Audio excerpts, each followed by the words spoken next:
Definitely. I'm trying my best. Yeah.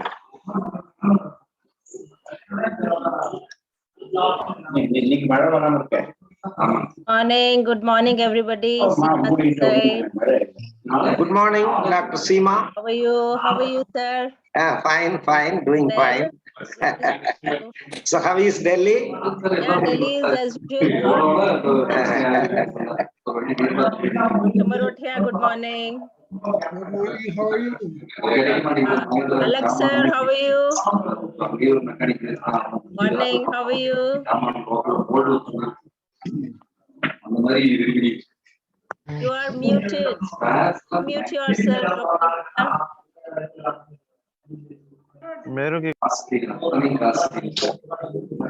Good morning, Professor Sen. You are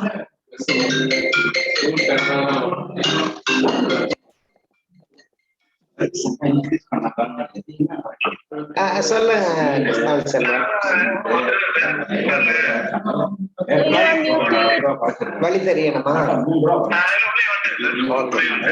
Sir, unmute yourself.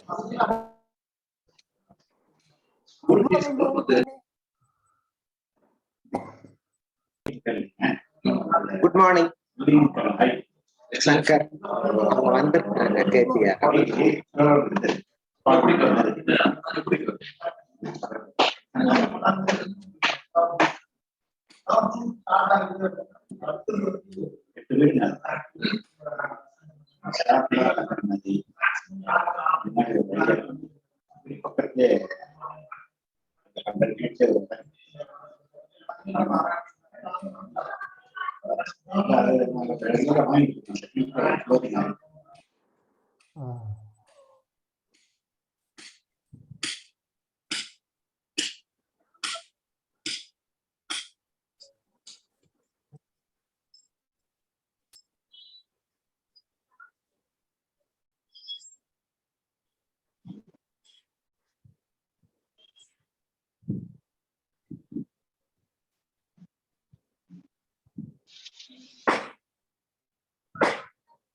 என்ன இந்த வரேன் வருகிறேன்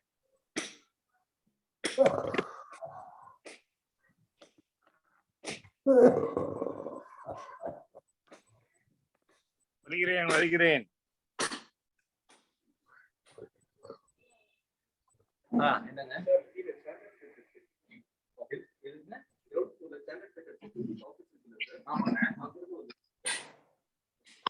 okay. So what do you want?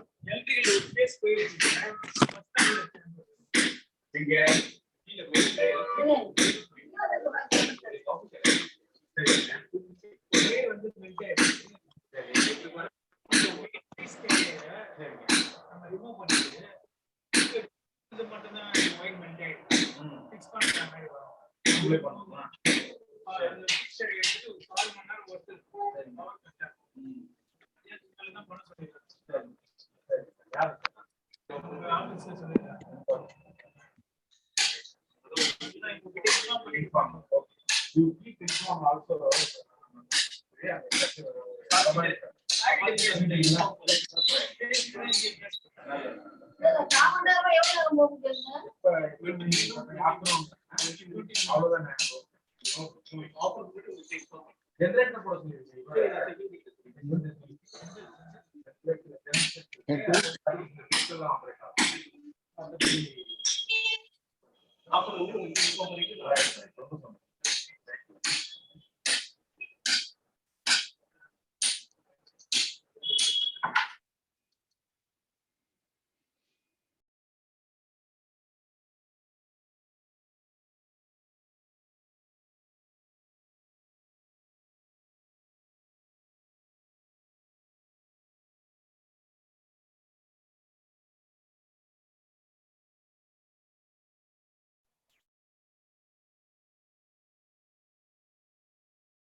minds of the country who have gathered here with us. A very warm welcome to all the respected speakers and delegates who took out their valuable time and joined us here today to be a part of this conference. We are honored to have you all.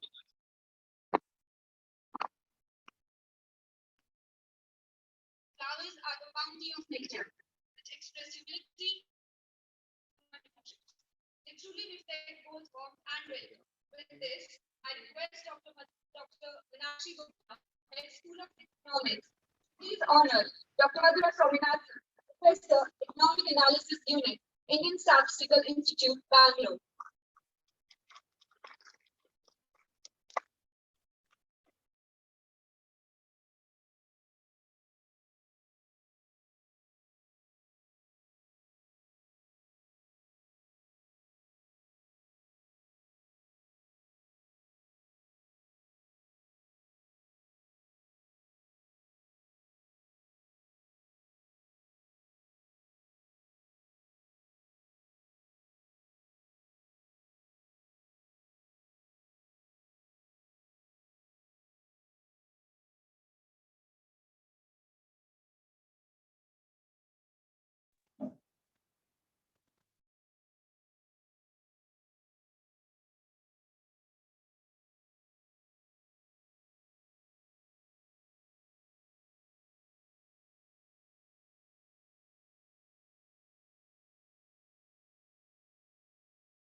Thank you, sir.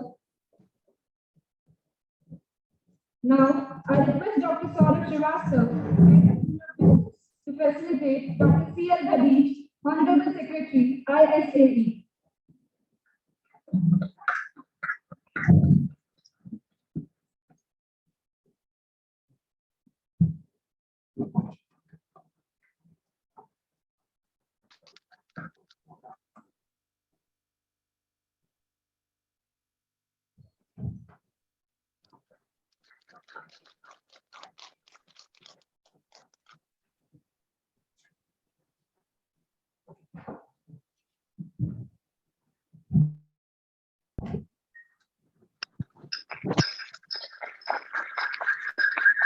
Thank you, sir.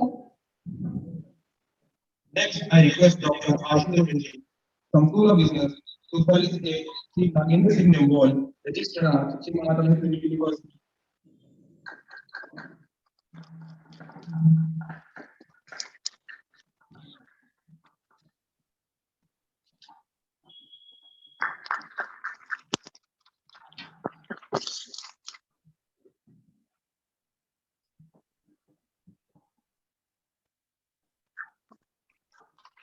Everyone, kindly give me a round of applause.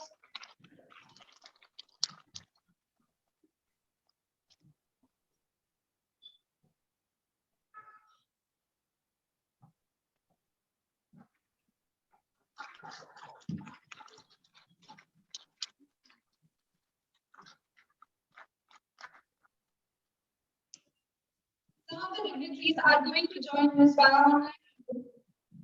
Welcome the Dolphin Man of India, Padma Shri, Dr. Professor Dr. Sinha, Vice-Chancellor, Padma Shri University. We welcome our chief guest, Professor Yoginder K, Alagh, Chancellor, Central University of Gujarat. Welcome our guest of honor, Mr. Niti Ayog, Member Secretary, ICSSR.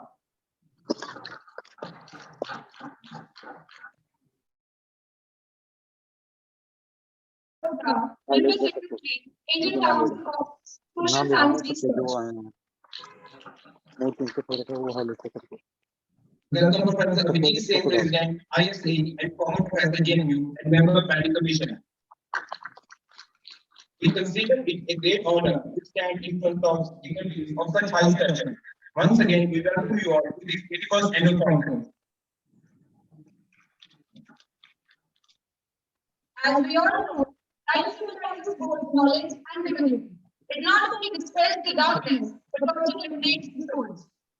Saying this, I request all the esteemed guests here to kindle the auspicious flame to embark on today's proceedings. Sir, please.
Mummy एक toast दिलवाना.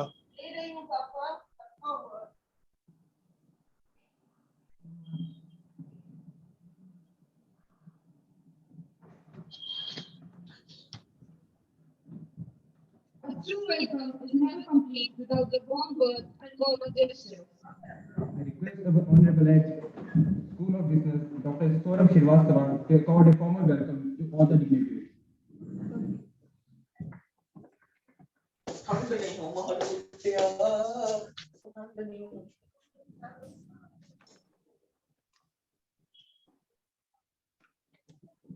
मदद मंगलमय साधु समाज जो जग जंगम तीरथ राज. Meaning, it is always a moment of happiness, and it is the most wise occasion when the bright minds and the noble people they meet together. I, Dr. Saurabh, on behalf of the School of Business, the School of Economics, Faculty of Management, would like to extend my warm welcome to all the guest dignitaries, people who are offline and online in this 81st annual conference. Digital economics. The source of inspiration for this program, our Vice-Chancellor, Padma Shri, Professor Sinha, Vice-Chancellor, Sri University, Sri Chief Guest of the occasion, Professor Yoginder K, Alagh, Chancellor, Central University of Gujarat, Vice-Chancellor, Institute of Economics and Social Research, and also former Minister of Power Planning, Science and Technology of India, Dr. Madhura, Professor of Economic Analysis in Indian Statistics, Bangalore, our President of the conference, Abhijit Sen, President, ISAE and former professor and currently member planning commission. Dr. C. L. Dadhich, the engine behind this program, I will say, Honorary Secretary of ISAE and former Director, Research, Reserve Bank of India. Our support and inspiration, Shri Yoginder K, Registrar, Padma Shri University. My colleague, friend, guide, and inspiration to all the programs of this business, Suman Sharma, Dean Management, Padma Shri University. Colleague, Dr. Ashutosh Vashisht, convener of the conference, and another colleague, Dr. Meenakshi Gupta, who is the Joint Secretary of this program, and all the faculty members, dignitaries, professors who have joined this conference, not only offline people have come here, and as well as they have joined from all over the country and also abroad.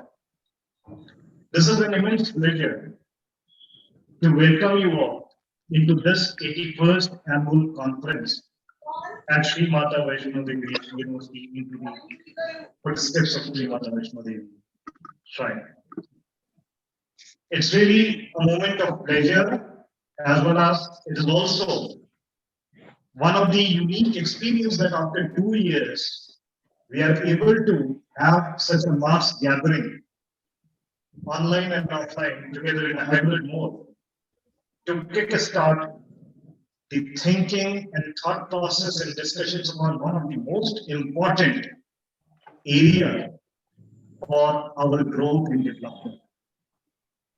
I once again would like to welcome everyone from bottom of my heart, and again wish a great learning and great output in coming 2 to 3 days that we all are here. Thank you very much and have a great welcome, sir. Thank you.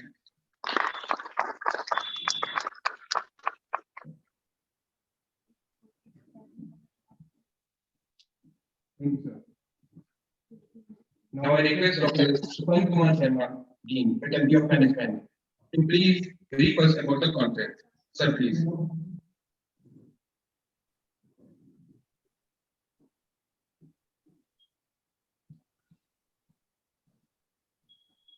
A very good morning to all, and welcome to the Mata Vaishno Devi University campus. Those who are joining virtually as well as in person here from different parts of the country. Honorable Vice-Chancellor, Professor Yoginder K, who is joining us in the virtual mode today. Professor Abhijit Sen, President IASP, and always a support to these kind of activities. Professor Vice-Chancellor, with which we are familiar since our childhood, through the articles of him, the research papers of him, we were guided how the policies are framed and how to assess the implications of such kind of policy. Professor Madhura Swaminathan ji, associated with ISAE, looking economic analysis unit. When your presence is a blessing to us, to our students, and particularly the students of MSc and PhD economics. It's an inspiration, your presence here. Mr. A.K. Sood, guest of honor of the program, providing all kind of support to us through NABARD, foreign finance agency of the nation. C.L. Dadhich ji, when we received first call to choose our venue as the venue for the next 81st conference, it was a pleasure to us. And since then, we are receiving continuous guidelines we are receiving, and that's why we are able to see today's shining day. Dr. Saurabh, Head School of Business and Local Organizing Secretary of Conference. Dr. Meenakshi, Head School of Economics. Nagendra Jamwalji, Registrar SMVDU, not only Registrar, but facilitators of every activity of such type. Dr. Ashutosh Vashish, convener of the conference and associate professor from School of Business. Madam Vijaya Venkatesh, our learned resource of IAFC. Other dignitaries of the dais, deans of various faculties, heads of different schools of SMVDU, dear participants, ladies and gentlemen. The ice blinking has initiated with this program in SMVDU after a gap of approximately 2 years. And we hope such kind of activities will boom further in the coming future, and we will be able to fight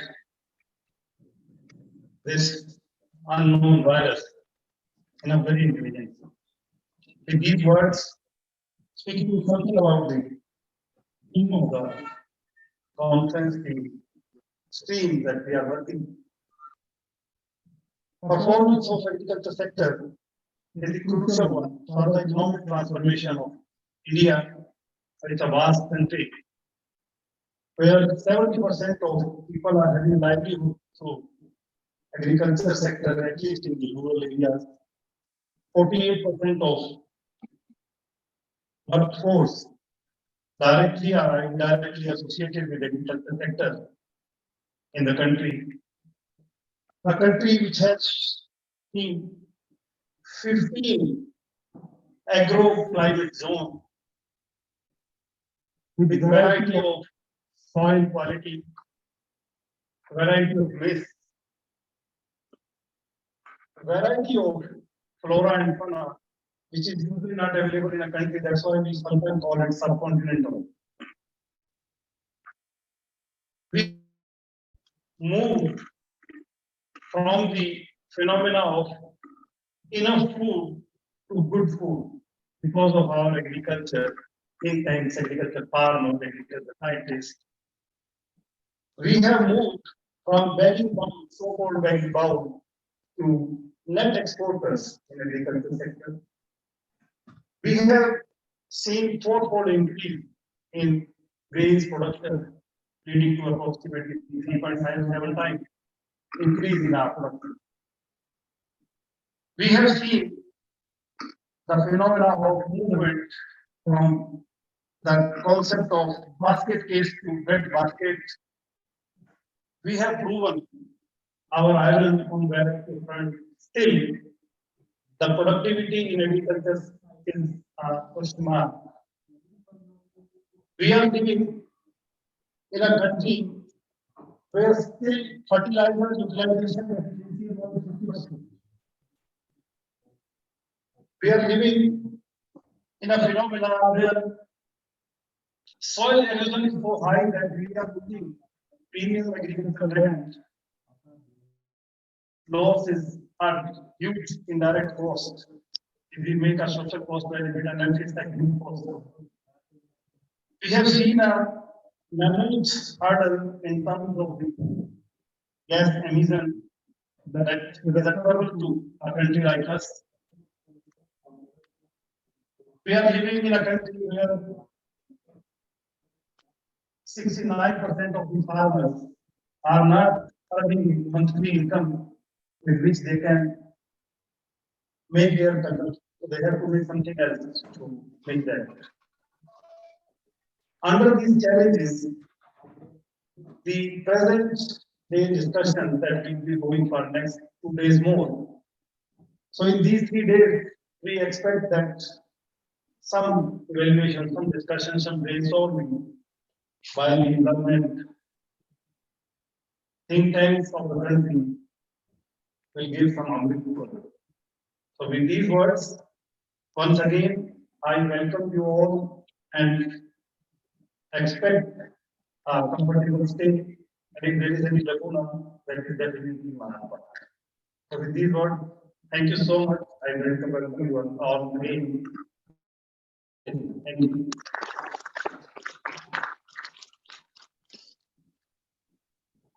Thank you so much, sir. Next, I would like to request Shri Yoginder K, JKAS Registrar, Shri Madhavash University, to please come on the dais and address the audience. Sir, please.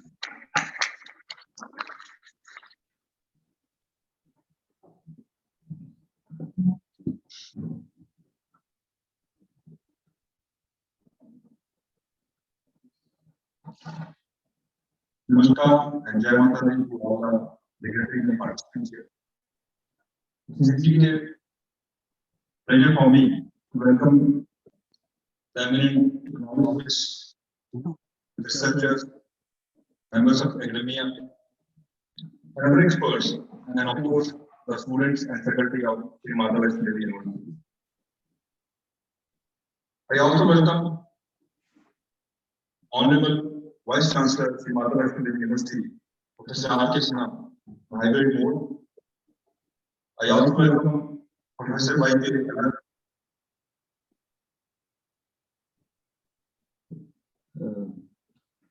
Chancellor Sinha University, Gujarat, and other dignitaries.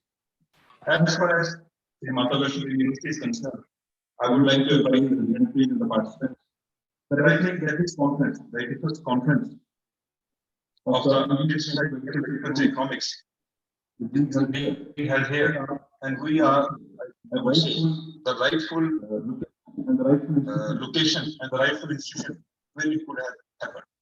Way back many centuries back, Babaji was sacrificed by an expectation of farmers. He was an icon of the farmers and an ardent devotee of Shri Mata Vaishno Devi. His village Alagh is just a few kilometers away from this university. And as far as the history of Jammu Kashmir is concerned, we were the first state to start agrarian reform. The big state's abolition act took place in 1950, whereby the Zamindari system was abolished. Then in 1976, we decided to go for agrarian reforms, where the motto was land in the pillars. And as a result, we find that in JNK, there's hardly anyone who is resident, doesn't have the property, but can't live a respectable life. But then there are some case studies also. Our farmers in Arispura who grow bark have never adopted the MSCs. They continue to do their work without the government mechanism of purchasing paddy. And as a result, they have not bought for hybrid paddy varieties. Similarly, when we discuss the farmers in Jammu Kashmir, a large part of the farming is guideline farming. And we all know that in comparison to the farmers of Western Uttar Pradesh, Punjab or Haryana, they work almost at the same level that the farmers of other states are working. But the produce is always half or 1/3 of that. But still, they are subsisting, still they are surviving.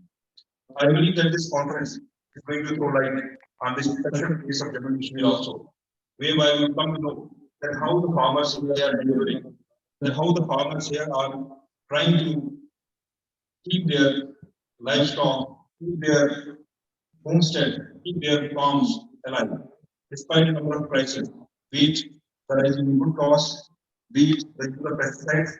I would like to put some shed some light on the fact that in Jammu Kashmir, as per the apple crop is concerned, we go for 8 sprays In each season, the apple plant is sprayed 8 times with pesticides. And you can well imagine, the routine might be getting some limited prices.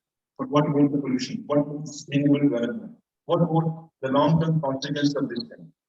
And again, I was discussing with Professor Vasish that we have been welcoming manufacturing sector in Jammu and Kashmir. When we don't have that power, that privilege with us. So all the industries that which have come to Jammu and Kashmir basically are the red category industries, manufacturing pesticides, manufacturing herbicides, and other things. We need to look back. We need to concentrate on our stand, and that is agriculture. So these are a few points which I had elaborated, and I hope that the dignitaries, experts, and the faculty members here will discuss all these issues. And I would like to thank Dean, Faculty Manager, Dr. Supan, SMVD, Dr. Sur, for their efforts in organizing this conference in both offline as well as online. Thanks a lot.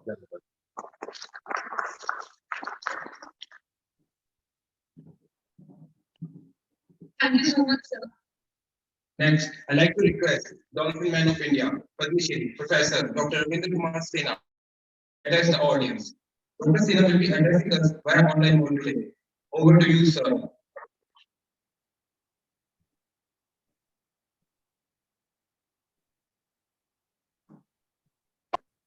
Am I audible?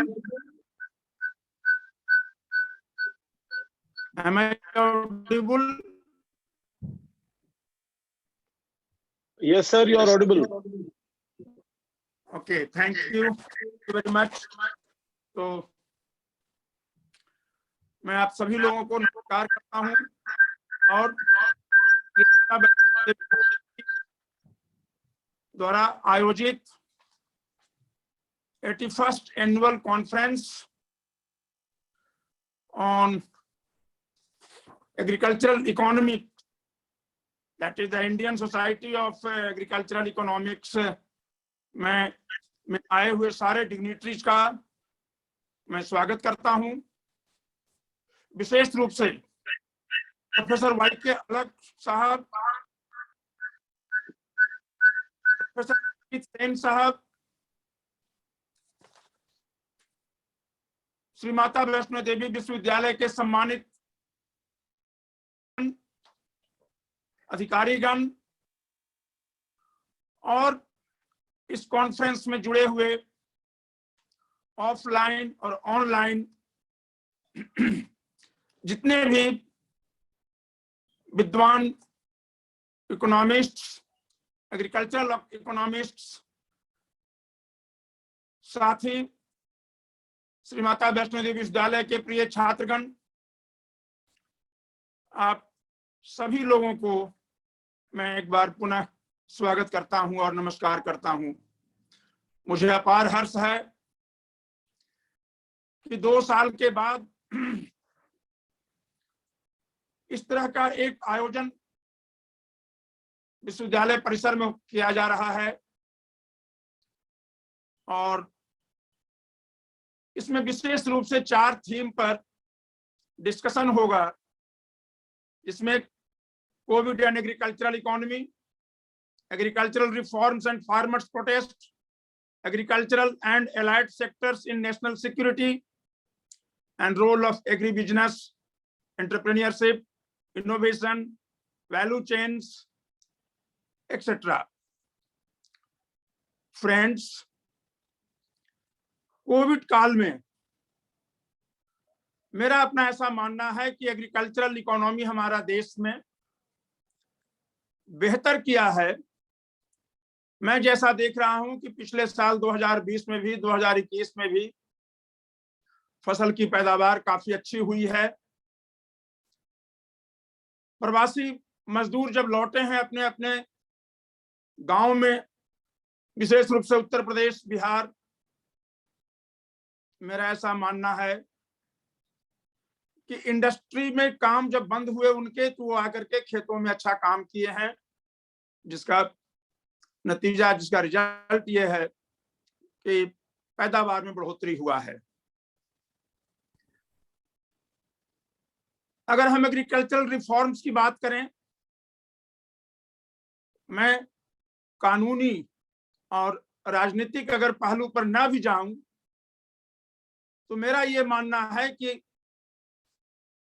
Bharat में, विशेष रूप से उत्तर भारत में, water intensive agriculture हो रहा है। खास करके अगर धान और गेहूं की पैदावार को देखें, गन्ना के पैदावार को देखें, आलू और प्याज की पैदावार को देखें, तो ये सारे के सारे वाटर इंटेंसिव हैं और मोनोकल्चर जैसा हो गया है। हमारे इस देश में दलहन की पैदावार की कमी है, जबकि दलहन के पैदावार में पानी की बहुत कम जरूरत पड़ता है। और इस पैदावार से अगर हम फसल चक्र को भी रखें ध्यान में, तो निश्चित रूप से सॉइल हेल्थ भी अच्छा रहेगा और फर्टिलाइजर का उपयोग कम करना पड़ेगा। मेरा ये मानना है कि एग्रीकल्चरल इकोनॉमी में फसल चक्र, विशेष रूप से दलहन की पैदावार को प्रमोट करने की अधिक से अधिक आवश्यकता है। यह भी मैं यहां बताना चाहूंगा कि गेहूं का जड़ सॉइल में ऊपर में ही होता है, मुश्किल से 2 इंच 3 इंच, लेकिन मैं देखता हूं खास करके कि जहां भी कैनाल से इरिगेशन हो रहा है, फ्लड इरिगेशन किया जाता है गेहूं के खेतों में, जबकि उतने पानी की आवश्यकता नहीं होती है। मेरा ऐसा मानना है कि हमें इन क्षेत्रों में भी रिसर्च के आधार पर डाटा जनरेट कर एजुकेट और अवेयर करना होगा, क्योंकि ग्राउंड वाटर जितना तेजी से डिप्लीट कर रहा है और अधिक खाद और पेस्टिसाइड के इस्तेमाल से सरफेस वाटर भी पलूट हो रहा है, तो इन चीजों को भी हमें साथ साथ ध्यान में रखना होगा और अपना एग्रीकल्चरल इकोनॉमी को दुरुस्त रखना होगा।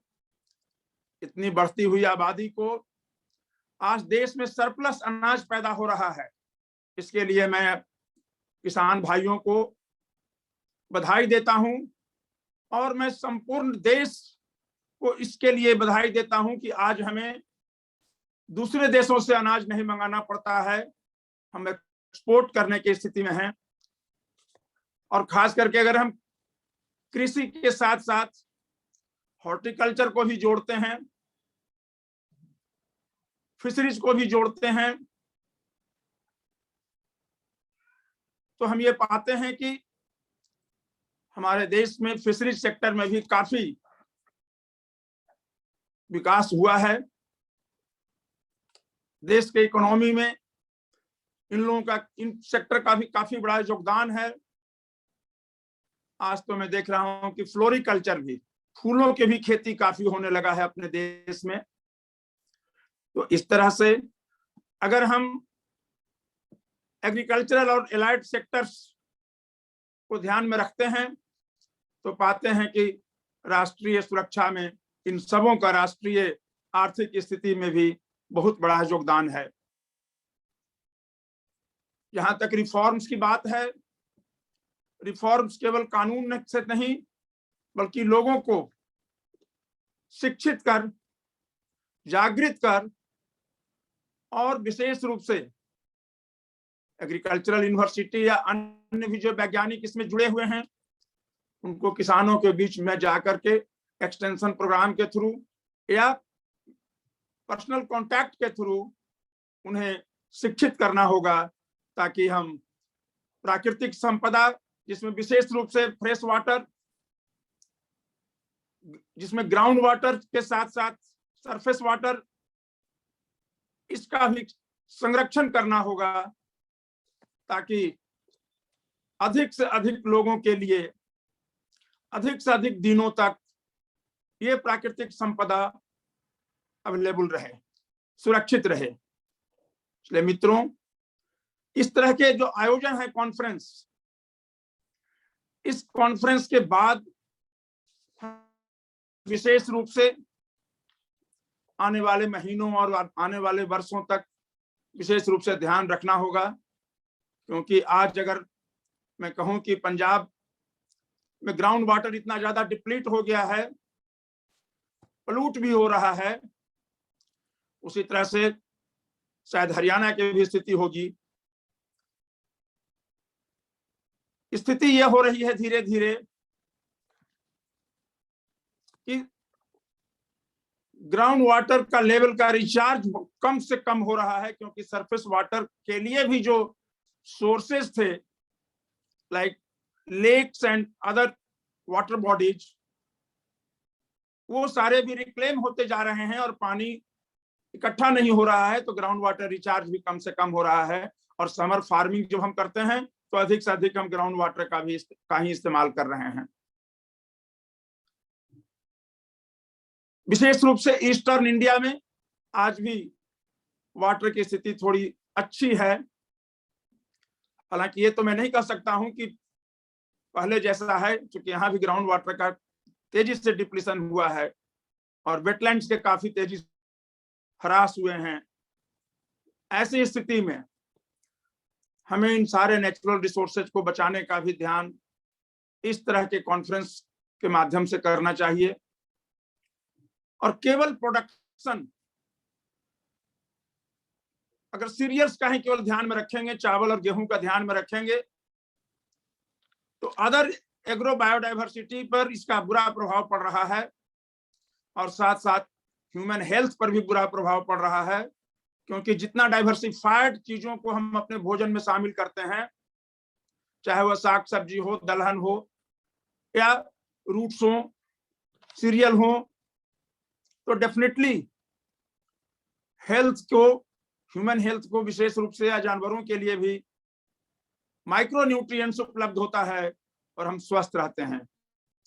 लेकिन दुर्भाग्य ये है कि आज मार्केट ड्रिवन हमारा एग्रीकल्चर हो गया है, मार्केट ड्रिवन एग्रीकल्चरल इकोनॉमी हो गया है, जहां हम सालों भर चावल, गेहूं,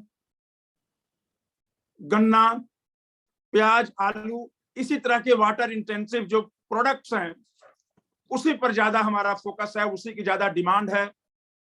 नतीजा क्या है कि हमारे किसान भी उन्हीं चीजों को ज्यादा पैदा कर रहे हैं। इसलिए मैं ये मानता हूं कि आम लोगों के बीच में, आम लोगों की भाषा में इसके महत्व को समझाना होगा कि अगर हम अधिक से अधिक वैरायटीज ऑफ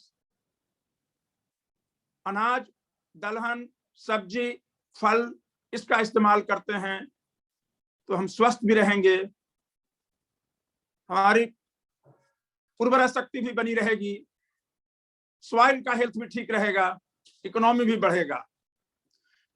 वही हालत तेलहन के साथ भी है कि बहुत कम तेलहन पैदा कर रहे हैं, जबकि हम सभी जानते हैं कि तेलहन में भी और दलहन में दोनों में पानी की खपत कम होती है। कुछ मित्रों में कुछ इन्हीं शब्दों के साथ आप लोगों के साथ जो भी मेरे विचार हैं उनको मैंने शेयर किया है और अब मैं आप लोगों से इजाजत चाहता हूं कि मैं अपनी वाणी पर विराम दूं। आप सब लोगों को इसके लिए बहुत धन्यवाद देता हूं कि आपने यह आयोजन किया। मेरी शुभकामना है कि यह कॉन्फ्रेंस काफी सफलतापूर्वक संपन्न होगा और काफी ज्ञानवर्धक होगा और इन सभी चीजों पर भी हम ध्यान की चर्चा मैंने किया है। आप सबों को बहुत बहुत धन्यवाद।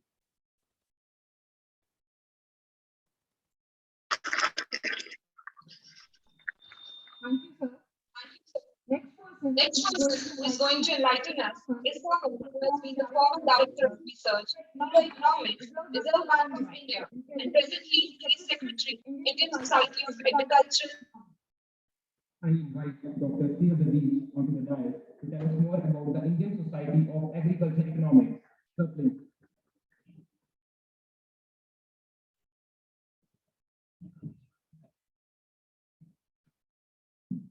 Good morning to all of you. Honorable Vice-Chancellor, Professor Sinha, respected Chief Guest, Professor Alagh, President of Indian Society of Agriculture Economics, Professor Abhijit Sen, Conference President, Dr. Guest of Honor, Sri Shur Sahab. Special guest, Professor Malhotra.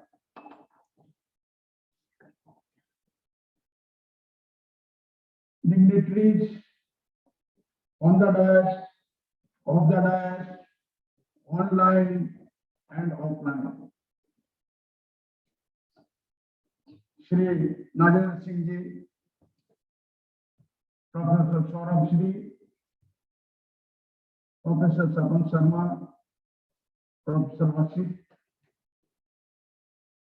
learned faculty, Professor Meenakshi Gupta, learned faculty members of this university, distinguished participants, my young friends, students of this university, and ladies and gentlemen.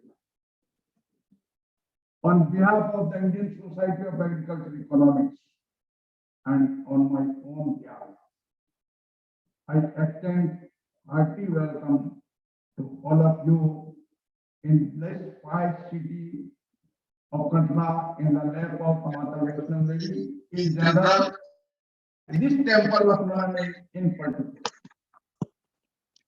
As you are aware, for this conference, we have selected more subjects and we received large number of the papers, of which 66 papers were selected for discussion and 12 of them published in full length and 54 as a summary.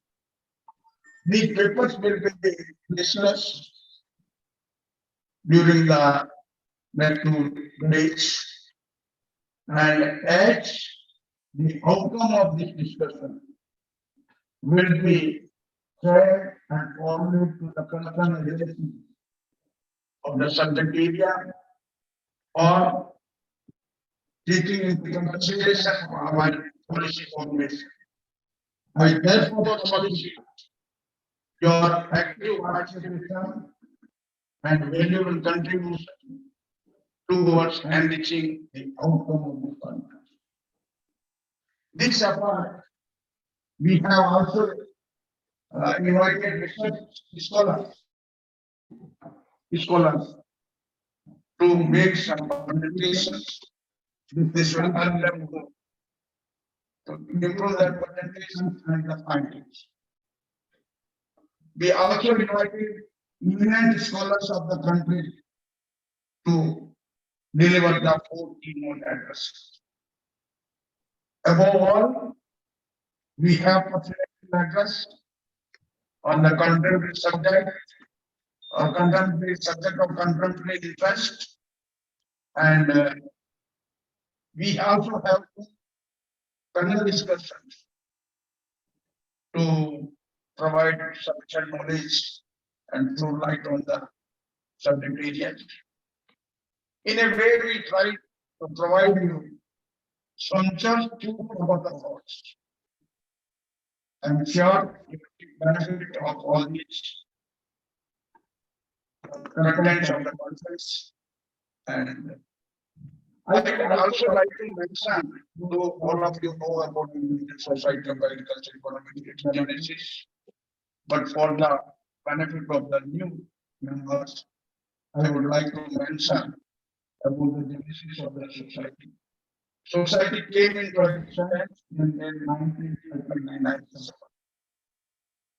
It's the main formation of the society of Lord Einstein. And the founder president of the society, the first founder president of the society was Sir and followed by the Professor Navachari, then Professor Nanavati, Professor Dandika, Professor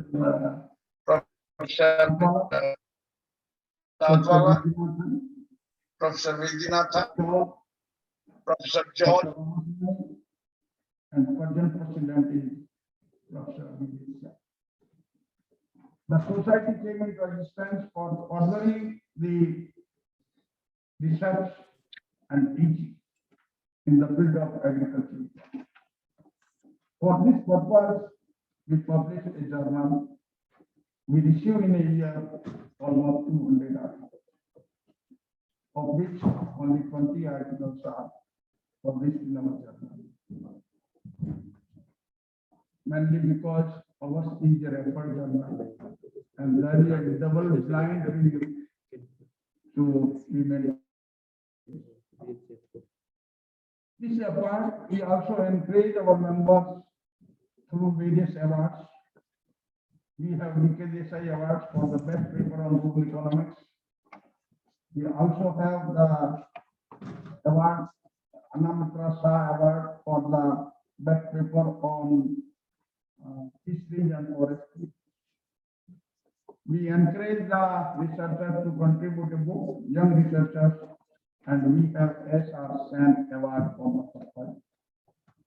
We have the Professor R.C. Agarwal Award for the valuable contribution in the field of agriculture economics. We have a scheme of fellow, those who are doing the extremely good work in this field. We provide them the fellow of the society. We also have the NABARD Award for the best presentation during the conference.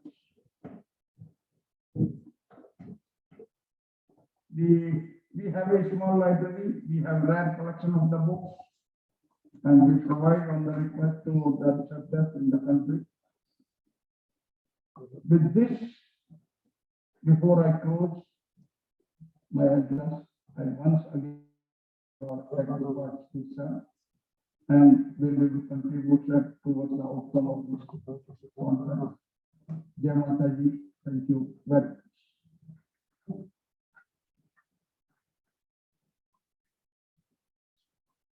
Thank you, sir. The next dignitary to honor us with his presence is Professor Abhijit Sen, who has worked.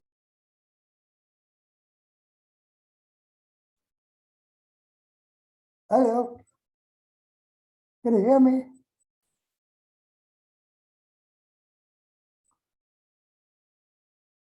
Yes, sir, you are audible.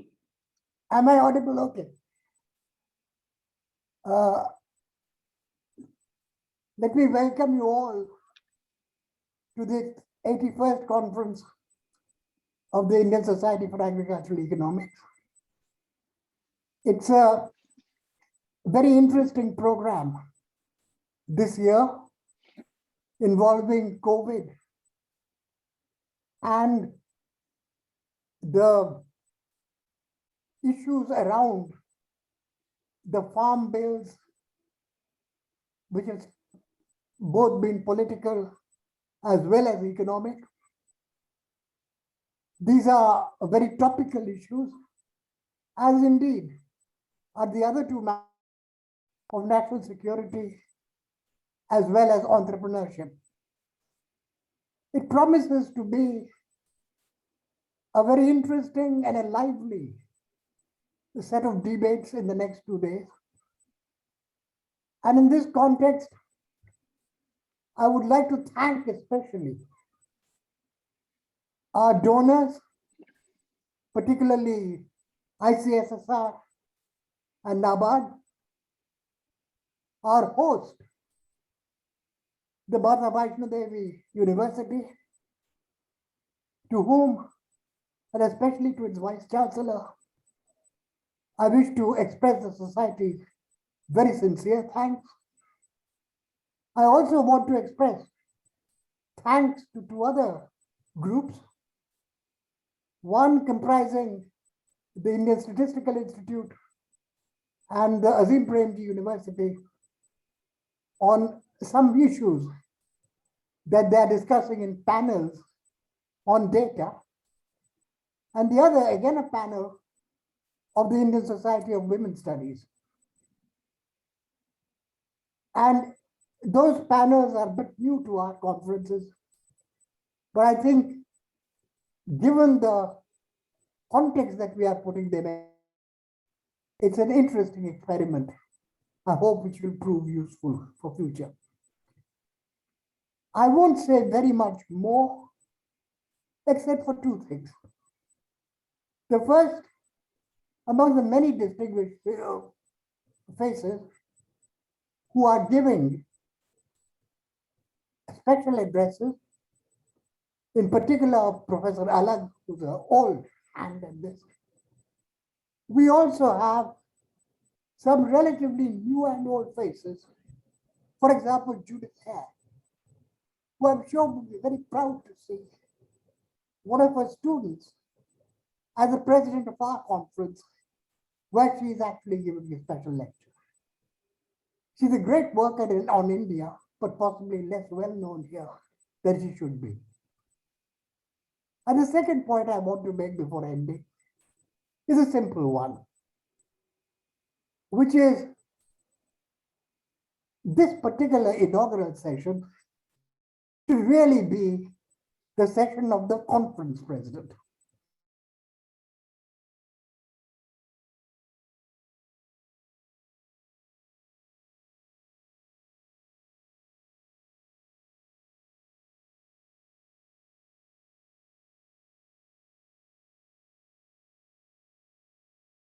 He feels that she has to close before lunch very early.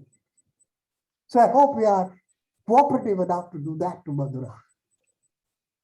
Thank you all of you, and thanks Mother Vaishnodevi University in particular as a generous host to your very beautiful surroundings and luxurious. I've been there. It was a great place to have a conference. Thank you.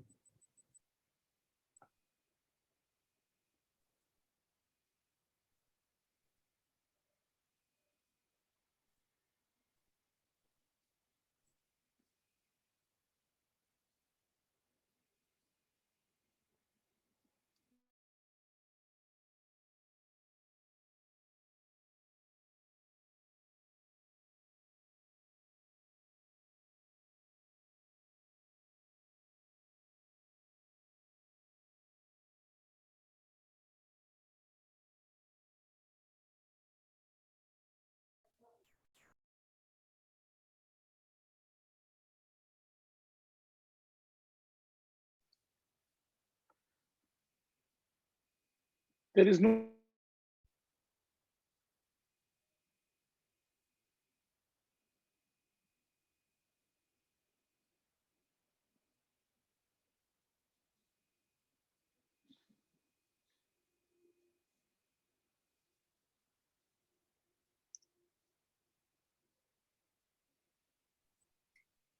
We can't get the audio.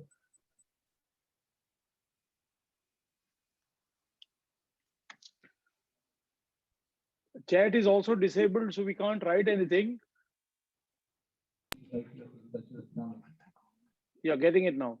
I would like to congratulate Thank you for having chosen very topical themes of COVID and agri, rural economy, agri reforms and farmers' welfare, farmers' protest, sorry, and agri and allied sectors and safety and security. As all of you are aware, The the COVID-19 pandemic and subsequent lockdowns have disrupted economies all over the world and India. The impact on agriculture and the rural economy has been distinctive and mixed. The effect of the COVID-19 pandemic has highlighted the problems of food, nutrition, and livelihood security, confronting a large number of people, in particular migrants to cities. Slowdown economic activity in urban areas has an effect on rural areas as well.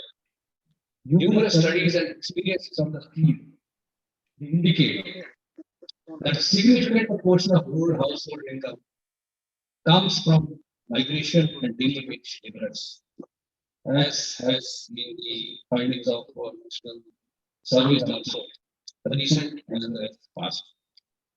The informal industry in cities being badly affected has resulted in loss of food income.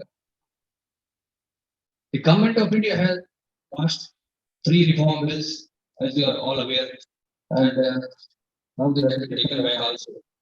So probably the government has taken back these bills.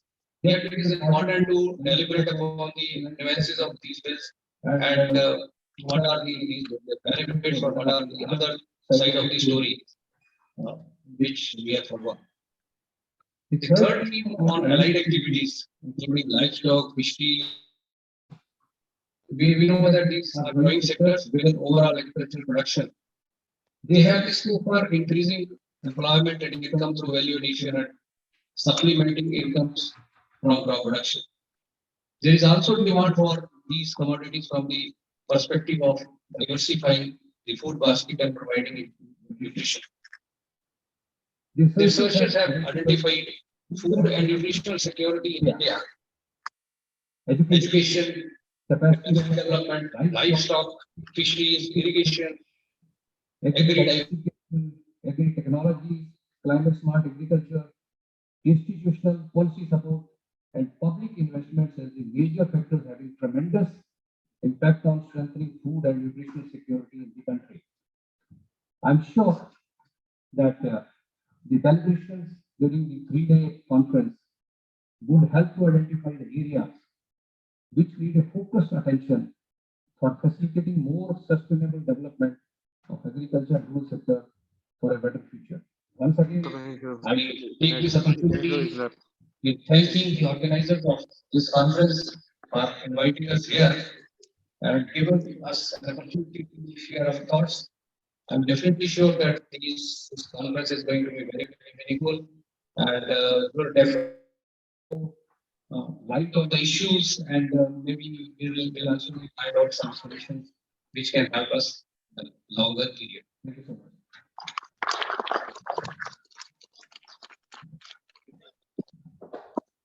Thank you, sir. With equal pleasure, I'd like to request our chief guest, Professor Yoginder Alagh, Chancellor, Central University of Gujarat, Vice Chairman, Sardar Patel Institute of Economics and Social Research, former Minister of Power, Planning, Science and Technology, Government of India, New Delhi. Professor Alagh is going to address the online mode. Over to you, sir.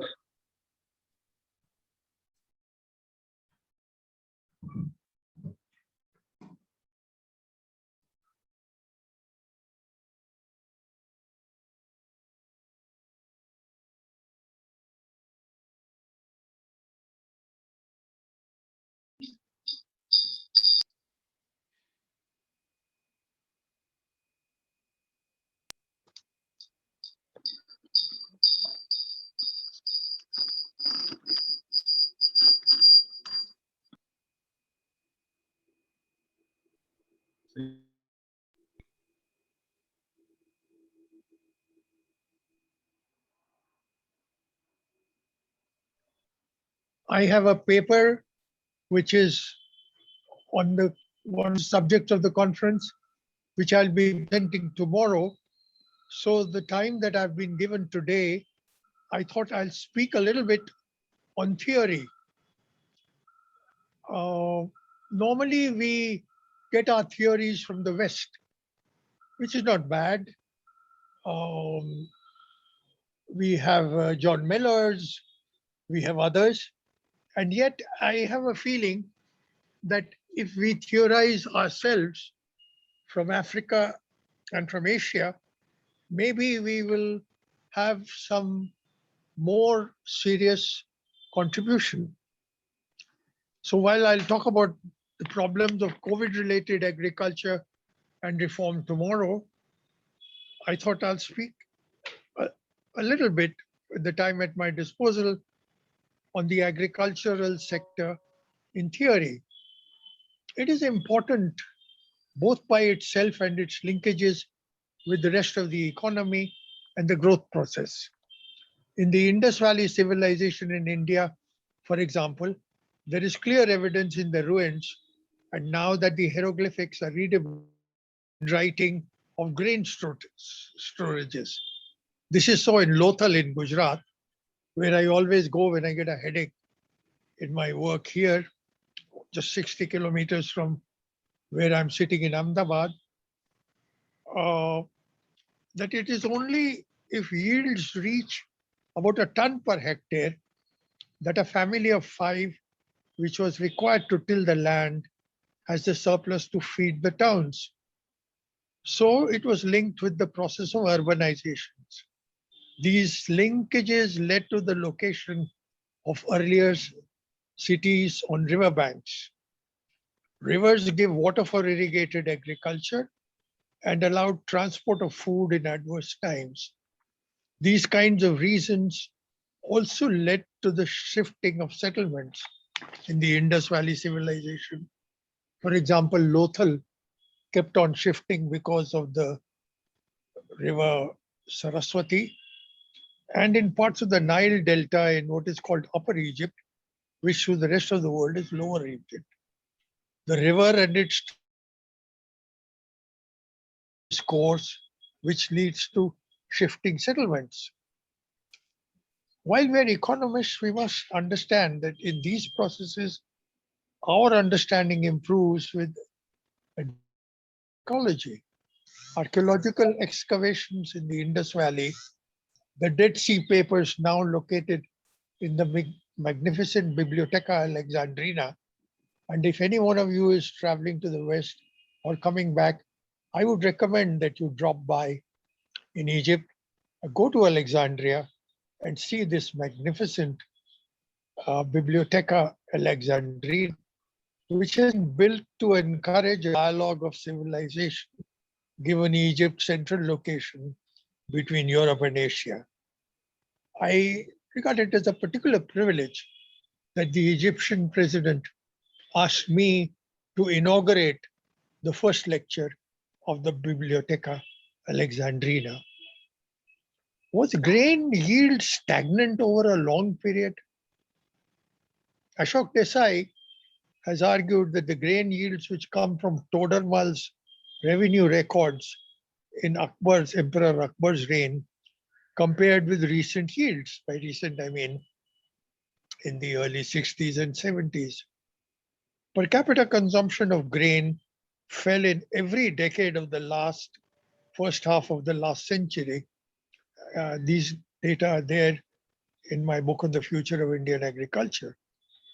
This incidentally excludes the 20s of the last century, the impact of the influenza pandemic. And this may have some sound bites for you for the corona pandemic now. So the peasant through the ages is in the dialogue of civilization. China, Egypt, Indonesia. In Indonesia, resources are not a constraint. So it's only when you move from subsistence to surplus that you develop cities. And that is why cities develop on riverbanks. Again, growth rates. Sometimes there is a lot of confusion when people compare growth rates of grain with agricultural growth rates, which, as some of the distinguished speakers before me said, include animal husbandry, forestry, and fish. Then demand. Are we talking about household demand or economy level demand? Because it is on the levels of income that we get into the whole issue of rural-urban continuums, of first stage and agro-processing and industry, and transport and infrastructure. Historically, local markets have been in perishables. Global trade has been in spices, intoxicants, opium, wine, tea and coffee, tobacco. It is preservation technologies which led to a fillip to trade and specialization, storages and prices. The whole issue of futures became important.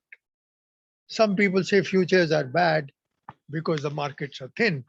Well, then the state has to step in because futures do play an important role for the agriculture, for the agriculturist. And that leads us to the role of the state in policies for reforms, bottlenecks, food security, and way of life. Another problem of a theoretical nature in the agricultural sector is what is called the scissors dilemma. Growth is a shift away from agriculture, according to Maurice Daub and Amartya Sen. Is balanced growth a possibility? Some countries have had it, Australia, Scandinavian countries. What is the difference? These are issues that and they are important for us. Wage rates lead to surpluses. Again, there is the whole question of static, comparative dynamic, and dynamic analysis, and the work of scholars like Arthur Lewis and Fay and Ranis. Technology is becoming increasingly important, as various speakers have said. I had argued some time ago that a third of the growth will come from technology given our resource constraints, and that is the way it is turning out to be.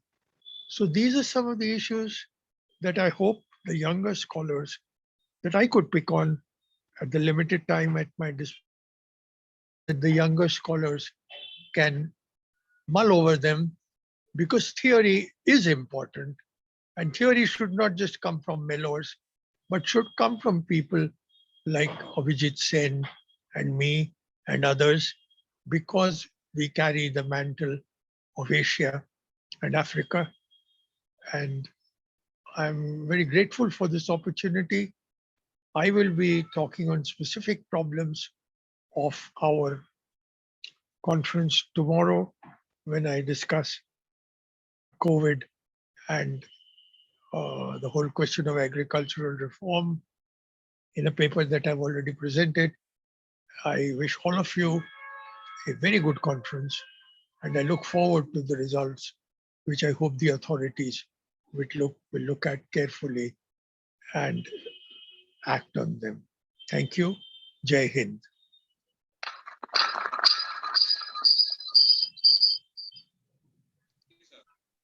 No one will disagree that excellence is never an accident. It is a result of high intention, sincere effort, intelligent direction, and skillful execution. Now the time has come for the ISAE Awards and ISAE Fellow Awards. I request Mrs. Vijaya Venkatesh, Honorable Joint Secretary, ISAE, to please be on stage to present the ISAE Awards and ISAE Fellow Awards. Ma'am, please.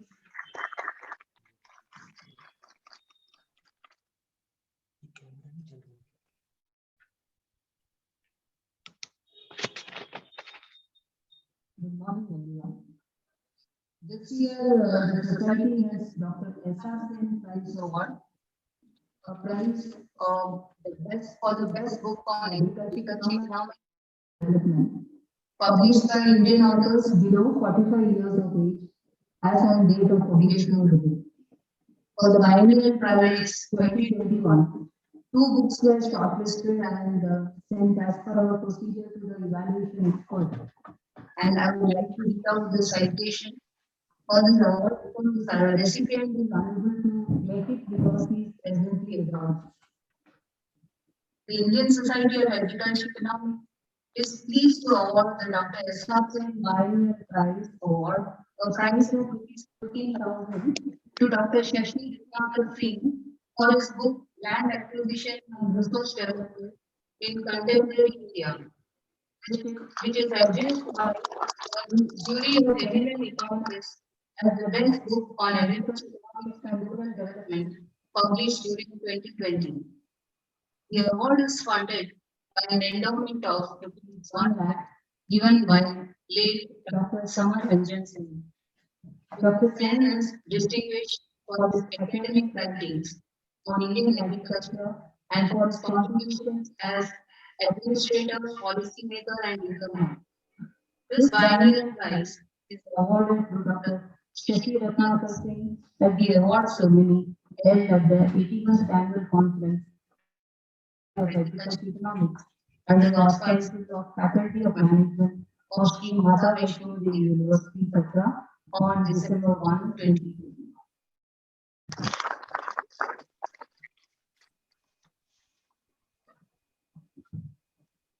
Thank you, ma'am. Now, I call upon the dais a distinguished personality, one of our honored guests, who has worked on the issues of food security, agriculture, and rural development over the last 25 years. Over the years, Dr. Madhura Swaminathan has authored 10 books and have numerous publications to her name. Dr. Madhura has also been a member of Government of India high-level panel on long-term food security and has served on the Committee of Development Policy of the Economic and Social Council of United Nations for the period 2013-15. Dr. Madhura is a member of the editorial team of the Review of the Agrarian Studies since its inception. She is also chairperson of the MS Swaminathan Research Foundation, Chennai. With utmost privilege, I humbly request Dr. Madhura Swaminathan, Professor, Economic Analysis Unit, Indian Statistical Institute, Bangalore, to please enlighten us with the wisdom. Thank you.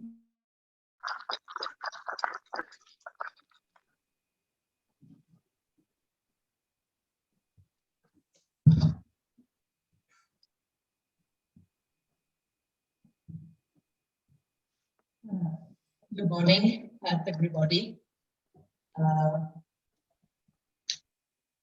Especially all the dignitaries on the dais, offline and online, and in particular, the Vice-Chancellor and all the deans, registrar, faculty of SMVD University, who have been already, I think, wonderful hosts for this occasion. My lecture today is on certain challenges facing the agrarian economy of India. And it's motivated by deep concerns about the agricultural economy today and its ability to meet challenges of production and food security in the context of climate change. I'm going to take up 4 major concerns, but before that, for the young people here, the share of agriculture in the Indian economy as measured by its contribution to GDP is small and shrinking. But why does agriculture remain important? For 3 reasons. 1, India is a large country, 1.3 billion people, and we have to be self-reliant as far as food security. The second is that the latest data show that there are about 100 million rural households with operational holdings, that is, who are engaged in some form of cultivation. And there are about 93 million agricultural households.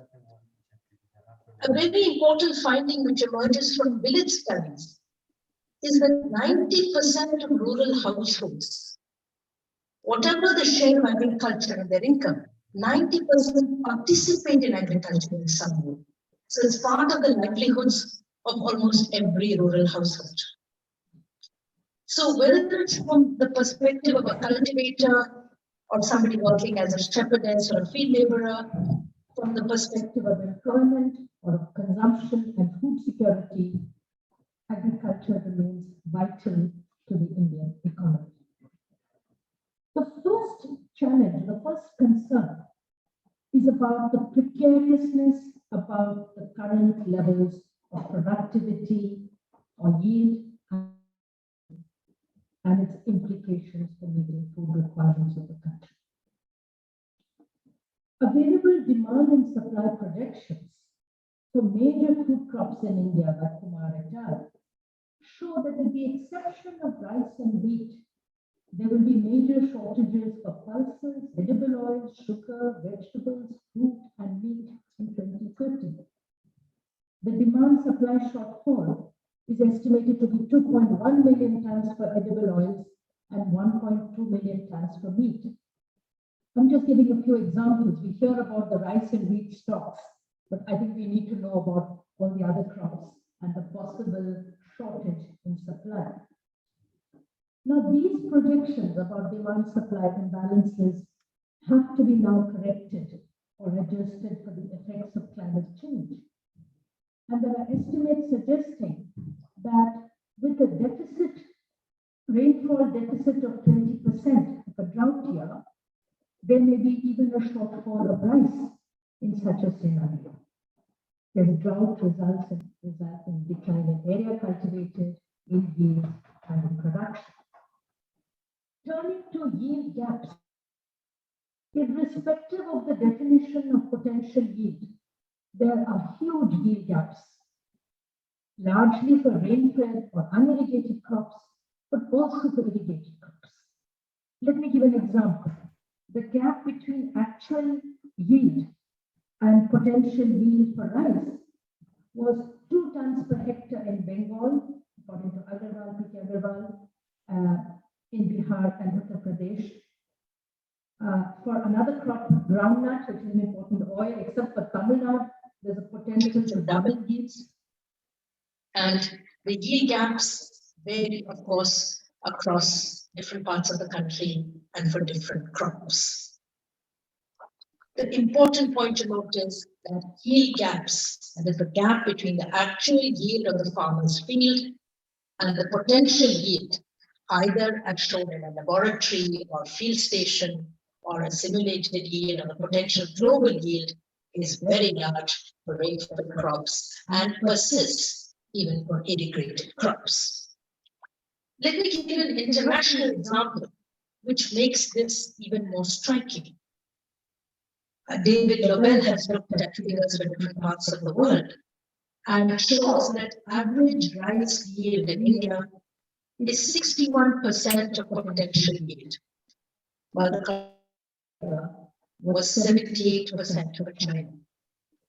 If we go within India, within states of India, the yield gap, that is yields today in relation to potential global yields, was 30% for Bihar and 85% for Tamil Nadu. So in a way, whatever I say, given the variability within India, you can argue against it.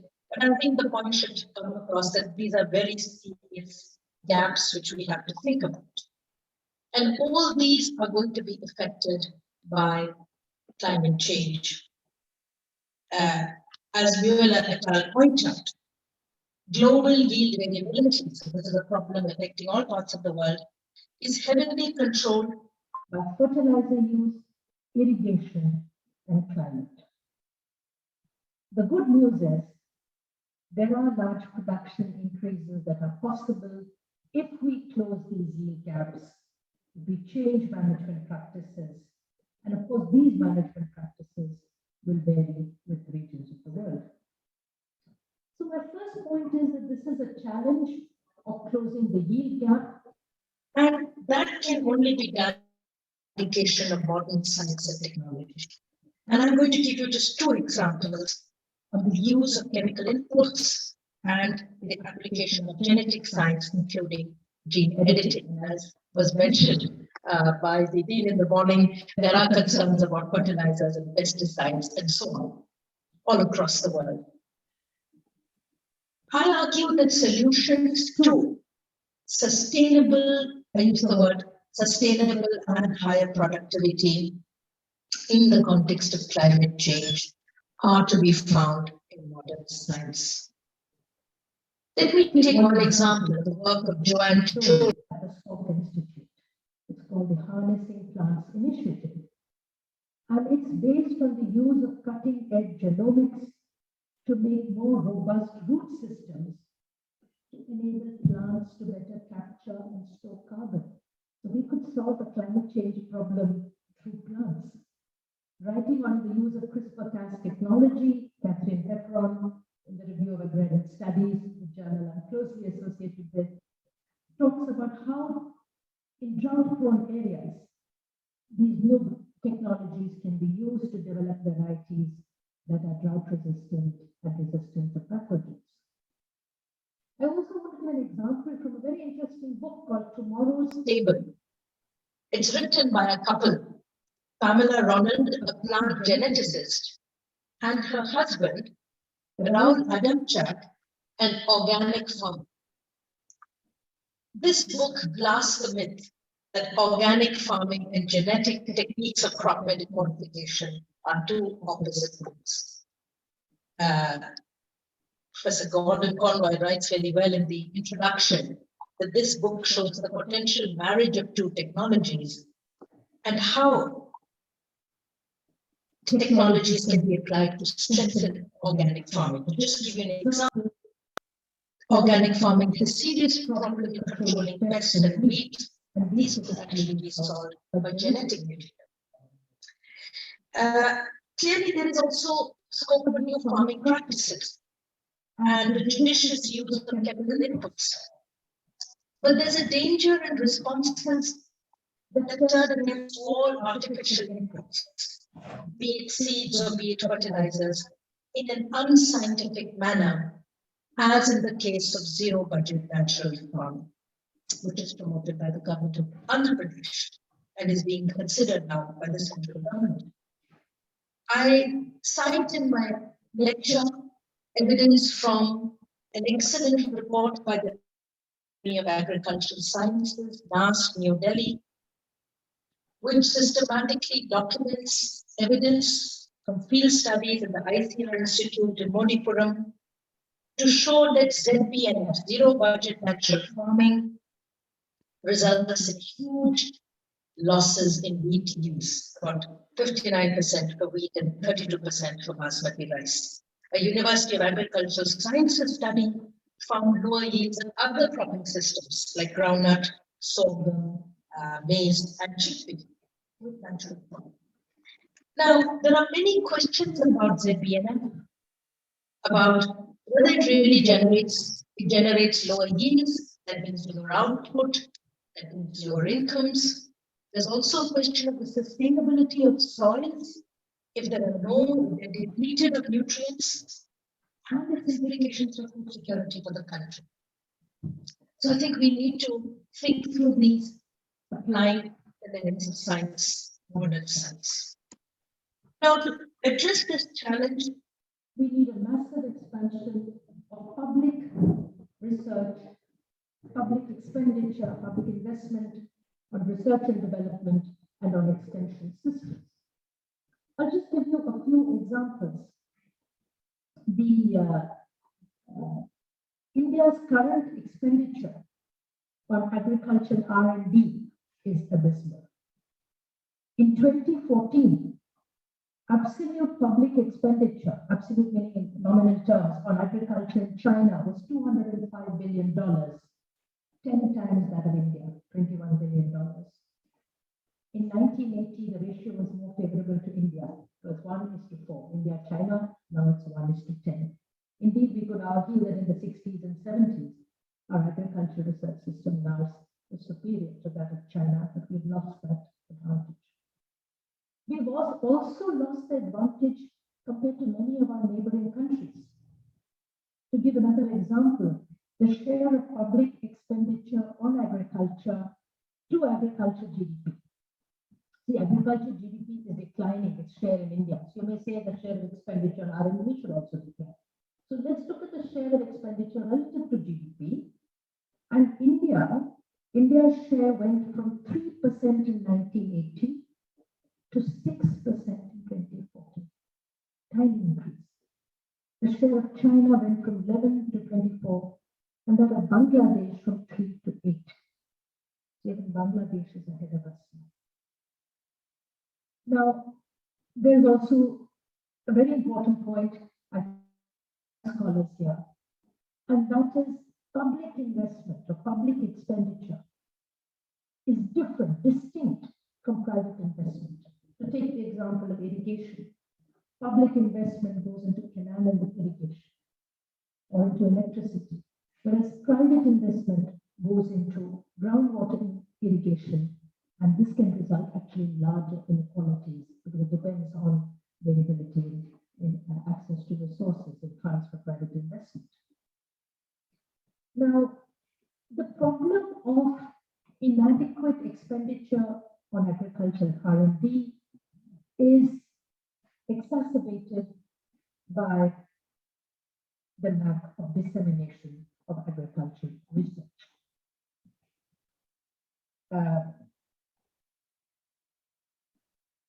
Let me take data from situation assessment survey. This is a recent NSS survey on farmers that was done in 2018-19. And it shows us that only 49% of agricultural households in India, less than 50%, received technical assistance from any agency or individual. Again, there are large variations. This number was 70% in Andhra Pradesh, Kerala, and Tamil Nadu, and it was 40% in West Bengal and Bihar. More importantly, or another as important fact, of this technical assistance, 49% of households, only 16% in the Kharif season and 12% in the Rabi season, up to crop season, was by government-supported institutions, be it the agricultural universities, which are represented here today, the Krishi Vigyan Kendra, Kisan Cell, Farmer Produce Organization, Cooperative, etc. So most of this technical assistance wasn't even from established scientific institutions. Now, while there is need to invest in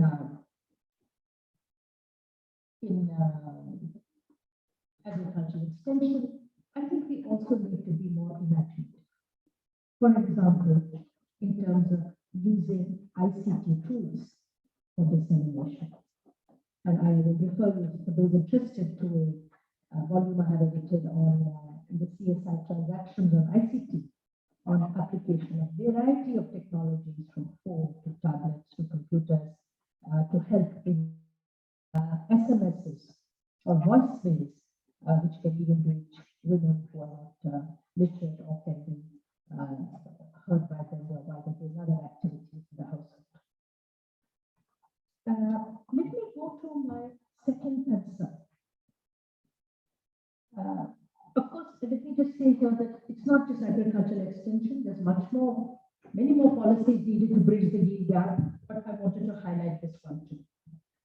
The second concern is that we have to ensure adequate incomes for our agricultural households. In a recent lecture, ICSSR lecture, Dr. Abhijit Sen, member of Niti Ayog, has argued that there is no evidence of a profit squeeze at the national level. I wish to differ, and I wish to give evidence to you that there is a profit squeeze, that returns from agriculture are low and precarious. Let me give two types of evidence. One is again from the national statistics, the situation assessment survey of 2018-19 that was just released. The average income of an agricultural household was 6,400 monthly in 2012-13. And 6 years later, in 2018-19, it was 10,000 rupees. My young friends, this was the monthly income from all sources. We need to focus on what is the income only from agriculture, from production and allied activities. So let me focus on that. And I also want to focus on households with more than 1 hectare, because we know that households with tiny land holdings are often dependent on many other sources of income. So it takes away from the argument about profitability. So if we look at households operating or cultivating more than 1 hectare in different size classes, 1 to 2 hectares, 2 to 4 hectares, and so on, for every size class, between 2012-13 and 18-19, the rise in absolute income was about 25% crop income. But if you correct for inflation, there was a decline for all households. So this is, of course, the averages. There are households which didn't face the decline. Let me give you one example. For a household with between 2 and 4 hectares of land, income from agriculture was and rose to about 9,400 in 2018-19. A mere 28% decrease in absolute terms, but if you correct for inflation, you will see the income fell by 4%. So it's not surprising that agricultural households are now depending on other sources of income. There are, of course, large variations across states and in terms of the absolute return, as well as the share of the crop income in total income.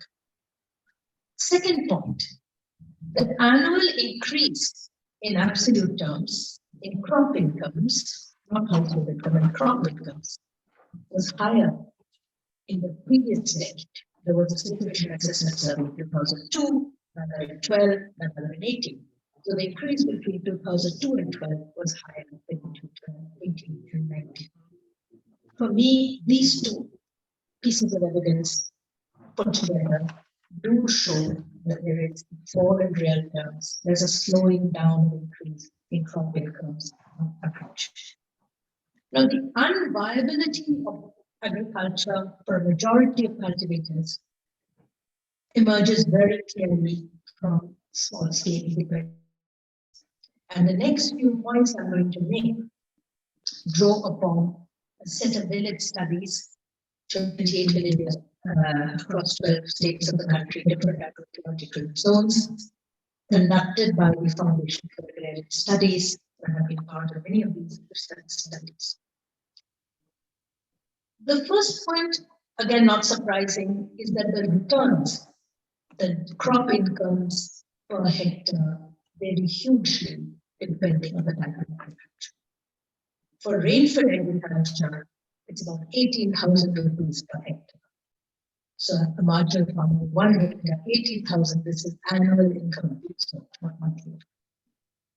If you go to an irrigated area, it can be 90,000 per hectare. This is an average. There will be farmers with much higher incomes. So there are huge variations. But we focused on small farmers, defined as those with less than 2 hectares, 5 acres of irrigated land, or 6 hectares of unirrigated land. This is a little different from the standard national definition. The point I want to make is that in every village we study, except one, and I'll tell you about that exception in a minute, 30, 40%, significant proportion of small farmers made negative incomes or losses in the early survey. What does that mean? They spent more on agriculture than they got when they sold their output. They had net losses and deficits. The one exception was a village not far from here, in the district of Rajasthan, which was the Ganga Canal region, paddy wheat growing with MSP irrigation, etc. The next point is that the net incomes from farming, from crop production alone, in these villages were not adequate to provide minimum subsistence income on average. Third point is that in irrigated villages in particular, there's a clear difference between small farmers and villages. The net incomes per hectare are much lower for small farmers than for large farmers. Obviously, large farmers' total income is more because they're more hectares, but even the net income per hectare, so there are important economies of scale.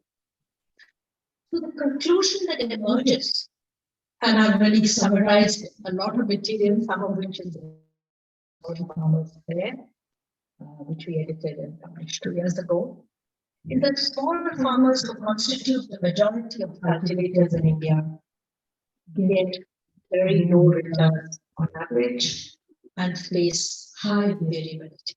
So in some years there's high income, next year potato prices crash. Or 1 year there's good income, next year there's a drought. So I don't want to present a picture of all rural households, all agricultural households in distress are making losses every year, but there's a section, there's a high probability that section makes losses every year. Now, this conclusion is substantiated by data on costs and prices. We have a special keynote on this, so I'm not going to the details here, except to say that a study by the Kisan Sabha, for example, has found that for major crops, the cost of cultivation has increased faster than the post crisis or returns. In other words, cost of fertilizer, cost of diesel, cost of electricity, cost of inputs, wages are not going up faster than the final price, the output price. But I'll leave this to your speaker. Now, I'll just say a word about COVID. How has COVID affected this profit schools? Again, we have a keynote address on COVID, so I'll just make one point. As was mentioned by our Vice-Chancellor, area cultivated and production in Kharif 2020 after COVID was at a record high. So in some way, the agricultural sector was resilient.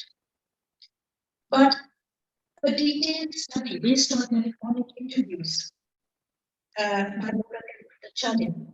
found that the rising costs of production, costs of fertilizer and seed because of supply problems, costs of higher labor because of labor shortages, costs of machinery and irrigation because of rising costs of diesel, that the increase in harvest prices, the rise in MSP did not, between 2019 and 2020, did not compensate for the increase in cost of cultivation kharif crops. Let me turn now to my third point. I want to bring to your attention today, it's very important to take note of women workers to agriculture. When I talk about agriculture, in agriculture, livestock, dairy, sericulture, and so on. Again, there is a view that some of us talk about feminization of agriculture, and that is not the case. Now, if you look at official statistics, the latest public periodic labor force survey shows that all rural workers, 32% of them, so 68 were men. So technically it is correct. Using official statistics, men dominate the rural workforce. But I would like to argue that even with these official statistics, looking at trends, looking at different definitions, we get a different picture. And when I bring in evidence from various studies, we will get an altogether different picture about the role of women in agriculture. Looking at official statistics, I think it's not just the level that we need to look at, we need to look at trends. If you take the census of India, there's a clear rise in the absolute number of female agriculture. Secondly, there's a rise in the agricultural workers among women workers. So all women workers, the number for agriculture, that share is going. Among the whole rural female population, the share of agriculture is going up. So this is the tendency. Now there is one indicator which doesn't fit into my hypothesis, and I must tell you about that, and that is the ratio of male to female workers. Now this ratio has fluctuated over time, so it's not showing us a very clear trend. Using the NSS surveys, in 1999-2000, women comprised 26% of the rural workforce. The ratio went up to 36 in 2011-12, and it came down to 32, which I mentioned in the beginning. So there's a fluctuation on how women relative to men. So while the pattern is not very clear from here, I think this is something we need to note. The second point is that official statistics, and here I mean the labor force surveys, the NSS survey, are well known to underestimate the number of women workers. And this is for many reasons. The fact that women's work is often within the home or within the family farm, it's in the backyard, it is in poultry, it is unpaid, it is intermittent. So using official statistics, Professor Usami estimated the what he called the augmented work participation rate. That is, he added women who are engaged in a variety of agricultural processing activities, tending livestock, collection of firewood. Please note, these are all economic activities. I'm not talking about the burden of household working. And when he did that, the women's work participation rate doubled from about 35% to 70%. So if we use this number, then the ratio, even with official statistics, may change. I want to give an example now from village studies again, from detailed time use surveys, which were conducted by the Foundation for Integrated Studies in 2 villages of Karnataka. A very small study that I was part of. But I think it's a unique data set because we interviewed these women every day continuously for 7 days and asked about their activities during the previous 22 hours. So it's like 20 hours, and in 2 seasons, the lean season and the harvest season. And then we applied the definition that is used in India, the major time criteria. What was the major activity during the reference week, the last 7 days for these women? On what activities did they spend their major time? And the most salient finding is that by this criterion, 70% of the women were counted as workers. Now, there was another point which came out of these surveys, that there's a big difference between the lean season and the harvest season. In the harvest season, which is harvesting paddy, sugarcane, jowar in these villages, 90% or more of women were workers. The point that we have argued, that I've argued in this book called Women in Work in Rural India, is that the fact that the work participation of women, the fact that women engage in less economic activity in the lean season is because of lack of work opportunities. And it depends when the survey, the official surveyor counted them.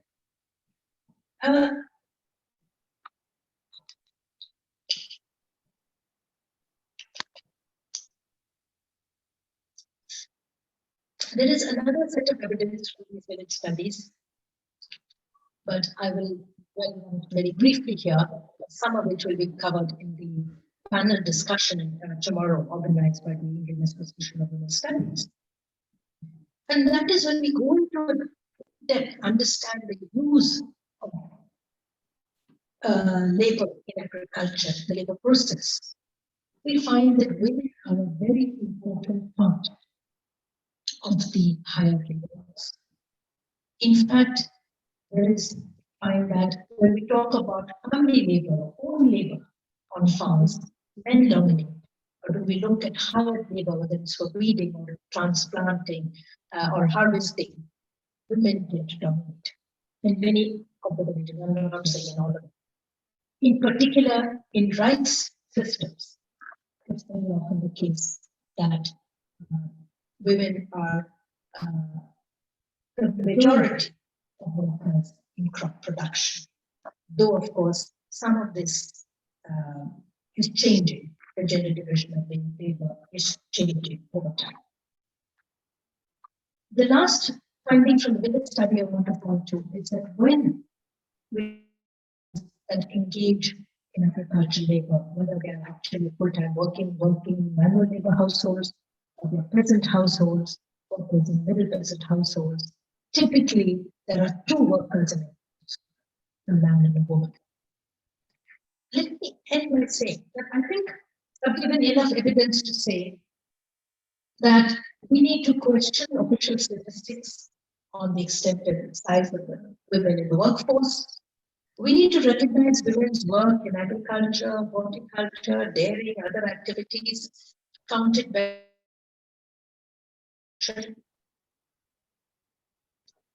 I would not be surprised if agricultural labor force is dominated by women, as we know that men are increasingly seeking work in towns, in non-agricultural tasks, in skilled labor, and leaving agriculture to women. A second very important point for discussion, particularly policy discussion, is if women are going to be the mainstay of the agricultural workforce, we need to think of policy accordingly, be it on land rights, be it on access to extension, or mechanization, or inputs such as credit. We have to bring women into the story. The last challenge I want to talk about is that of food security. Agriculture plays a foundational role in ensuring universal food security. As I have mentioned, for a country of size, food sovereignty is essential for food security. We cannot depend on international trade to meet our needs. Hunger and malnutrition prevail at unconscionable levels in India today.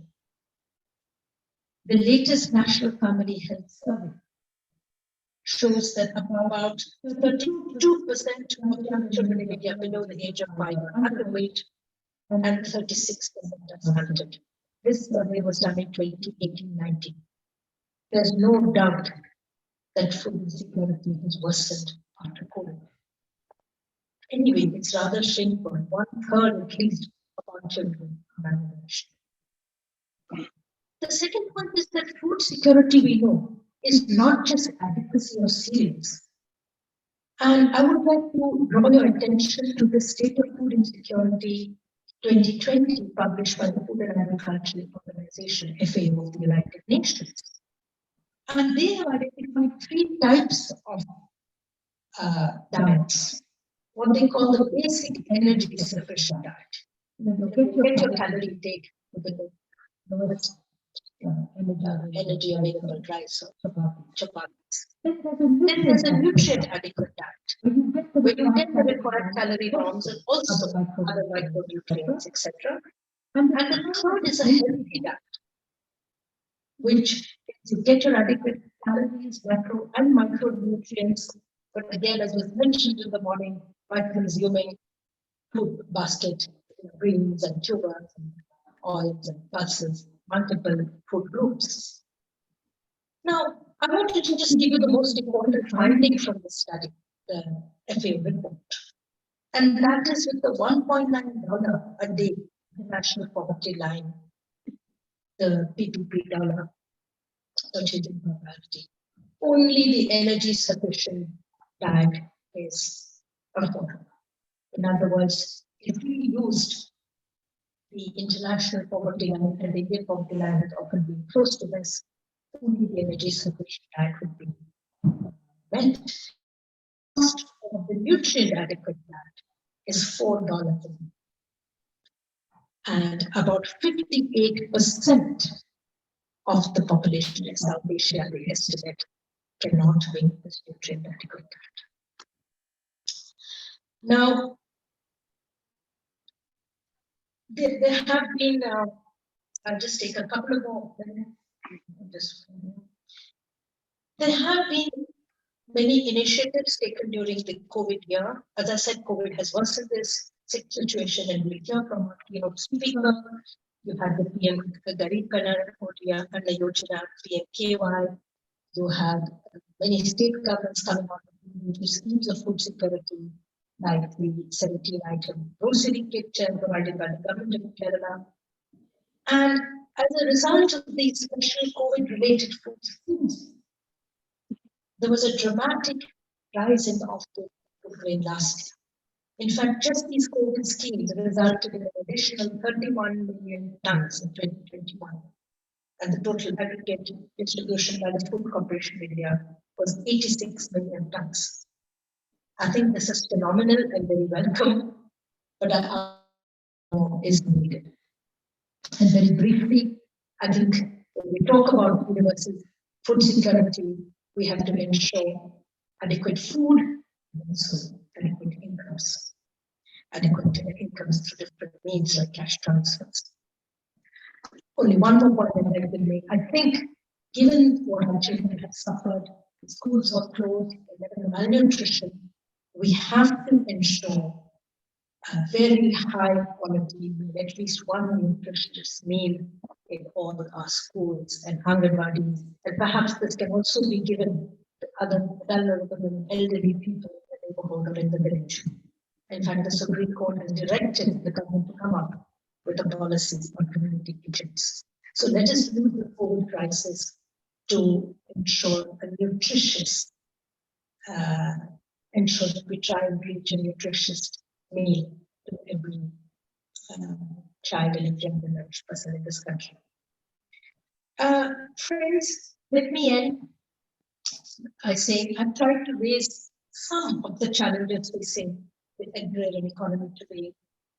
The question of food derived increased productivity in the context of climate change, to ensure adequate incomes or production, because if we want a balanced production, if we want to meet our food security challenges, we have to ensure the growers of those crops and those produce, be it grain or meat, actually get adequate incomes.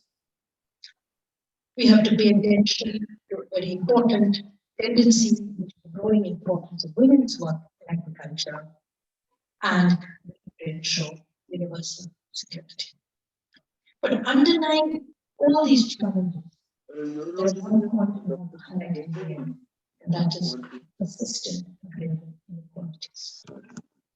I didn't have time today to give you examples, but be it the yield gap, be it the question of access to extension, be it the question of wage rates for women, there are huge gaps across regions in India, across class, across caste, and these inequalities have worsened since 1991, and we don't have the evidence, but I'm sure these inequalities, all that we have seen so far, such as food inequalities, have further worsened in the last 2 years of the pandemic. So in any mark of development, when we have discussions over the next few days, let us focus on science-led public.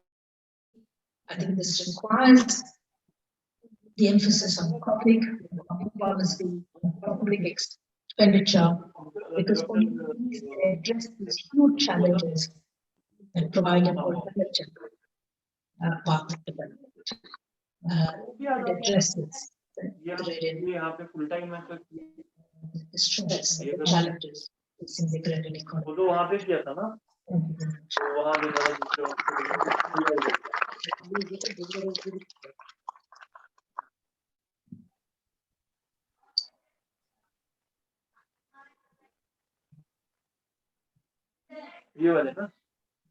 Thank you so much, ma'am, for your valuable insights. So, the dignitaries have honored us today with your presence. We are so grateful to have you here with us. I humbly request Dr. Meenakshi Gupta, Head, School of Economics, University University, to please deliver the vote of thanks to all the dignitaries and express their gratitude for their presence here today. Thank you.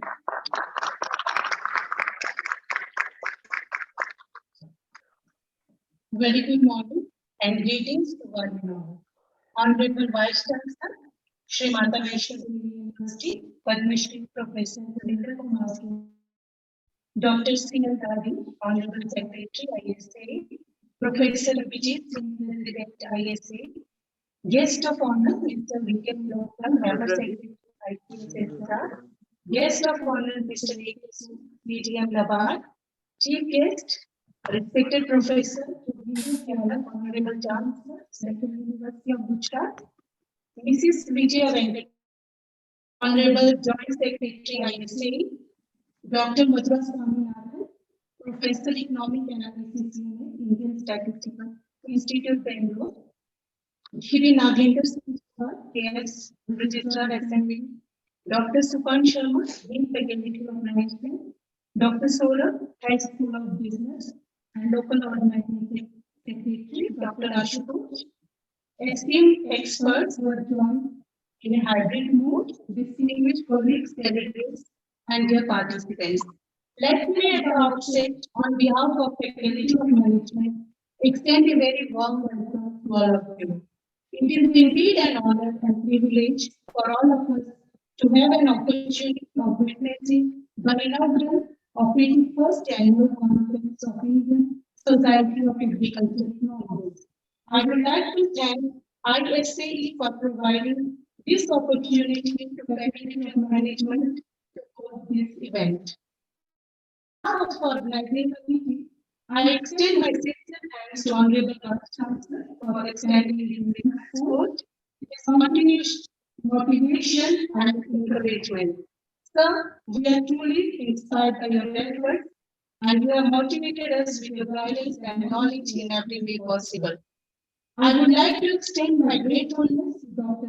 Dadhich, Honorable Secretary, ISAE, who has been a great school in organizing this conference. I extend my sincere thanks to Professor Abhijit Sen, President ISAE, and former Professor JNU, and member Planning Commission. Sir, thank you for inviting us to your lecture. I also extend my thanks to our guest of honor, Mr. A.K. Stokes, CTM NABARD. Despite the busy schedule, you accepted to enlighten us with your lectures. We are grateful to you. Sincere thanks to our chief guest, Professor Yoginder K, Honorable Chancellor, Central University of Gujarat, for gracing this occasion. Sir, your presence, despite your busy schedule, has given us the energy to carry forward this event. A warm and special thanks to Professor, Economic Analysis Unit, Indian Statistical Institute, Bangalore. Ma'am, thank you so much for enlightening us with your address. It was really very good address and you raised the concerns which are really need to be addressed. We would like to thank and extend our gratefulness to Shri Yoginder K, the Registrar at SMVDU. Sir, you accepted us to be here despite of various other engagements. This is really motivating for us. Thank you. We thank the faculty of management who has extended this support with his enthusiasm for organizing this conference. I would also like to extend a gratefulness to Dr. Soul, local organizing secretary, and other members of the organizing team who has been a great support in organizing the event. I extend thanks to this special delegate, invitees, chairpersons, co-chairpersons. I also thank the resource persons representing a variety of national mechanisms who have come to share their knowledge and experience with the experts and ensure an outcome. I warmly welcome and thank all the people, presenters, participants. I also thank all the sponsors for their support. A special thanks to NABARD and ICSSR. I thank the administration of SMVDU and I acknowledge the support of my engineering team, along with Mr. Yoginder K and his auditorium staff for the support to the program. I would also like to thank all the respected deans and faculty members for their gracious presence.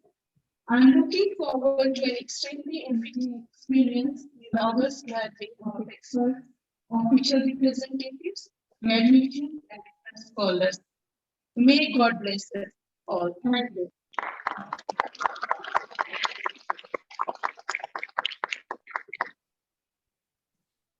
Thank you so much, ma'am. It is the end of the first session of the 81st annual conference.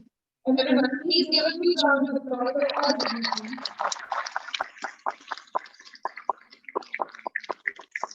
We'll meet after the lunch break. I request Pancham and team to kindly escort the guests towards the launch. And after the lunch, we'll meet here on.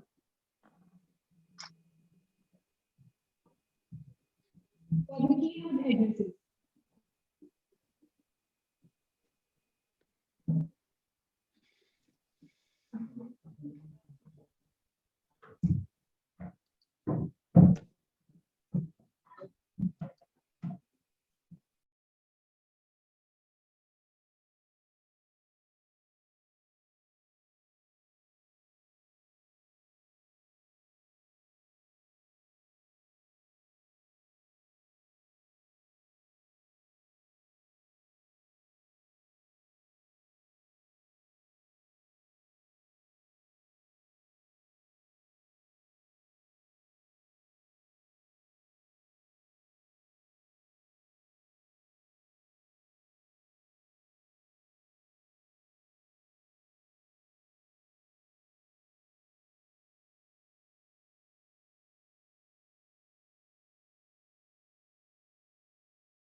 Hello.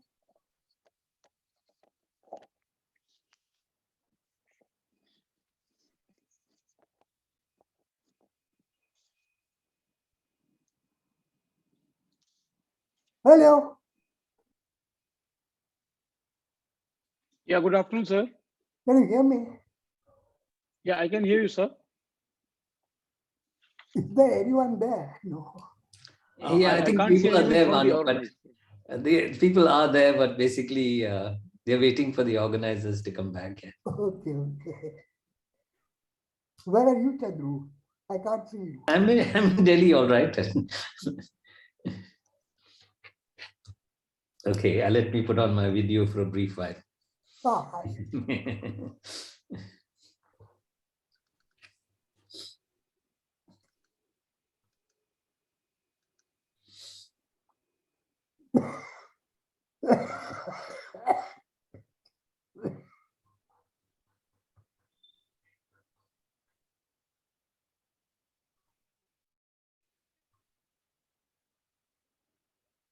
So people are still eating lunch.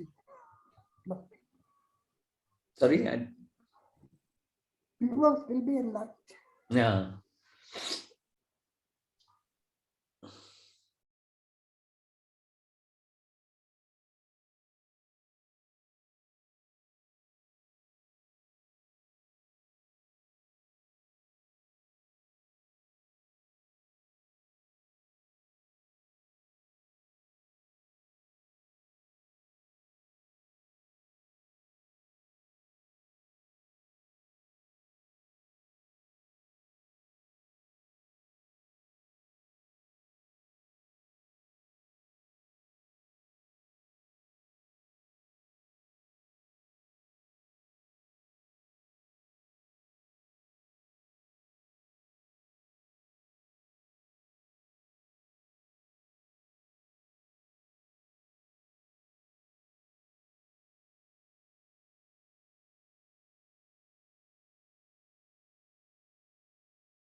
Mic on है. Hello hello hello 1 2 3 mic testing. Hello hello hello. आ रही है आवाज, आ रही है. Okay, तो इसका mic on रखना है. बंद करो माइक पीछे अभी यहाँ पे थोड़ा सा शोर चल रहा है तो बंद कर दे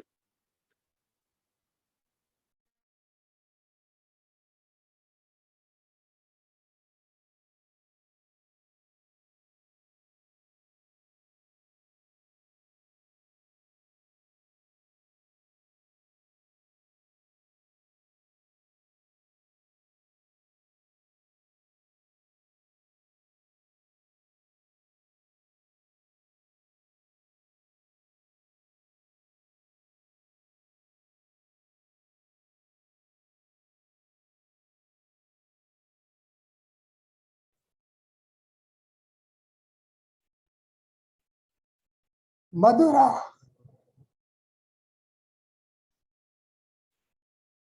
Madhura.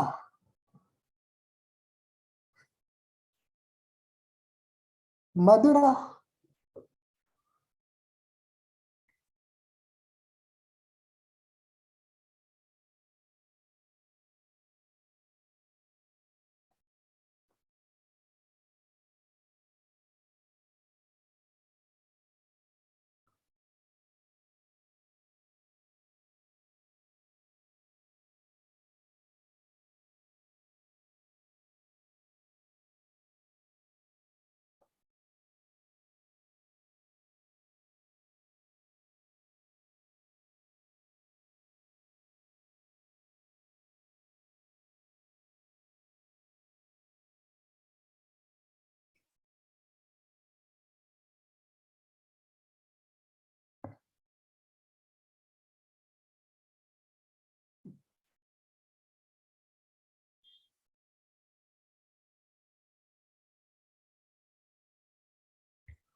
Hello, Madhura.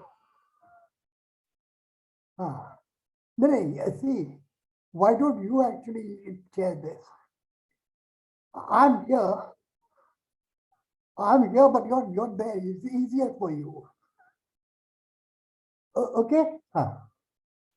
So I'll be there. So you call me, I'll be able to address also. Okay.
Hello.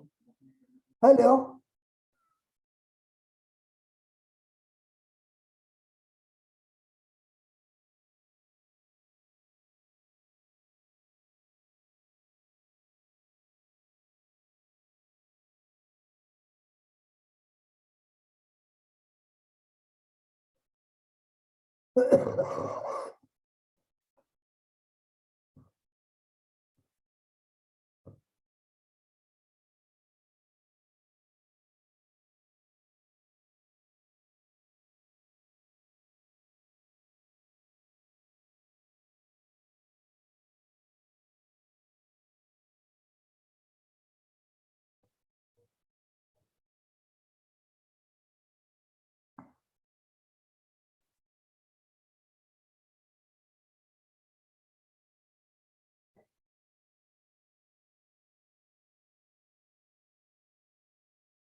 Hello.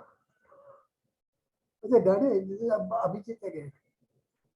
See, since things are a bit unstable because it's going and coming back, I've just asked Madhura to chair this session.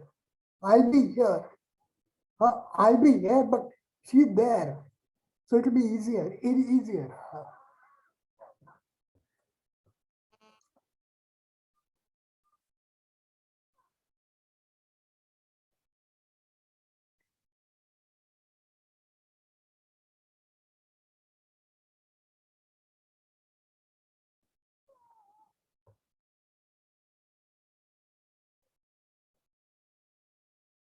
मैं बोलूँगा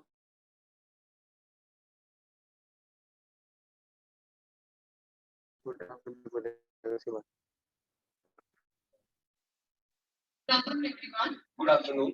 We welcome you all again for the second part of the 81st annual conference of I request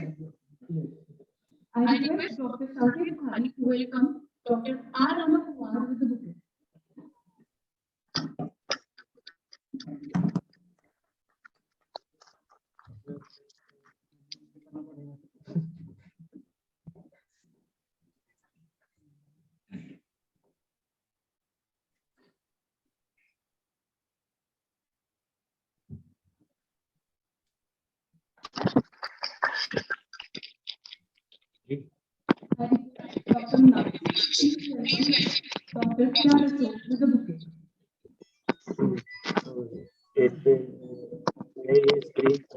छोटी चला Hello.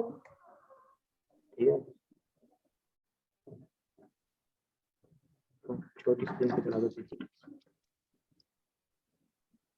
उस laptop पे चलाओ ये laptop In life, it is important and take long to implement. Doing this can put things in perspective, and you and you would be surprised how much good things can happen. This was a very enjoyable and unique experience, and we hope it will be one of your interesting experiences in your life. Now, we would like to extend our gratitude to Professor Abhijit Sen, President ISAE, and Dr. Swaminathan for their presence as chairperson for the event. Thank you, ma'am. Thank you, sir. Great things happen when there is gathering of great minds. With this note, we would like to invite our first speaker, Dr. R. Ramakumar, Professor, School of Development Studies, Tata Institute of Social Sciences, Mumbai. Dr. R. Ramakumar is currently working on forthcoming publication entitled Distress in Fields, Indian Agriculture After Economic Liberalization. With key research focus on agriculture phase in rural India, agriculture trend in India, COVID-19 pandemic and its economic impact. So, please come on rise and address the audience.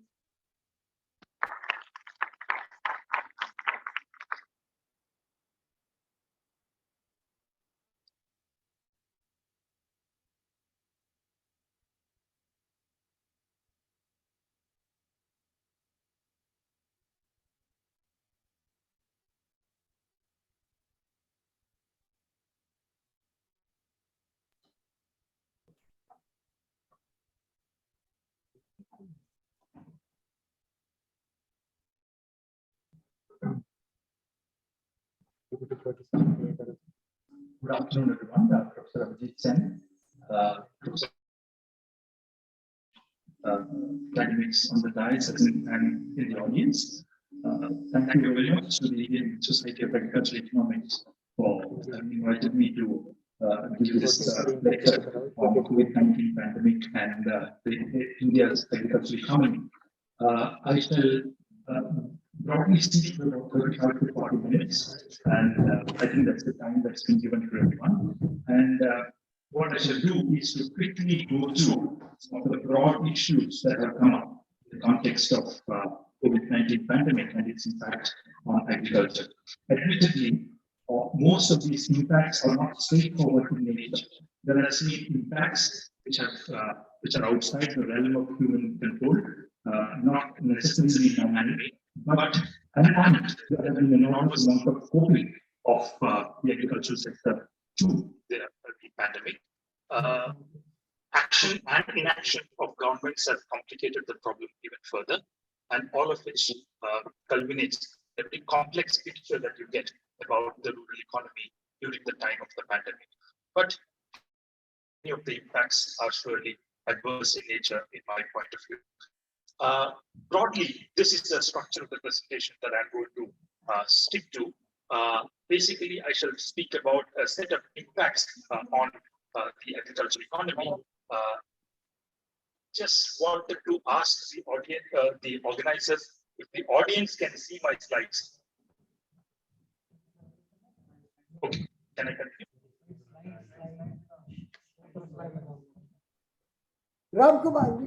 So basically, I shall speak about a few broad impacts on agriculture, including what happened during the early season of 2020 when the lockdown was announced, the different disruptions that happened in the supply chain in agriculture, both international and domestic. I should speak a bit also about the question of food inflation and how that was related to the disruption of supply chains.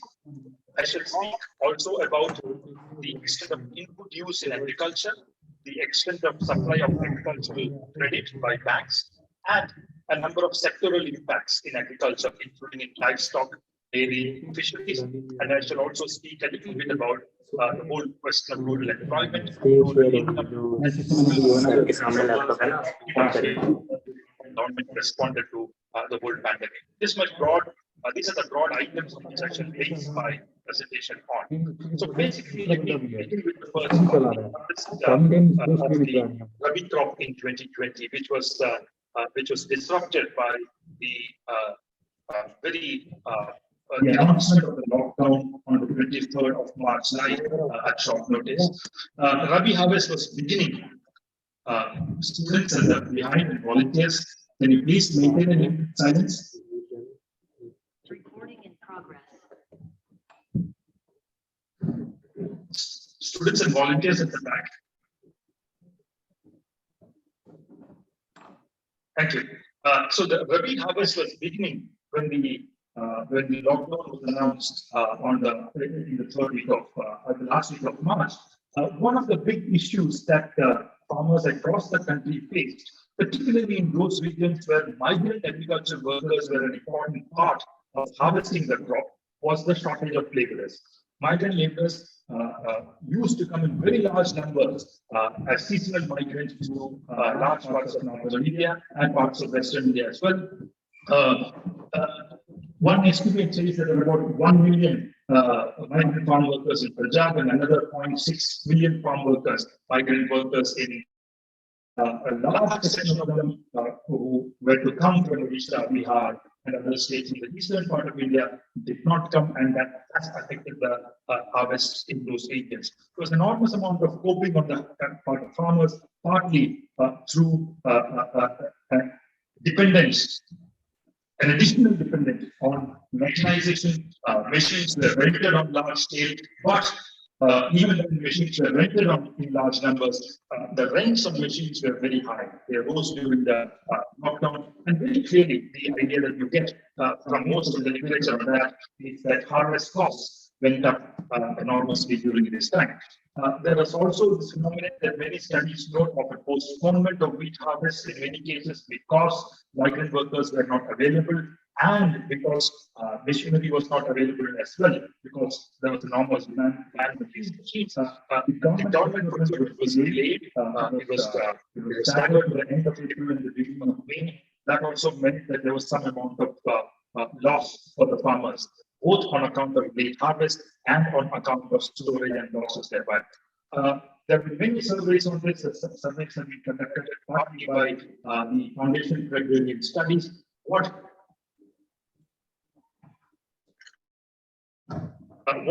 these surveys bring out is again a very complex picture. For the harvest of rabi crops, larger farmers depended on mechanization more than smaller farmers. That was one important finding that the foundation arrived at. And smaller farmers mostly depended on additional amounts of family labor and not necessarily on machines.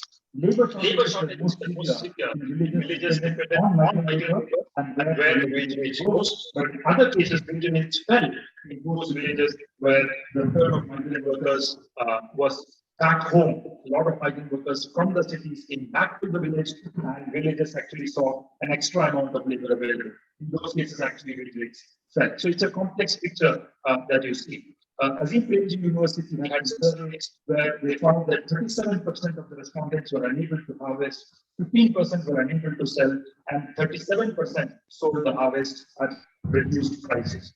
So this is the larger story that you come to understand about harvest of the rabi crop during the lockdown period of April and May of 2020.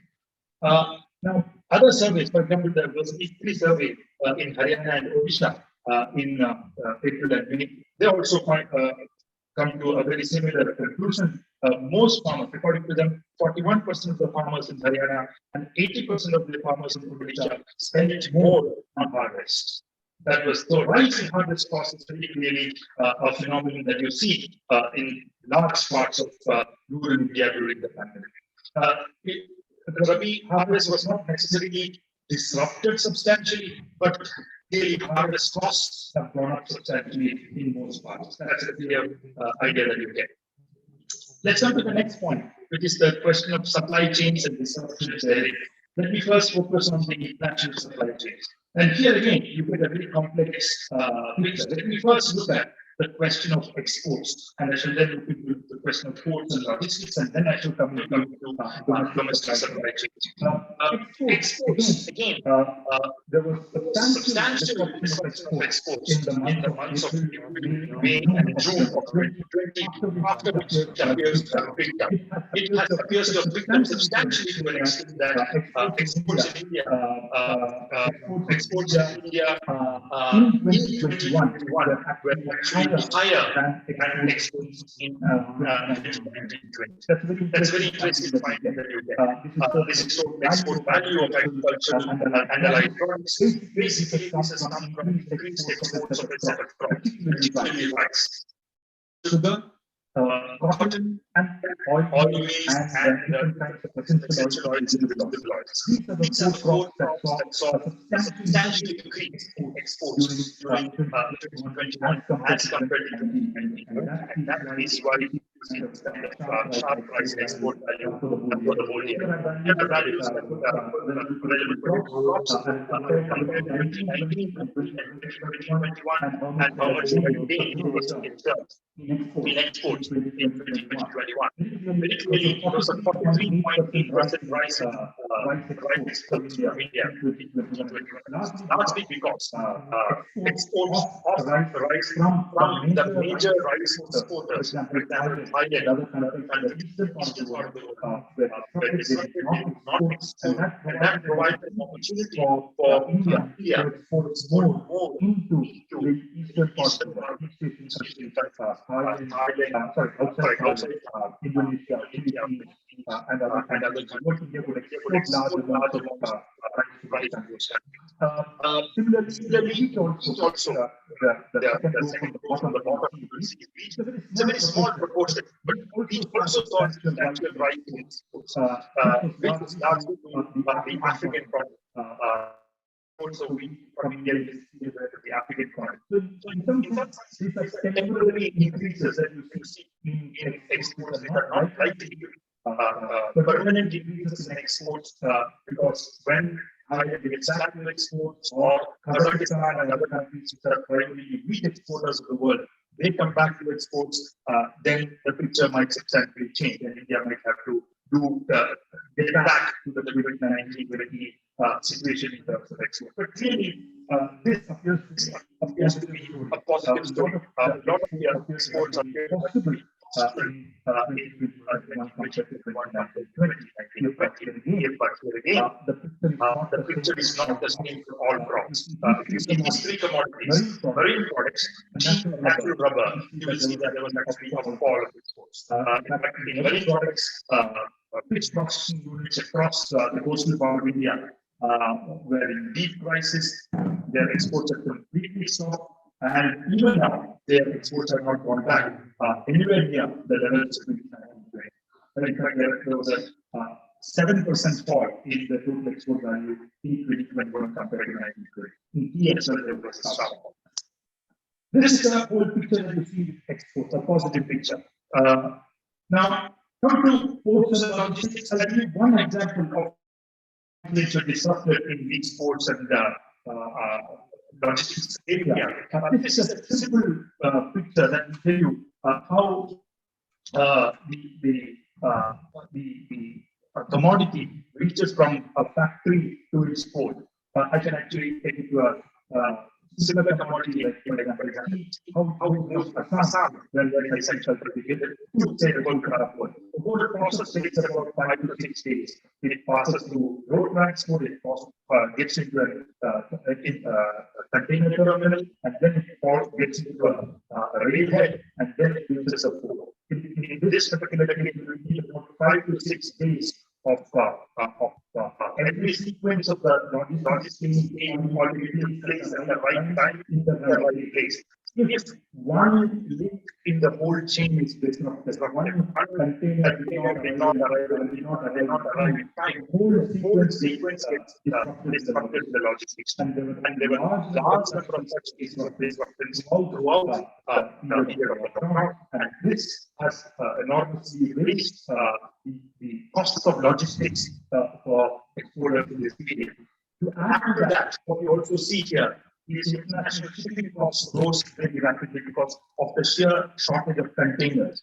Containers because migrant labor and containers could not be unloaded and put away in time, which meant that containers piled up in port and they were not available for the next use. This meant that the whole sequence was disrupted in a very serious way. So you will see absence of adequate number of containers, further exacerbated by the Suez Canal crisis, led to a huge rise in shipping costs across the world. This is the IGC's Baltic Index, is an indicator of shipping costs across the world. How much they have risen after the pandemic began, and why they have declined the last 2 or 3 months. They're still ruling much higher than they were in 2019. Similar is the case with what is called the GOFI grain and oil index. Here again, you will see shipping costs rising enormous and falling still ruling at least 3 to 4 times the levels what they were in 2019. This can be a reason why export growth in the future can actually slow down substantially. It's a huge cost that exporters have to bear to sustain your export. So this is one problem that sort of stays on even after the lockdowns have been lifted. Domestic supply chains, again, the disruptions were enormous, and I want to focus on 2 very important aspects of this supply chain disruption. So you can list the large numbers of them. First, you had the delayed procurement. You had the absence of traders in villages to pick up the product of the farmers, partly because they themselves were migrant workers sometimes, or in many cases, trucks were not available for those pickups. If trucks were available, but drivers were not available because they also were migrant workers. And in many cases, mandis were closed down for many weeks during the lockdown. Many of them are not open even now. And also on the retail side, many retail markets, residential markets, towns, outside etc., are all closed down for a substantial period of time. And my experience over, I can tell you that many vegetable vendors have not returned to these markets even today. And that's the kind of disruption that you see. But where does this thing show up in data? Here, this is the total number of reporting agriculture markets in the Department of Agriculture's Ministry of Agriculture's site. You will very clearly see that these lines are for 3 years. The top line is for 2019 months of reporting markets. Right? And you can see how the number of reporting markets fell in 2020 substantially. In fact, if you look at the April month of 2020, instead of 2,321 open agriculture markets, you only had about 1,727 open markets. Right? That's the kind of fall that is showing the number of markets. And you can see even in the last month, which we have data, October, there were only 2,053 open markets that we saw in the country, instead of about 2,209 in 2019. So many markets have permanently closed down, and they are not open. These are not necessarily mandis always, but these are also different kinds of markets which report arrivals and prices to the Ministry of Agriculture's market database. This closure of markets, sometimes permanent, sometimes during the lockdown for a substantial period of time, meant that arrivals fell substantially in most of the commodities. These numbers are basically the share of arrivals in 2020 and 2021, taking 2019 as the benchmark. Okay, what share of 2019 arrivals came in 2020 and in 2021? And these are crops that are selected from different crop groups. And here you can see that even January, October of 2021, this year, after all the lockdowns were lifted, you will see that in many crops, say paddy, only 69% of the paddy of 2019 has arrived in 2021. Okay. Now, even if you take wheat, it is slightly higher, 77%, and if you take crops like potato, 70%, and crops like banana, 70%. In crops like mango, it was very low, 44% in the in 2021 as compared to 2019. So across crops, the share of market arrivals in 2020 were far lower than 2019.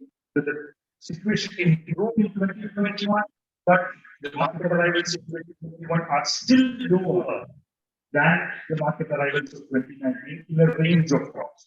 Some crops are different. You will see, for example, cabbage. In 2021 compared to 2019, it's about 101.7. So it's not back on all crops, but many crops face the problem of lower market arrivals.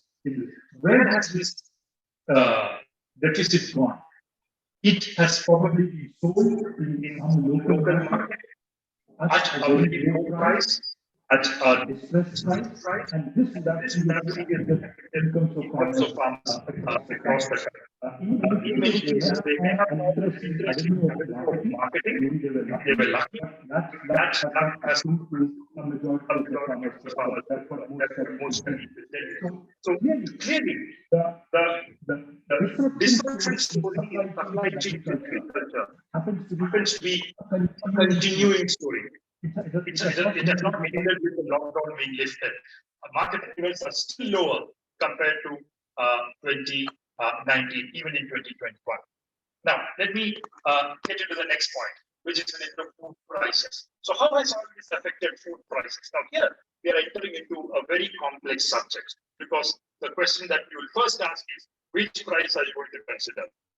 Is it going to be the farm gate price, which obviously you do not have? It comes with a large lag. Are you going to take the mandi price, or the wholesale price, or the consumer price, the retail price? I decided to take three of them: mandi price, wholesale price, and the retail price. And again, it's a very complex picture, but the broad idea that you get from this literature, from this data set, is the following.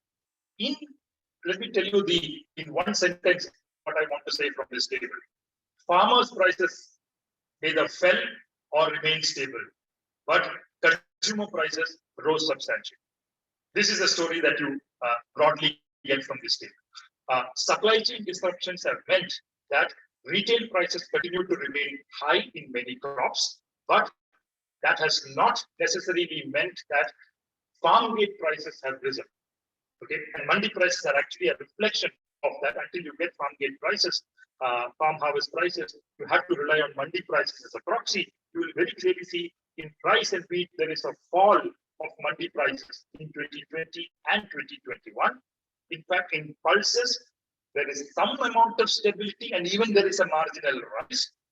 Vegetables, again, there is some amount of rise or stability in some other vegetables. And in fruits, there is actually some amount of stability, but with a marginal fall. And that's basically because mango prices and all have crashed over 2020 and 2021. This meant that prices have not increased at all because of any of these disruptions. What has risen, however, is probably the costs and margins in the different sequences of the supply chain, which has meant that the consumer prices have risen substantially, and in many cases, the wholesale prices have also risen substantially. That's what you see in many of these examples that have listed this table. I'm not getting into each of them because of lack of time, but this is a broad message that comes out from this data, and that's why the Reserve Bank of India is actually worried about food inflation enormously. But a lot of people tend to think that inflation is good for farmers. I think to differ from them, certainly not in this case, because higher inflation has actually meant lower prices for farmers, not in a positive sense, but as an outcome, you don't see higher prices for farmers, even when inflation is ruling very high. Agricultural inputs and their use. This is again a complex story that you have. In agricultural inputs, if you start with some of the industry estimates, the picture appears very gloomy. These are picky estimates of the losses reported by their member industrial clusters. For example, seed industry is about a major fall in seed replacement rate in 20 and 21, partly because farmers tended to rely more on saved seeds and not purchased seeds. This meant that seed sales fell substantially for the seed industry. In fact, they're talking about up to 20% fall in their sales and turnover in this time. So 30% is the reduction that they speak about in terms of seed replacement market in cotton and maize. Irrigation industry, we are talking about drip irrigation, sprinkler irrigation, that kind of industry in agriculture. They are expected to shrink substantially according to their own estimates. Up to 50% is what they say in the irrigation sector. The micro irrigation sector is also going to shrink by about 40% according to their estimates. Farm insurance is supposed to come down by 20%. Farm equipment industry is supposed to come down by 10%. But actually, one equipment in this farm equipment is actually not showing a fall, and that happens to be tractors. That appears to be an outlier in this whole story, and this is the whole story that you have of tractors. If you see tractor sales, both production and sales, excluding exports, in 2020-21, you will actually see a substantial rise in the number of tractors sold in India in the pandemic year. That is a very interesting finding that you have, and it's not clear as to what has driven this rise in tractor purchases in the pandemic year. But one thing that we see is it has not happened in Punjab or Haryana. It has actually happened in the eastern states of India. That's what state-wise data tells. So what happened in the eastern states of India to generate such a rise in tractor sales is a question that requires more examination, probably more field studies and so on. I'm not able to provide a clear answer to it at this point of time. Fertilizer sales have also risen. But here you'll see data for 3 years, 1920, 2021, and 21-22. Very clearly, the total fertilizer use rose from about 32,000 tons to about 40,000. As you can see, it's a substantial rise in the total fertilizer sales. Most of it came from nitrogenous fertilizers because they are priced lower in a very rational, as part of a very rational policy framework. We have nitrogenous fertilizers priced very low compared to potassic and phosphoric fertilizers. So basically, those are the major rise in purchased by farmers. But this is not necessarily an impact of intensification of agriculture. That is something that very clearly comes out.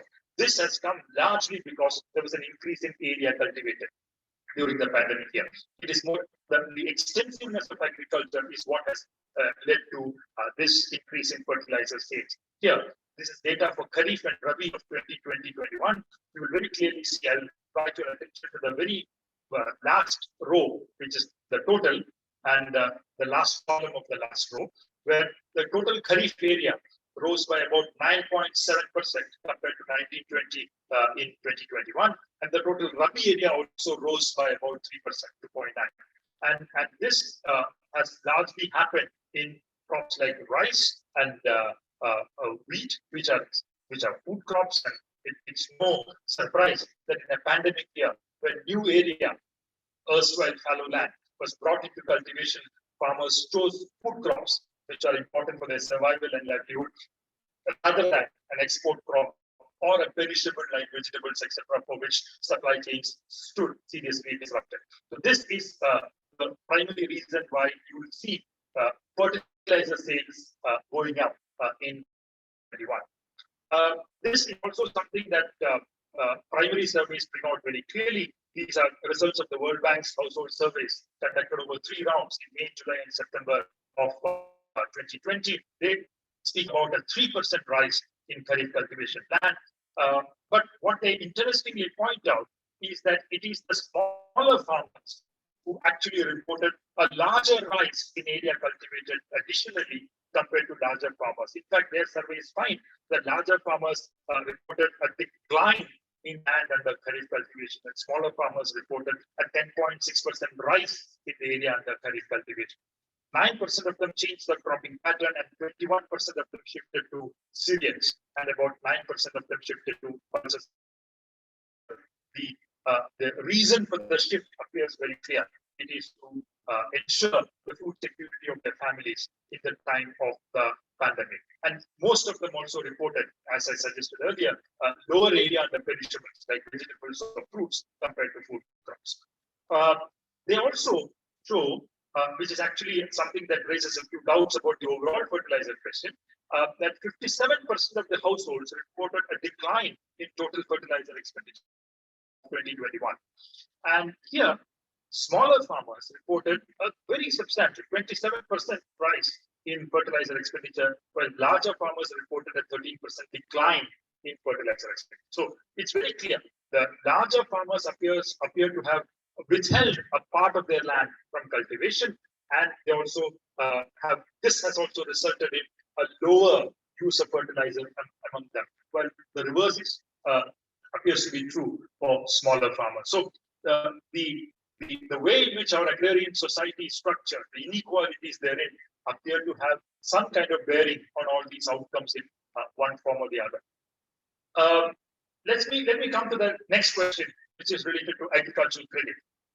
Now, we know by now, from the discussion that we have had till now, that total sales of seeds fell, total sales of fertilizers increased because of higher area cultivated and so on. But how was this new crop financed? If there were a lot of supply chain disruptions because of the input prices may have risen and so on, how did farmers end up financing this new crop? Certainly for Kharif of 2021, agricultural credit in India substantially declined. There was no new bank credit available to the farmers in Kharif of 2021. That is very clearly what we come to know. Even for Rabi, that is true. These are year-on-year growth rates in real, not nominal, real outstanding credit from commercial banks to rural branches. This is not agricultural credit. This is rural branches. Next I'll show the graph of semi-urban branches. You very clearly see, compared to 2019, where you recorded a 9.7% increase in the quarter ending March in the credit outstanding in real terms. In 2021, the growth rate actually fell to 4.6%. And this is true for the quarter ending June, quarter ending September, and quarter ending December. In all quarters, if you see, the 2021 growth rates of agricultural credit were lower than the growth rates of agricultural credit recorded in 2019-20. Same is true for semi-urban branches. Here, in fact, the fall of agricultural credit is far more drastic compared to rural branches.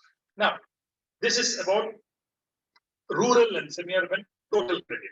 Let's come to agricultural credit. This is real agricultural credit. What you very clearly see is, I don't have a marker with me, but kindly look at the number for March 20 and look at how the graph moves till September 20. It's a decline. Right? Real agricultural credit supply declined during the Kharif period of 2021. It did rise. It did rise afterwards, but then the real peak that you see is something that happens to agricultural credit every year in India. About half of the overall agricultural credit supplied in a year happens in 3 months of January, February, and March, where no farmer goes to get a credit from a bank.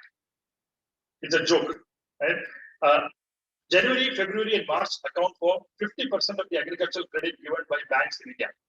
And this is because there's a thing called March 31, right? Where you have to meet your priority sector targets. So you find out some industrialist who is ready to take 100 crore, 200 crore loan from you, and you write it in your books as agricultural credit. This has been happening for the last 2 decades in India. We have documented it meticulously. But this is again something that peak that you see is for January, February, and March, where no farmer goes to a bank to get a credit. And then you will see from April onwards of 2021, and actually the Kharif of 21 began, it fell again. So when the farmer needs credit, the banks are not providing them with credit. Banks appear to be interested in meeting the Kharif Rabi need of the farmer. Their calendar is structured very differently in a financial year format rather than the agricultural year format. This is the summary then. Despite pronouncements to the contrary, governments and the banks fail to increase credit supply to farmers. And World Bank surveys actually point it out again. They say that agricultural borrowing by households declined by 19% in July, 11% in September, and overall, if you see the Kisan credit card borrowings also fell by 11% in 2020 compared to 2019. So very clearly, this is something that primary surveys also bring out. Real outstanding credit fell, growth rate of credit fell, and this slowdown, and that's not something that I've spoken about today, is in the context of a larger process of falling growth rates of agricultural credit from 2015 onwards. There is already a decline from 2015 onwards, and this has happened on top of that decline. So this is something that is very important to note. Let me come in the last 5 to 10 minutes that I have, 5 minutes about to come to some sectoral impacts. And this is something that has gone completely undiscussed in many discussions on the pandemic. The question in livestock, dairy, and fisheries. This is a huge negative impact on these industries, which nobody is talking about. And in fact, in many cases, this crisis is far more severe compared to the crop sector. And it has gone completely unnoticed. The government has simply not noticed this this particular crisis. This, for example, is what happened in April and May with respect to procurement of milk in India. Right? Here you see you used to procure close to about 529 lakh liters per day prior to the pandemic. By May, it had fallen down to something like 503 lakh liters per day 2 months later. From June, July, they slowly pick up. Okay, cooperatives are asked to pick up more milk. By the time the lockdown is slowly lifted in August, it picks up to something like 560 lakh liters per day. But this is not the end of the story, because this is only a very small proportion of milk produced in India, which is picked up. The whole, what is called as the HoReCa sector, hotels, restaurants, and catering agencies, completely collapsed, and that constitutes the substantial majority of the demand for milk in India. In the state that I come from, Maharashtra, it fell from 36 or 37 rupees per liter to 17 rupees per liter during the pandemic. That's the kind of decline that you saw for milk. In fact, if you see the 2020 as a year, the IFCN and the dairy report of 2020 calls India and the United States as the epicenters of the crash in milk prices in the world. United States saw a 29% fall in milk prices, and India came right behind it with a 19% fall. Two epicenters of milk price crash in India, as they call it. Right? Milk prices even today are not back to 36 or 37 in most parts of the country. I'm going to skip some of these slides. The meat sector also, we had substantial disruptions. In fact, if you look at some of the abattoirs, the largest abattoir in Western India is next to my office, which is in Devnar in Mumbai, where about 250 water buffaloes and 3,000 sheep and goats are slaughtered on a daily basis. That abattoir was closed for about 3 to 4 months in one go. It opened, but only partially. And even today, that abattoir has not come back to its original capacity.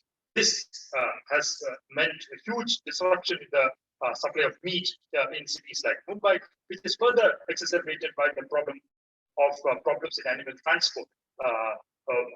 No truck driver for obvious reasons, which I'm not stating here, but also there are real disruptions as well on the ground, which lead to a very slow movement of animals across state borders. Raw materials are simply not available for slaughter as a result. In poultry sector, it's even more. It's about, they're talking about a 25,000 crore hit in 2020. The poultry sector in India is talking about a loss of 25,000 crore in 2020 compared to 2019. This is another. I will not show you the slide. I'll simply tell you the story. You give small chicken to the farmers. They grow them for about 40 to 45 days and sell it back. That's how hatcheries and their nurseries all work. Here, they got these small chickens for growing for 45 days, but simply feed was not available. When feed were not available, they simply either culled these birds. You see reports where one farmer in Haryana culled 1 lakh birds in a day. 1 lakh birds in a day were culled, in one day, right? And when feed was available, the feed prices were so high that they simply cannot buy. So culling became a very important feature of this pandemic period. Birds were culled in millions. You can't imagine of it anywhere. Poultry Association of India estimates this loss to be 20,000 crore just because of the culling of birds and their future possible potential profits. Eggs started to pile up in farms. Eggs were destroyed because prices fell from 85 rupees to 5 rupees to 10 rupees in many places. And this is the total loss that they are currently talking about. 27,000 crore is the loss for the poultry sector. Other losses are there in the feed industry, in the soybean industry, in the perishable industry, in sugarcane industry, in floriculture industry, in plantation crops. Most of these sectors were affected by serious losses during the pandemic, which is not quite out there in the public domain. I'm going to skip some of my slides unless the chair gives me 2-3 more minutes. But I will skip go directly to one question related to rural incomes, and I'll stop it there. Okay. Basically, what has happened to rural incomes is that the median respondent of the World Bank survey lost close to about 57% of the weekly earnings between March and May. The proportion of respondents not working for that means zero income was about 20% in May and continued to be about 12% in September. 50% of the households reported a fall of consumption expenditure, and 40% of the non-agricultural households in rural areas reported zero income in June 20, which was a decline from 71. That's good news, but still 40 is still a large number. This is the overall index of consumer sentiments, which is collected by the CMIE, which is actually a survey of individuals in rural areas where they have asked, what is your income this year compared to last year? Number one. Number two, what is likely to be your future income next year? And they create an index based on consumer sentiments in the rural areas. This is what you see. a huge fall in some rise that you see in the more recent periods, but you can see where the levels are substantially lower compared to where they were in 2019. And that's my last slide here, the policy response. I mean, we should not leave out the positives here. Procurement grows, as Prof. Somanathan was saying in her lecture in the morning. Procurement grows. There was a moderate expansion of the PDS, where pulses were included, and there was great amount of relief for the poor, no doubt about it. But the government's package for agriculture was actually a sham. The government's package of agriculture spoke about a 20 lakh crore package and so on. But my calculations show, which I'm not showing in these slides, total additional expenditure in agriculture was not possibly more than rupees 4,000 to 5,000 crore, not more than that. And that's very small an amount. Donald Trump compensated 80% of the losses of farmers in the United States during the pandemic. That's the comparison. Here you see a very small amount being put into agriculture as part of package. The schemes announced were mostly rehashed schemes. They were already budgeted outlays, and mostly the fiscal part of the expenditure was little, and the focus was mostly on the bank loan part of it. Most of the Atmanirbhar package is about bank loans, not about government spending, and that remains a serious lacuna. The government also saw the crisis as an opportunity to push a set of reforms in agriculture, where you had the farmers. I think that's what the next speaker would be talking about. What is needed? A substantial rural fiscal stimulus. A substantial rural fiscal stimulus is required. You need focus on small and marginal farmers. You need focus on MSPs. You need focus on not a loan waiver, but an interest waiver. It's going to be very useful for many sectors. Don't waive the principal, waive the interest. Right? A higher cash transfer. The PM Kisan could have seen a higher cash transfer, but apart from front loading the second installment, you didn't see much. Right? And that remains a serious problem. Rural infrastructure creation remains a lack of point of concern, because the fiscal part of their response is much weaker than the monetary part. Right? Sectoral relief packages are an absolute necessity. And I want to say it with all the power in my command. You have no package for dairy sector, poultry sector, or the meat sector. And that sector has suffered, and these sectors have suffered enormous amount of losses during the pandemic. And only thing that you have is an animal husbandry infrastructure development fund or a Matsya Sampada Yojana, where some loans are available for them to be taken. Nothing more than that is currently available. This is a serious issue. And finally, you need higher investment in rural public health. This pandemic has exposed the complete absence of any, even a semblance of public health care structure in the rural areas. And that's something that our farmers truly deserve. Thank you.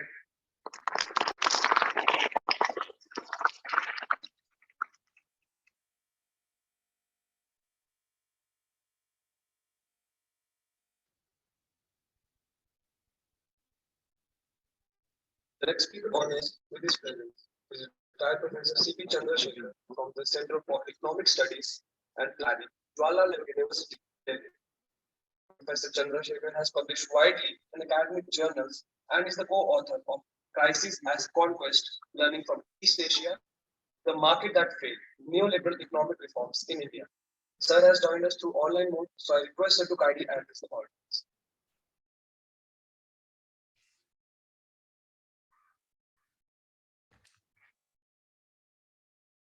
I think the share screen has to be removed, yes.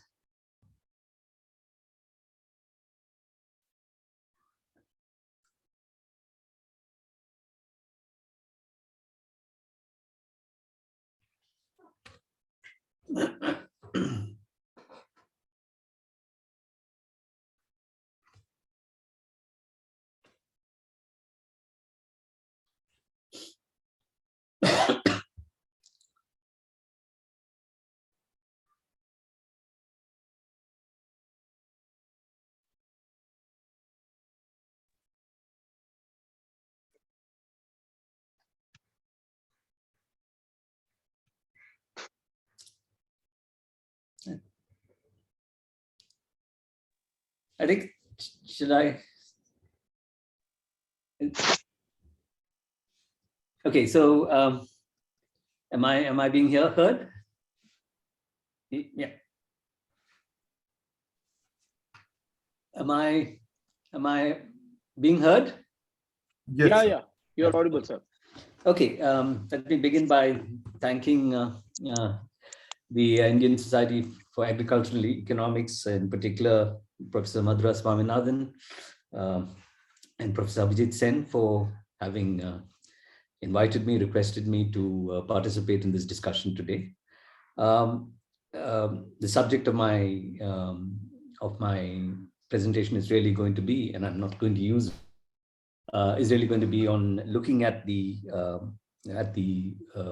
farmers' protests and trying to understand the context in which it emerged and how it evolved over a period of time for whatever reasons one can find. Now, to briefly recall, we know that these laws, or the measures which led up to these laws, were introduced as ordinances in the June of 2020. They were rushed through both houses of parliament in September without actually referring them to select committees and so on. It triggered a protest from the farmers who stayed put for close to a year on the borders of the capital, and attempts to push back the protests and allow it to, or just allow it to atrophy, didn't really work. And therefore, finally, influenced by whatever political considerations there may have been, the government decided to repeal the laws in the end of November. Now, there are two aspects of this, of course, which straight away seem a bit surprising. The first, of course, was the scale and duration of the protests themselves, the resilience of the protesters, as it were. And the second is the adamance or the unwillingness of the government for almost a year, despite the fact that the Supreme Court had at one point of time kept these laws in abeyance, to actually rescind these laws. Still, as I said, it was well into a year. And my real concern is going to be to try and understand the drivers of these two aspects of what occurred. Now, we know the three laws. I'm not going to give you the details of it, but basically you had one which allowed for corporate entry through contract farming into the agricultural sector, with restrictions which prevailed hitherto, in some sense, in terms of the ability of the corporate sector to direct production and trade being liberalized. The second, of course, was that there was a significant attempt to significantly deregulate agricultural marketing with the creation of sites of unregulated trade sent from the levies, the cesses or the taxes which applied to the APMCs. And therefore, there was going to be a segment of the market in which actually prices were going to be negotiated between buyers and sellers without any state intervention. Okay. And the third, of course, was that the Essential Commodities Act was going to be diluted, which basically meant that unless we were in extraordinary circumstances like war and famine, etc., or natural calamities, by those engaged in the agricultural trade was going to be permitted to levels which earlier were not being permitted. Now, the simultaneous introduction of these three bills was obviously not completely coincidental or accidental. Rather, the intention very clearly was to try and replace, and I think the government is quite open on it, to completely dismantle the kind of agricultural policy and food policy regime in particular that we had put in place or had been put in place, of course, gradually over a period of time after the agricultural crisis of the mid-1960s when food shortages plagued the country.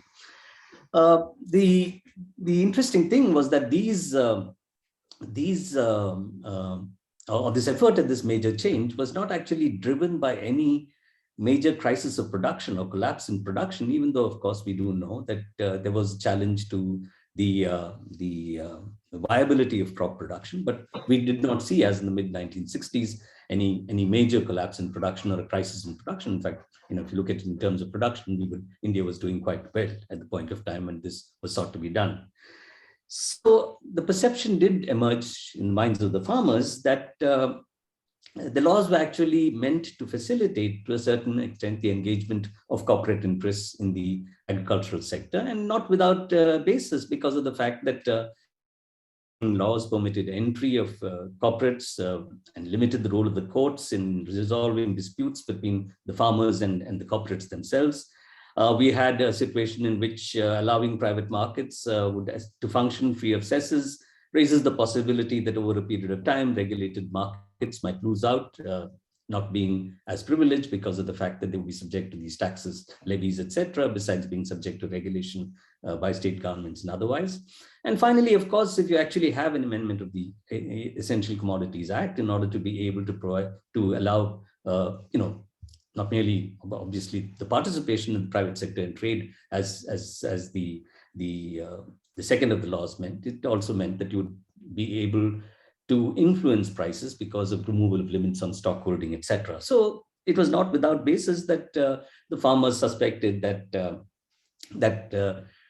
in part, or argued in fact, that in part this was in order to be able to facilitate corporate entry into the agricultural sector, as a number of people have pointed out. Now, besides this, we know that the laws themselves were not the only factors motivating the farmers' protest. And as important, if not more important, demand was that the practice of procuring agricultural commodities, 20 plus agricultural commodities, at prices, in the case of many which relative cost plus levels, must be made permanent by providing it legislative sanction. This was a demand which the farmers made. The farmers wanted a legal guarantee that this is done, and that in principle, whatever share of the produce was on offer would be procured by the state at those prices. And their demand was that the Swaminathan formula in terms of determination of the price, as many people pointed out, had to prevail, which was cost C2 plus 50%. Okay. Now, in response to this, the government provided an assurance, but really was not in a position to provide a legislative guarantee, which obviously meant that there was a possibility on reneging on that promise, of going back on that promise. And therefore, even though the farm laws have been repealed, we happen to be in a situation where, besides other demands, such as withdrawal of FIRs, etc., the farmers still say they are in protest mode. We don't know what exactly is going to happen, that they are in protest mode till such point of time as the demand for a legislatively guaranteed MSP of C2 plus 50% is put in place. Okay, now to recall, this practice of determining minimum support prices, as we all know, was a mid-1960s innovation. Its introduction marked a transition of the government's food policy from one which was focused on managing supplies and stabilizing prices paid by the end consumer, especially consumers in a way, to one aimed at incentivizing food grain production. And the crucial incentive, of course, was the provision of this cost plus remunerative price in the form of at which food would be procured. Now, you remember that at independence, basically the government inherited a food administration system in which the real problem was to try and ensure minimum supplies of food to consumers in deficit states and areas at prices which were considered reasonable. So after identifying the extent of surplus or deficit in a state, the government attempted to move or to provide a minimum access to food to producers in deficit states. And for this, very often, there was statutory procurement and, of course, provision on the basis of rationing, because implementing this kind of a food policy regime had two challenges. The first, of course, was the challenge of trying to get adequate amounts of food to be able to meet the demands which came from the deficit states. And the other, of course, was that to the extent that you wanted to do this at reasonable prices, the prices at which you would supply through the rationing system would be at levels at which there would be a subsidy which the government would have to provide. So there was the question of ensuring a minimum physical supply, and the other of financing the subsidy out of the budget. Now, the point is, the way in which these challenges were resolved was that one way in which this challenge could be resolved was, of course, access to import, to try and import food grains in order to be able to increase supply beyond what could be procured through even a statutory procurement mechanism But that, of course, involved a foreign exchange cost. And after 1957, India was going through difficulties on the foreign exchange front. We had run out of most of our reserves. We were facing balance of payments problems. So there was an issue of not merely financing the food subsidy, but of actually, if you use the import route, of actually being able to find the foreign exchange needed to finance this. And of course, that if you look at it in practice, however, despite all of this, what we saw was that partly because of the difficulty of ensuring adequate physical supply on the basis of domestic production, the government began to rely significantly on imports. The commodity boom, which came with the Korean War, which broke in the middle of 1950, resulted in a steep increase in prices, a significant degree of hoarding and speculation. So the government decided to address with not merely procurement, but also imports. So it approached the United States, which provided a weak loan of about 2 million tons plus, which of course was a strain on the government because it was a foreign exchange loan. But the government actually decided to do that because the situation was quite adverse, given the Korean War boom, food price inflation. But this dual policy of resorting to imports and relying on procurement, interestingly, continued even after the end of the current Korean War boom and a couple of good harvests, which actually brought domestic food prices under control. So if we ask ourselves the question, why, even if the kind of stringency which we saw at the time of the Korean War boom was no more true, why the government decided to stick with this dual policy, with a significant reliance on imports beside whatever it could procure domestically, is that the explanation seems to be because of the fact that a change in US trade policy rendered imports attractive. So under the Agricultural Trade Development and Assistance Act of 1954, which we know more usually as PL 480, Public Law 480, we had access to imported supplies because the government in the United States decided to provide developing countries access to wheat surpluses with payments, imports for which payments would be in the local currency, which generated the Hooli funds, etc., in many countries, which the United States supposedly was to use for its operations in these countries. So basically, one, you didn't have to pay for the imports in foreign exchange, and two, actually the prices at which you could get these imports tended to be not too unreasonable. And therefore, we basically saw that that the dependence on imports continued. Now, what really happened was, of course, was that in 1955-56, a reduction in output triggered inflation, and the government announced in 1956 that it was going to import another 2 million tons from Burma, and in 1956, it decided to import about 3.2 million tons of wheat and about 0.2 million tons of rice under PL 480 for a period of 3 years. So this began the process, this attractiveness of actually relying on exports in the context of Public Law 480, and in a context that it meant that it was, even in relatively not too bad years, you ended up with a situation in which the government actually did resort to imports from abroad. And of course, it stuck with that in years in which things were bad. Okay. Now, things turned bad in the early 1960s when food grain production fell, so that food distributed through the public distribution system went up from 4 million tons in 62 to about 4.8 million tons in 63, about 8.5 million tons in 64, close to 10 million tons in 1965.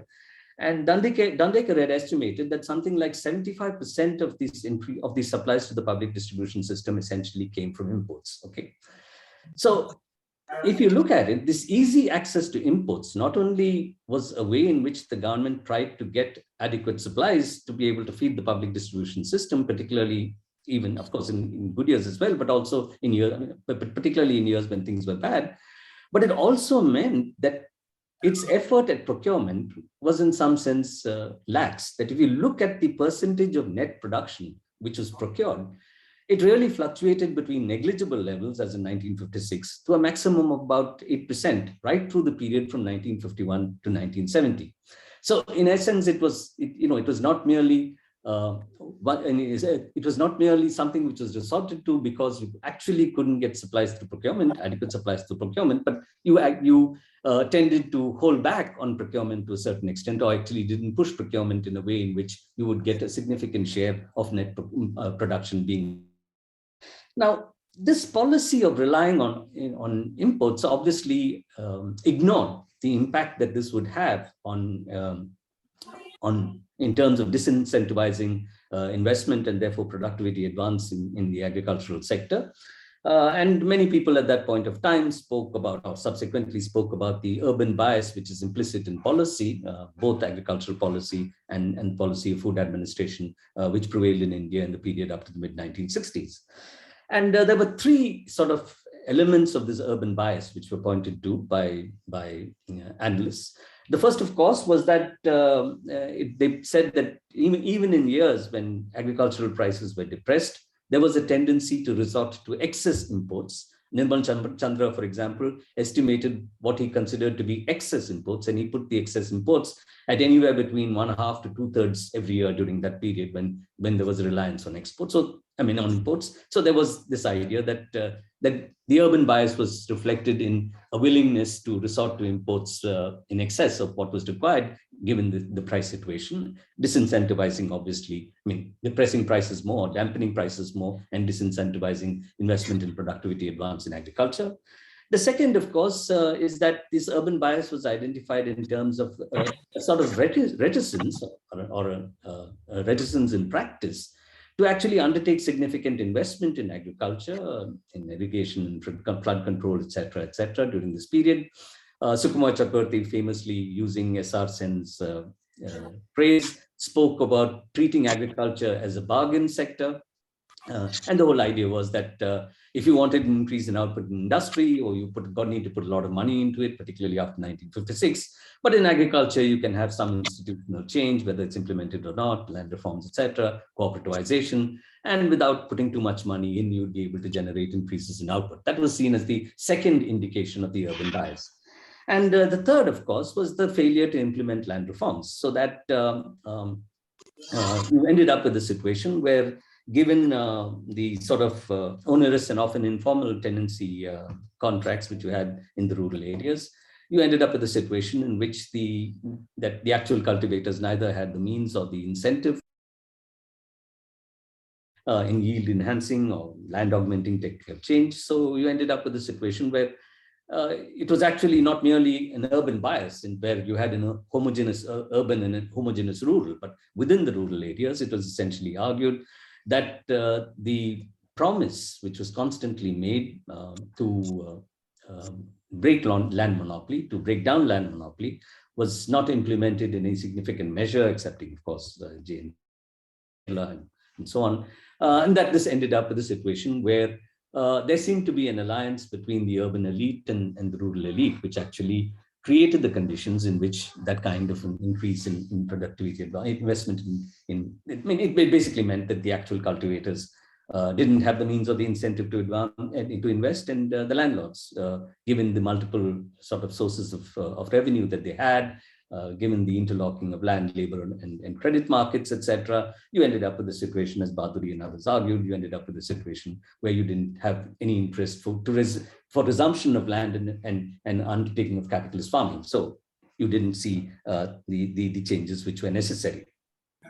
Now, this obviously meant that we were in a situation where the ability to be able to get domestic agricultural production, but particularly, of course, wage goods production or food grain production, to catch up with the rate of growth of demand, which was coming from large investments in the period after 1956 in the non-agricultural sector, in particular in industry.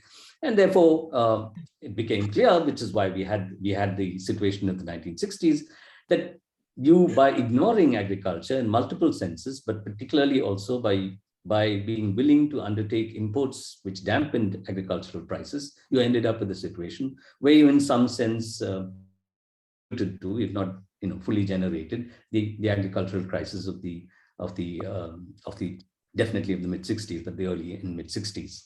And with the Food for Peace Act replacing PL 480 after the outbreak of the war with Pakistan, India lost access to imports based on rupee payments, and therefore the crisis was something which asserted itself and demanded a change in agricultural policy. And we know it's now sort of a well-known aspect of post-independence economic history, that in the middle of the 19th, I mean, now starting from the middle of the 1960s, exploiting the opportunities which technology afforded in terms of productivity advance, combining it with a package, as we all know, of fertilizer, pesticide, credit, etc., and the offer of a price, which was a remunerative cost plus price, which the Agricultural Prices Commission was going to set. And in fact, the document on the agricultural production, the fourth five-year plan, basically said that we needed to fix agricultural commodities. This is a 1965 document, needed to fix the prices of agricultural commodities on a remunerative prices and ensure the availability of this price to farmers.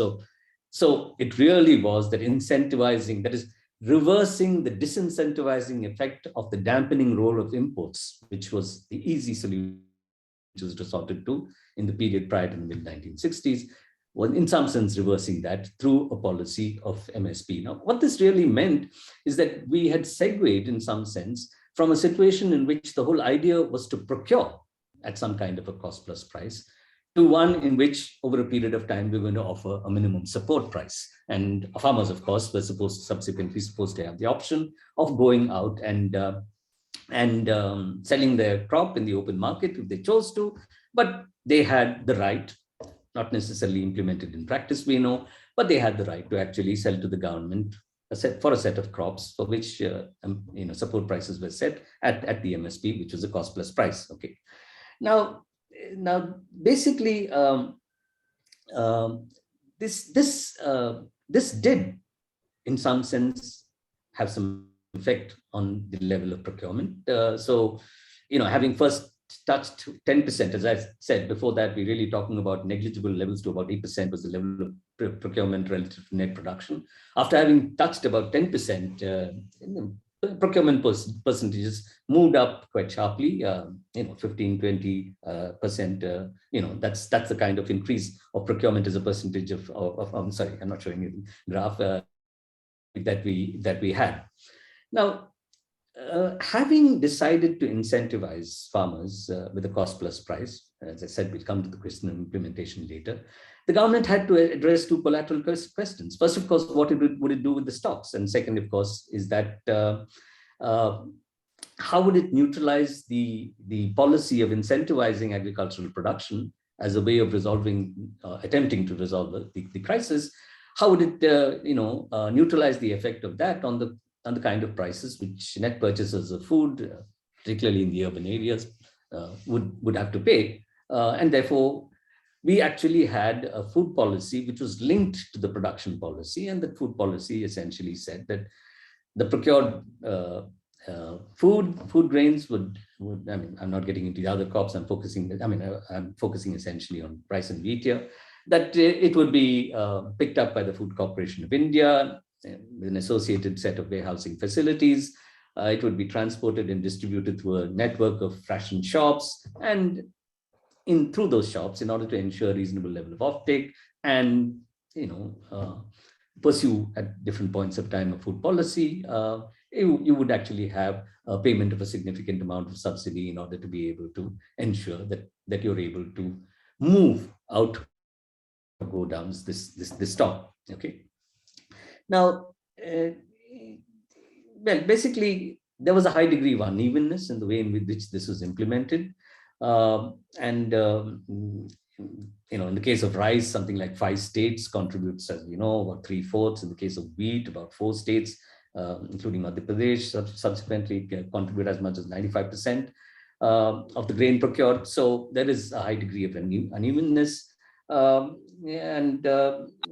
But basically, there was an increase in the level of procurement relative to net production, and there was some spread, particularly after the introduction of the decentralized procurement scheme in 1997-98, though it really became operative in the 2000s and so on.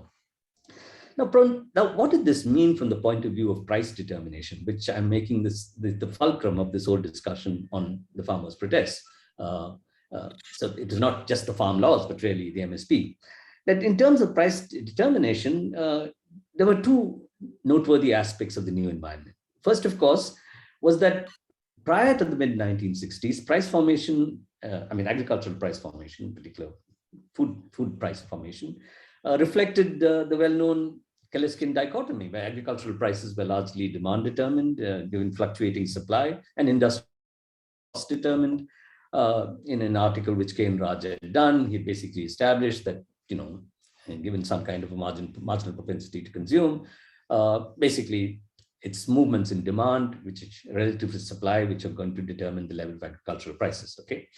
Now, as compared to that, the MSP regime obviously introduced a cost plus element, into the prices. Open market prices were still influenced, but if the system worked, those prices would have as a floor the MSP, and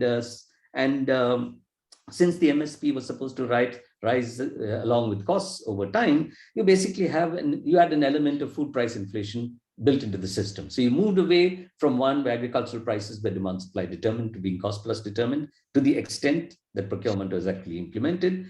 And this would also influence open market prices, because if there is a floor, then that's the way in which price determination is going to operate. Okay. The second was an abiding feature of the post-independence mixed economy was state spending being a leading sort of driver of aggregate demand in the system. And therefore, the demand for food grains in the system as well. Food grains being goods basket, which gets pushed as employment increases and employment and incomes increase over a period of time. So long as spending was high, the base tendency would be for agricultural prices to move up, given the new context of cost plus price formation, where the cost plus price was a floor. Okay. Now, what is noteworthy is the declining importance of imports in influencing prices. There were periods, 1974, 75, 1983, 1988, when because of bad harvest, the government actually went in for imports. But they were more sporadic. It was not like what we had in the 1950s. So you were not using imports as a means of controlling prices. And starting from the 1990s, we know that India turned into a net exporter of food grains. So what you're basically having is a situation in which you would think that that we had entered a period in which the disincentive in the form of dampened food prices is not going to be operative, because we have a cost plus flow, because of the fact that the driver of aggregate demand is going to push up prices, and the government is not going to rely too much on imports in order to curb that increase in prices. But paradoxically, this was not a period of explosive rise in food grain prices. Of course, there was significant volatility, but if you look at the trend, there was no explosive rise in food grain prices. And as I said, while there were individual years when this was partly because of the fact that imports were resorted to when the harvest was particularly troubling, but otherwise that was not really the issue. So what seems to have happened is, in some sense, starting from the 1990s, when you really didn't have this kind of a tendency, despite MSP, and despite the fact that the share of procurement in net production was rising, that you basically had, possibly because of a change in the pattern of growth, the opening up of imports of capital, technology and foreign investment, etc., resulted in a situation where there was an increase in capital intensity, besides import intensity, in domestic production. There was a greater reliance on imported inputs, synthetic substitutes, etc., and changes in the pattern of demand in favor of more metal and chemical-based industries, which resulted in a situation which input-output tables show that, in some sense, for a unit increase in output in the non-agricultural sector, particularly the industrial sector, you really did not have as much of an impact in terms of increase in demand for agricultural commodities, either in the form of wage goods or in the form of inputs, because, as I said, you were shifting towards these metal and chemical-based industries. There was also a shift which occurred, we know, in terms of the shift towards services, a premature shift towards services when manufacturing share, peaked at about what, 17-18% of GDP, as compared to, levels of 25, 30, 35%, depending upon which other similarly placed country in the 1950s you looked at in the developing world, like in East Asia or in China or in Brazil and so on and so forth. So you had a situation there where we had this premature diversification in favor of services, and a lot of these services were services in which the new services were services in which the revenue per employee was relatively high. I mean, those were the sectors which produce the large profits, the billionaires, etc. So obviously that kind of a change in the composition of demand as well, or output as well, would be one which actually doesn't lead to an increase in demand for agricultural commodities, either in the form of wage goods or in the form of inputs. Okay,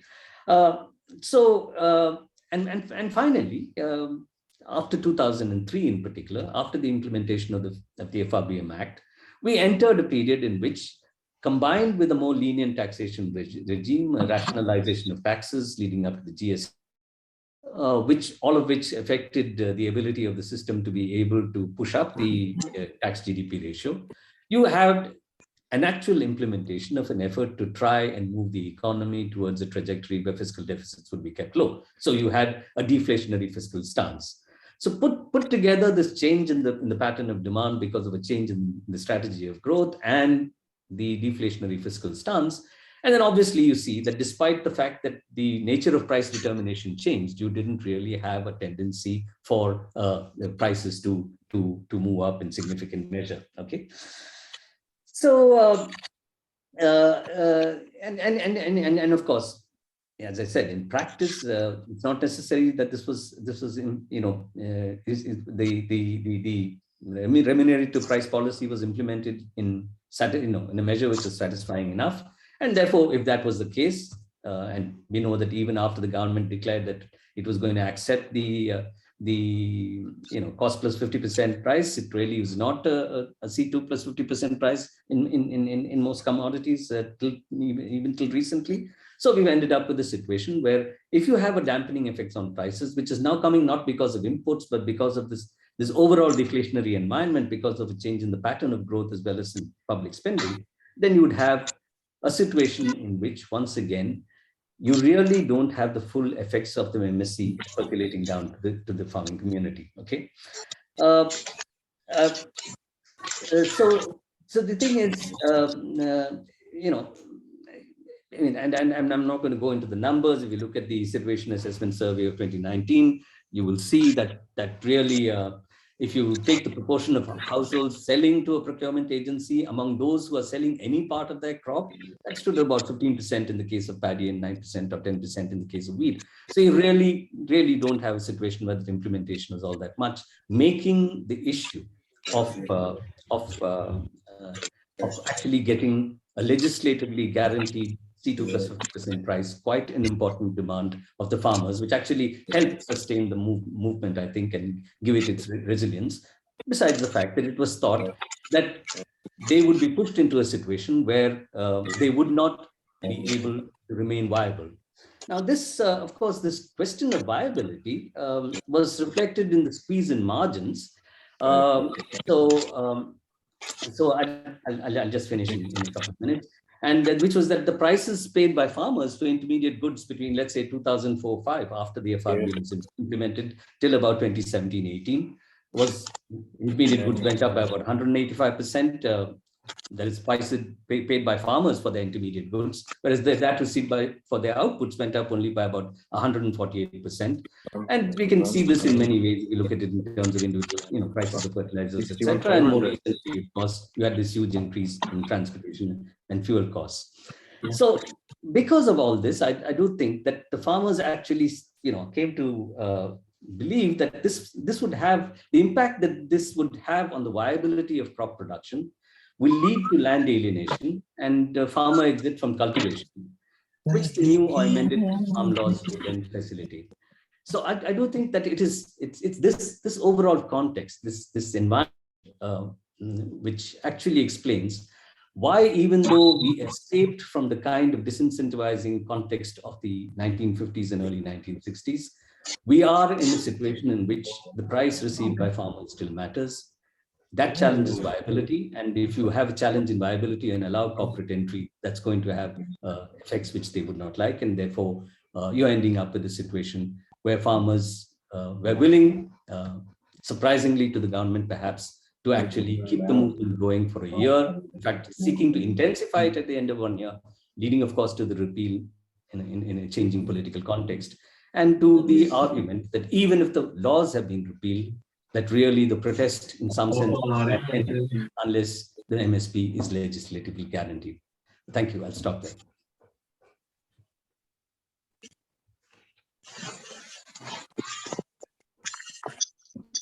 Thank you so much, sir, for your valuable insights.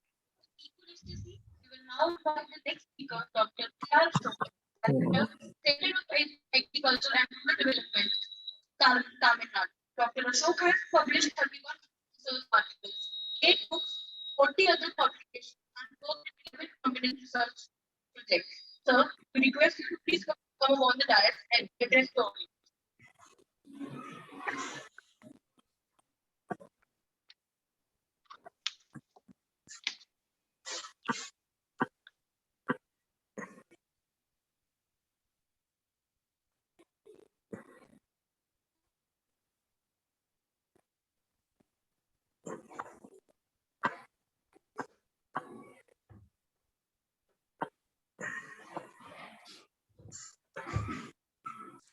To our Professor Abhijit Sen, Honorable President of the ISAE, Professor Madhura Swaminathan, Conference President,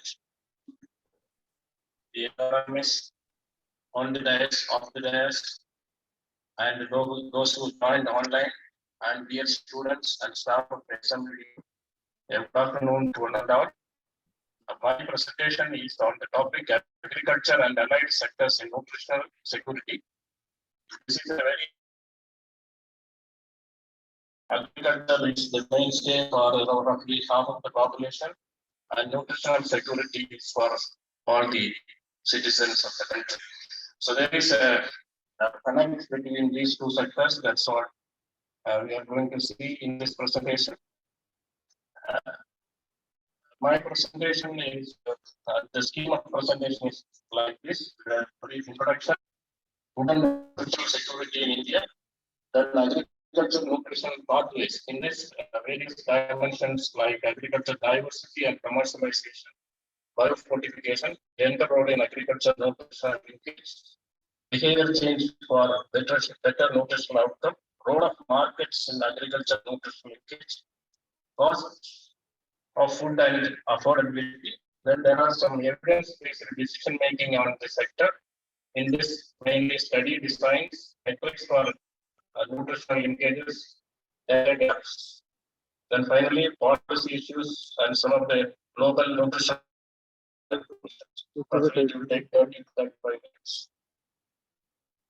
So coming to the introduction, about 690 million people in the world are undernourished. 2050, that is roughly 8.9% of the world population.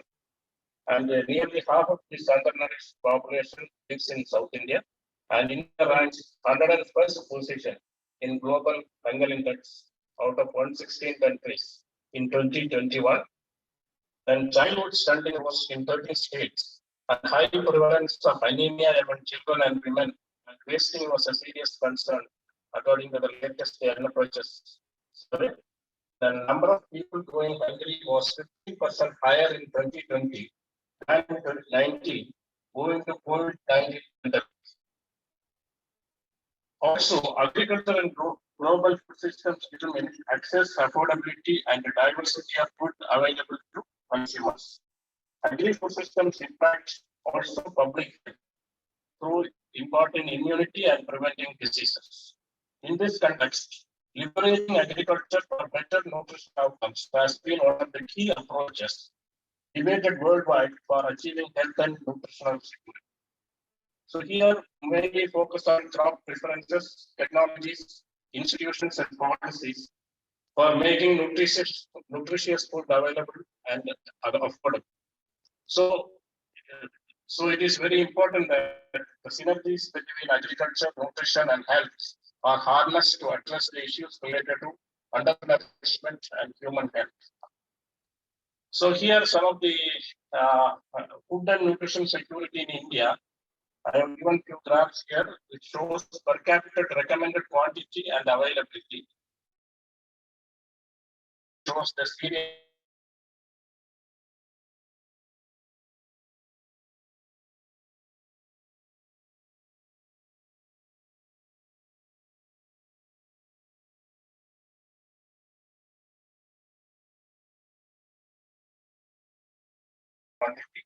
Fruits in around 2010, our per capita fruit availability crossed the recommended quantity, per capita recommended quantity. Similarly, for milk also, we have more availability than the recommended quantity, but eggs it is way below. The recommended quantity, the availability is way below the recommended quantity. So, but here what we need to think is availability is only towards provision of healthy diets for the population. So, then targeted interventions, institutions, and policies are important to make available food affordable and accessible to all sections. Despite being a net exporter and food surplus country at the aggregate level, India has 50% higher prevalence of undernutrition compared to world average. Though the proportion of the undernourished population declined 21.6% during 2000 from 21.6% during 4.6% in 1820. So the undernourishment is declining, but still the population, undernourished population is very high. So this is the next part is about the agricultural nutritional pathways. This diagram shows the agriculture production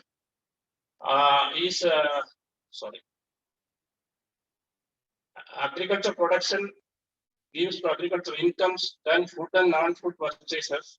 Similarly, non-agricultural incomes also contribute to non-food purchases. Then the whole food production and processing. So all these contribute to food choice and dietary diversity, and also non-food consumption, and leads to nutrition and health. So the point I want to stress here is this is a complex situation. This agriculture nutrition pathways is a complex system. So there are 6 major pathways that link agriculture and nutrition. One is as obvious, it is as a source of food, as a source of expenditure on nutrition enhancing goods and services, as a determinant of relative prices of food, because agriculture performance indicates the relative prices of foods. It influences the empowerment of women and household decision making in nutrition relevant resources through its impact on workload in agriculture for female and childcare, and the hazardous conditions of agricultural labor on maternal and nutritional status. These are all some of the internationally linked debated pathways which links agriculture and nutrition. While there is some evidence of the impact of agricultural interventions on intermediate nutrition outcomes, such as health and nutrition knowledge, production, consumption, expenditure indicators, very little evidence on the impact of agricultural interventions on final nutritional outcomes such as stunting, wasting, micronutrient status, etc. Very little evidence on the impact pathways. So far, the literature shows like that. Then agriculture, one important thing is agriculture diversity and commercialization. Here I mean commercialization of agriculture. So promoting diversity is important for ensuring household diversity in areas with limited access to markets. When access to markets are limited, this diversity, agriculture production diversity definitely contributes to nutritional diversity. The intensification of agriculture due to monocropping of staple grains has led to substantial reduction in the genetic diversity of animals. Then transition from subsistence to commercial agriculture by exploiting comparative advantages is key for economic growth. So it's a proven thing. Then as agriculture develops, commercialization comes in, we go for monocropping. So commercialization leads to monoculture, which may lead to reduced crop diversity. Numerous studies have shown that cash crop schemes generally increases smallholder incomes, which enable people to purchase diversified foods from the market. So when monocropping is promoted, it leads to more income to the farmers, which enables them to purchase diverse food from the market. Specialization have mixed effects on dietary diversity. So what is this mixed effect means? Decrease in the number of food consumed from own production from their farms, but gain in diversity from market purchases enabled by higher incomes. So market supply chain can provide diversity in food only if there is overall diversity in crop production at macro level. So there is a very strong argument in the literature.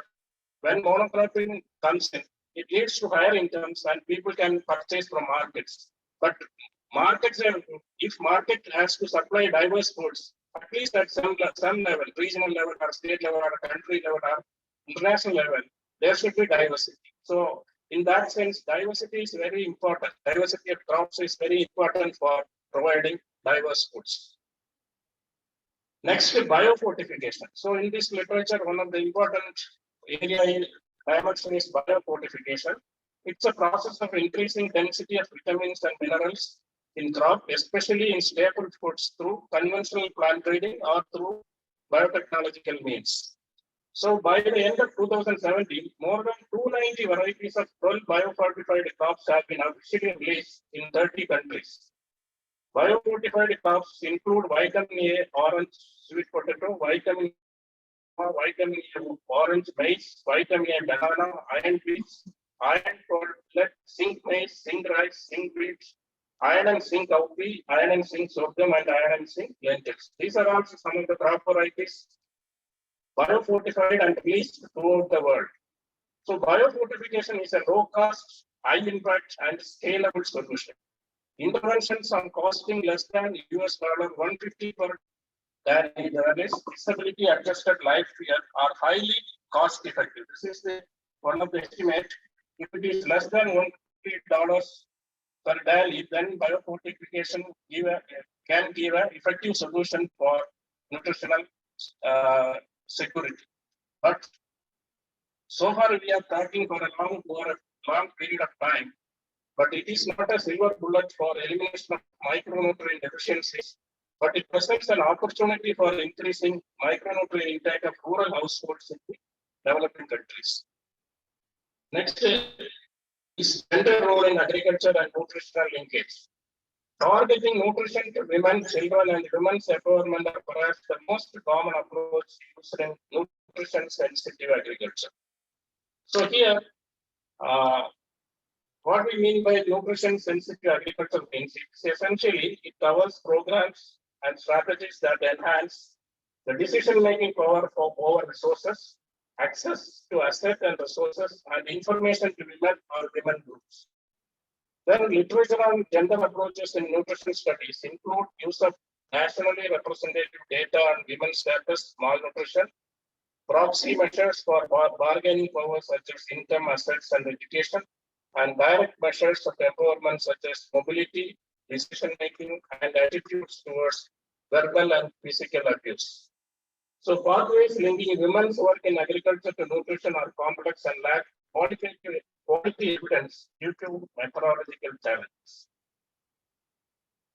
Next, behavior change for better nutrition communication. So to achieve better nutritional outcomes through agriculture, one of the important strategies discussed in the literature is behavioral communication changes, or BCC. It's a range of interpersonal, group, and mass media channels are consistently reported to enhance the potential impact of agriculture on diets and other nutrition outcomes. So there is another popular measures in influencing consumption behavior. So less tax on better quality foods and more tax on foods which are not recommended. That kind of approaches were also followed in some countries. So in the end, relationship between health and agriculture comes down to personal preferences and choices. The success of nutrition interventions ultimately hinges on consumers' behavior as influenced by their psychological and nutritional needs, their socio-demographic context, hedonic motivations, and their attitude towards belief towards food. So these are all very, very important because we start our microeconomic theory stating consumer behavior. So here also, agriculture role in nutrition is also very important in this behavior change. Then role of markets in agriculture nutrition linkage. One of the key factors that influence impact of agriculture intervention on quality and access. Markets are critical for dietary diversity than subsistence production. Some of the literature support markets are more effective or more impactful than the dietary diversity of crops in own production. Then households located farther from markets have lower overall diversity. Food purchased from market contributed more to household nutrition than self-produced. Own production versus purchases show stronger income effects on dietary diversity. But there are also studies which highlights the limitations of markets. So markets might fail to provide adequate supply of all foods because of the perishability of certain foods, particularly eggs, fresh milk, mainly fruits and vegetables, because of local demand for these products is quite linked in low-income, low-density rural populations. Studies also suggest prevalence of incomplete markets, and there are high degrees of market failure in developing countries, leading to a high degree of dependence on agriculture markets.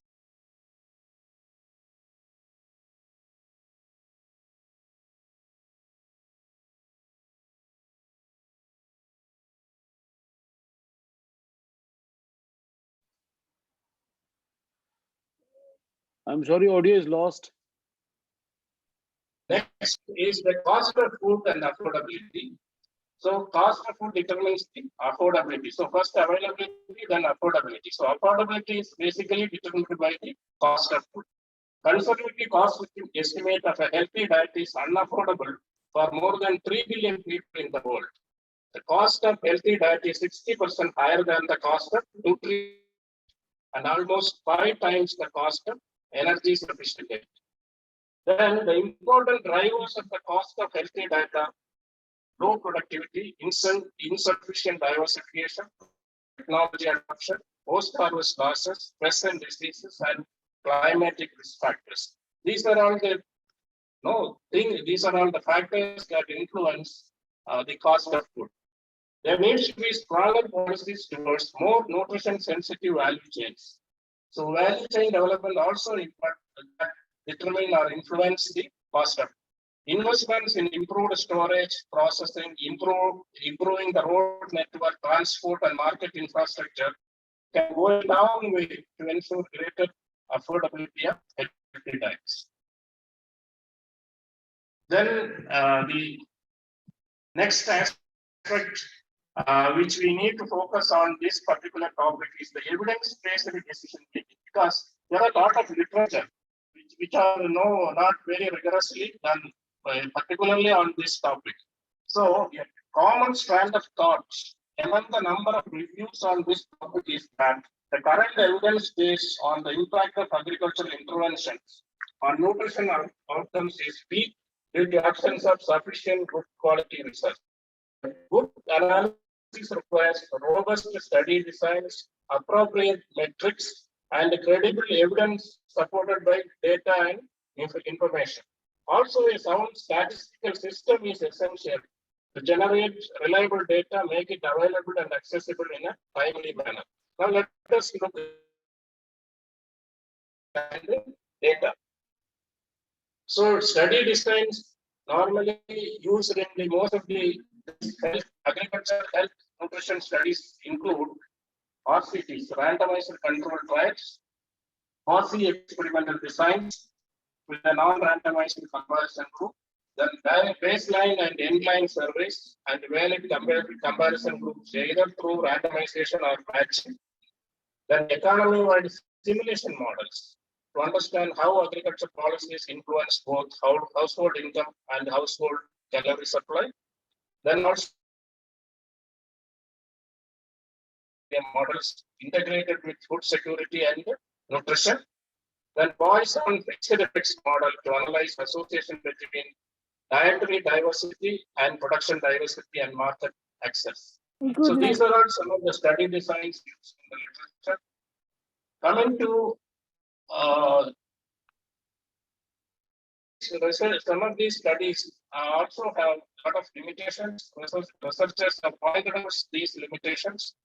Growing body of research linking farm production to household consumption is observational and essentially describes association that may or may not be causal. This is one of the limitations pointed out. Then experimental trials of various nutrition sensitive agricultural interventions have been widely criticized in the literature for their limitations, including small projects. It's not a countrywide project or a national, even statewide projects, small sample sizes, and which lacks statistical power. Many nutrition sensitive agricultural interventions do not take into account that production and consumption decisions within the household are often separate, and that except for income, farming households' production decisions may not directly affect their consumption. Coming to metrics for agriculture nutrition linkages, how they measure these pathways and linkages. So one of the important metric is dietary diversity index per household. Then another one is household dietary diversity, which measures the household's access to variety of food, and it is a proxy for nutritional quality. Then food purchases diversity score. It measures market participation through food purchases diversity. Then determinants of nutrition and eating done. This framework provides an interdisciplinary perspective on drivers of food choice across multiple interrelated levels from biology through policy. Then Dadhich, which I was mentioning in the earlier slide, disability adjusted life years, which captures person years lost in production owing to disability and shortened life due to adverse health outcomes associated with the burden of hunger. Then nutritional functional diversity, NFD, which assesses plant species composition on farms and nutritional composition of those plants, thus capturing the diversity of nutrients on farm landscapes.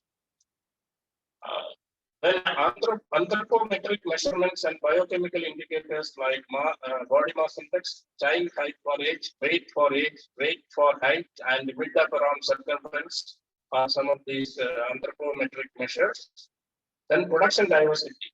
Here, crop species diversity, crop varietal diversity, livestock species diversity, crop and livestock,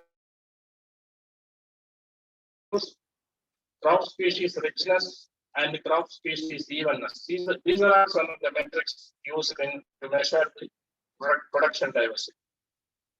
Then coming to data gaps, because for robust research, rigorous research, we need quality data. The study design is robust as much as the metrics employed, and the metrics are as good as the quality of data used for the estimation of metrics. Data required for many key variables used in different metrics in nutritional studies are scanned and scanned in the regular statistical system. In a country like India, where nutritional inequity is pervasive, data need to be generated at the disaggregate level with the multiple dimensions like income, sex, age, food sourcing and cost, migration status, disability, geographic location, and other relevant characteristics.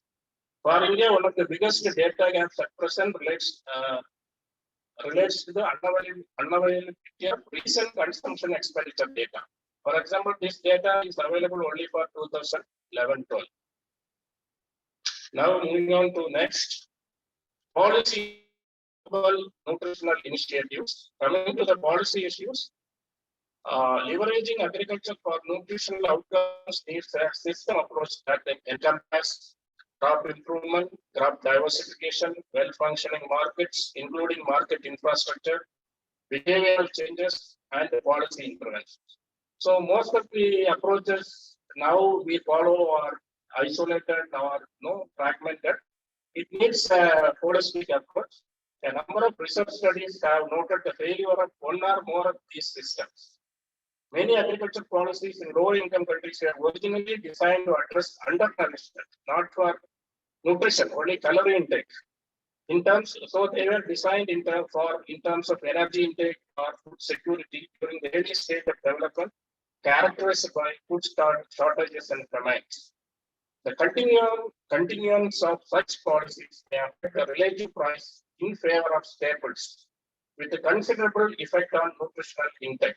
Because the early 60s and because of famines and all, our previous speaker, Professor Chandrasekhar, was also telling about how this policy has evolved over years. So earlier policies were mainly to supplement calorie intake in terms of staple foods, staple crops. As policy and institutional support for staple crops relatively to other crops, as illustrated by the PTS, has crowded out traditional micronutrient-rich food crops such as coarse grains and pulses. This overemphasized and many policy incentives and interventions for staples has crowded out many millets and other pulse crops. So India's disproportionate price and the marketing incentives to major cereals have made diversification to pulses and coarse grains very difficult. Most nutrients are also income elastic. Therefore, a rise in income also increases nutritional intake. So not only, which is obviously, as we have seen in the earlier slides, when you get more income, they go for more variety of foods and more diverse food crops, food products. Next. Trade policies, mainly protectionary trade measures, tend to protect and incentivize domestic production of staple foods like rice, wheat, and maize, often at the detriment to nutritious foods like fruits and vegetables. Non-tariff trade measures can help improve food safety standards and nutritional value of food, but they can also drive up costs of trade and hence food prices, negatively affecting affordability of healthy diets. Then policy challenge is how to maintain the improvements in dietary quality that accompany increased specialization and rising incomes on one hand, while doing something to minimize the dietary losses. So this is really a policy challenge. So we want monocrop specialization, more income. We want to promote, because if it happens naturally as the country develops, as agriculture develops, it goes for commercialization. Commercialization means cultivating monocrops. So the challenge is, on one hand, we have to look into the income aspect through this commercialization of agriculture. On the other hand, how to maintain the diversity of crops. Then public expenditure needs to be increased to enable policy decisions and investments that needed to raise productivity, encourage diversification in food production, and ensure that nutritious foods are made available. Then countries will need a rebalancing of agriculture policies and incentives towards more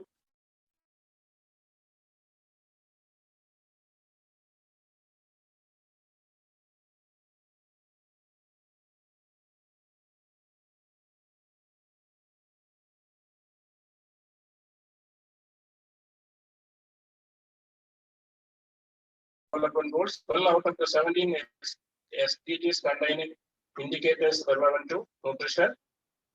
And a decade of action on nutrition 2016 to 25 was declared. Is a commitment of member states, the United Nations, to eradicate malnutrition in all its forms in all countries.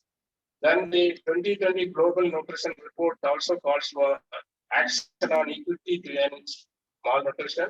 It highlights the dramatic inequalities in the burden of stunting, wasting, obesity, micronutrient deficiencies, and diet-related non-communicable diseases. Then the International Conference on Nutrition, ICN2, in 2014, which is popularly known as Rome Declaration, on nutrition, which recognize that food systems inclusive of agriculture need to contribute to nutritious, diverse, and balanced diets. IFPRI held a global policy consultation on leveraging agriculture for improving nutrition and health, which gave momentum to launch CTAR research program on agriculture for nutrition and health, which undertakes work on health food systems, biofortification, food safety, supportive policies and programs on human health. Then leveraging agriculture for nutrition in South Asia answer is a research consortium 2012 to 2018, which MSSRF is actively involved, set out to improve agriculture and related food policies and programs in South Asia. That means so many international initiatives have taken place, which underlies, which highlights the importance how the international community gives for improving nutrition through agriculture. Then finally, coming to this conclusion, harnessing agriculture for nutritional and health outcomes gained in importance in recent years, and several policies and global and national levels have been initiated, as we have seen just now. The research so far in the subject highlights the pathways and linkages connecting agriculture and nutrition is highly complex. So such linkages can only be leveraged through multi-sectoral nutrition-sensitive interventions. It's not limited to agriculture. It is a multi-sectoral approach that is required that can diversify towards nutrient-rich crops like legumes and fruits, vegetables, increase the income of the poor, improve the access to markets, cost-sensitive behavioral change at the consumer level, ensure gender equality, and can make an enabling policy environment by the governments. So policy actions are required to incentivize production of nutritious crops and to remove the distortions against producing and consuming nutritious foods. It is also important to make considerable investment on data and data generation systems, because as of now, in India, we are very weak in the data related to nutrition and agriculture at a disaggregate level. In India, the health and nutritional parameters like stunting, anemia, and underweight in children showed a favorable improvement, but wasting among children and obesity both among men and women are on the rise. One of the key strategies to achieve these challenges is improving nutrition through agriculture and contribute to achieve sustainable development goals on nutrition. So as social scientists and economists, we need to bring in new evidence through robust designs, relevant metrics, and good quality. Thank you. Thank you for this opportunity.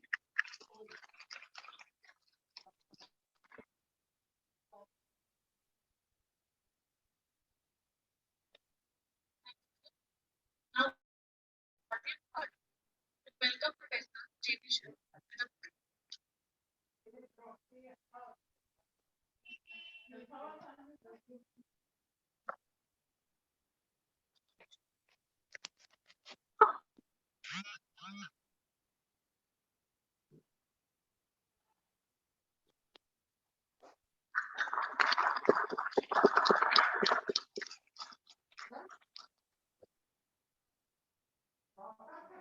Now with Mohammed, we invite our next speaker, Professor J.P. Sen, Vice-Chancellor, Sher Kashmir University of Agriculture, Science and Technology.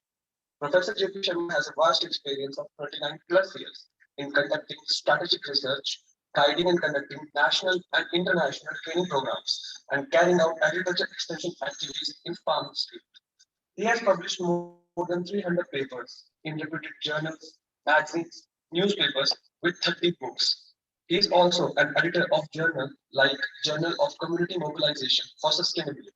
Sir, we request you to please come up to address the audience.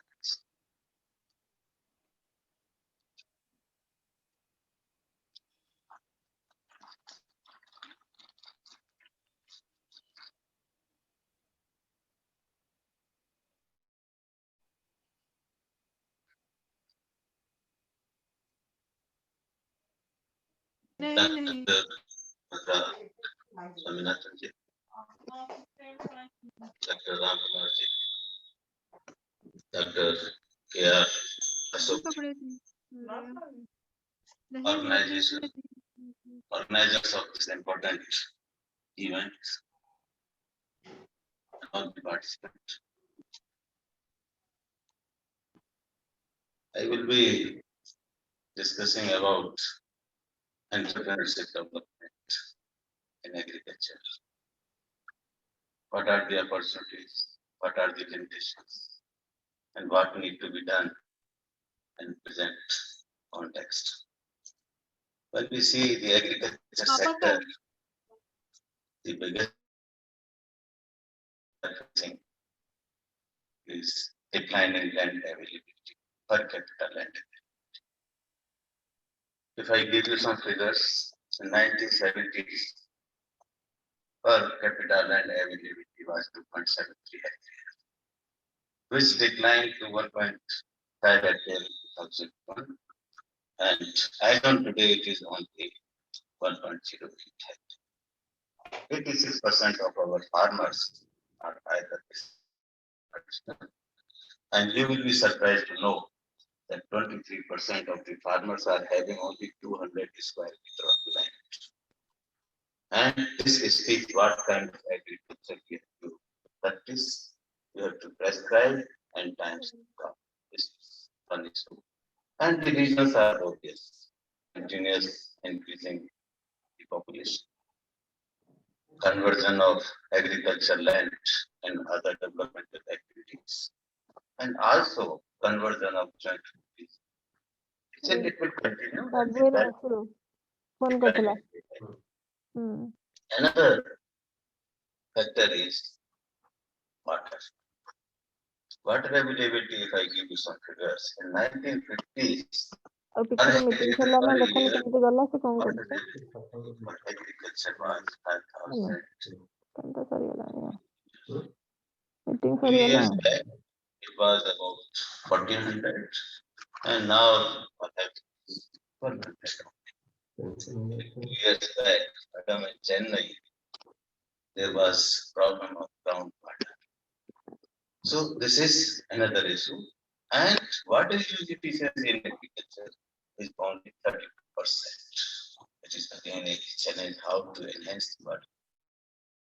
And for that reason, fertilizer use efficiency in our is also around 30%. That is again a challenge. And another important challenge which is facing beside land and water, farmers are not willing to go for it, especially the youth.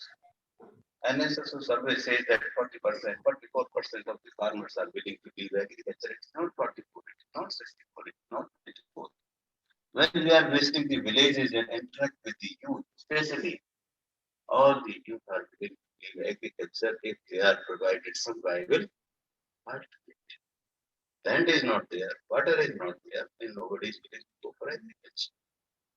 And the government has started a program, Alagh, attracting and retaining rural agriculture. Earlier there was a saying, Madam, Uttam Kheti Madhyam Bhan Chakri, agriculture was a noble profession, Uttam profession. Now we don't know. If we see the Indian agriculture and international perspective, we have only 4.2. We have only 2.4% of world land. And with this 2.4% of the world land, we have to feed 80% of world population. 12% of the world animal population. That is the nature. But if we see the growth of Indian agriculture, in 1950s, when the population was only 30 crores, our production was 50 billion tons. Now, there is a growth of 4.5 times the population, but the production has increased 6 times. Latest figures that horticulture produced estimated 331 million tons, and food grains about 300 tons. And despite all this, land, water, we are having 80 million tons of food grains. Now, another term that is being used in agriculture is It is not deficient, it is surplus. And the problem is how to manage that surplus food, which is more than the production of many countries like Australia. That surplus. Now this is satisfying situation. But when we see there is a limitation of land and how long we can increase the production.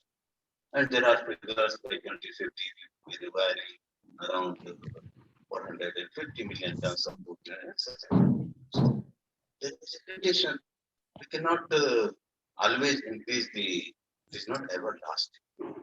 So now what needs to be done in this case, when land is declining, water is declining, cost of cultivation is increasing, and people are not willing to work for agriculture.